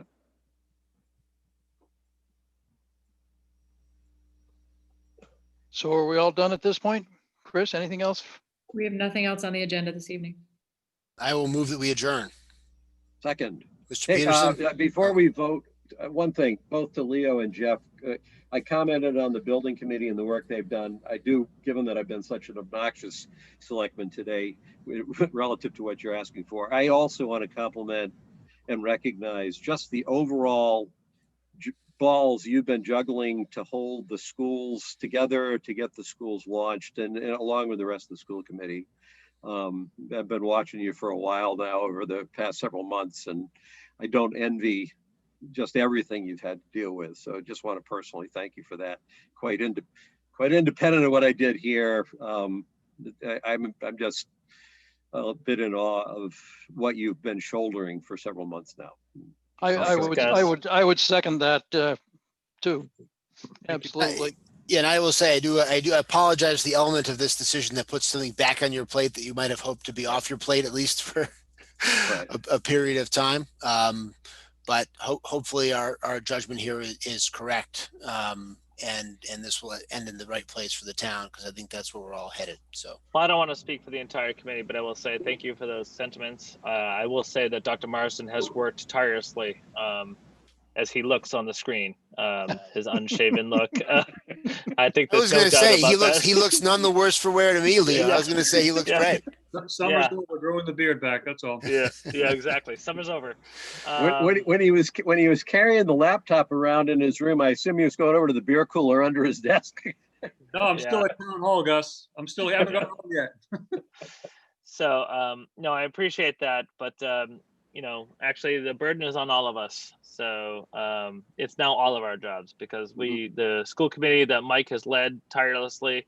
I will say that Mike Quinlan and Larry and his team and Lynn have been working through this tirelessly, and they have put forward a bang up plan that is backed by professionals that you have all appointed. So I'm going to turn that back on you guys. And yes, it is work for us, but we will continue. This work doesn't end until the door opens and the ribbon gets cut. So it's just another step. Thank you. Thanks, Leo. Now I will move that we adjourn. Second. Mr. Peterson? Yes. Mr. Murby? Yes. And Mr. Marcucci, yes. Good night, everybody. Take care. Thank you, everybody.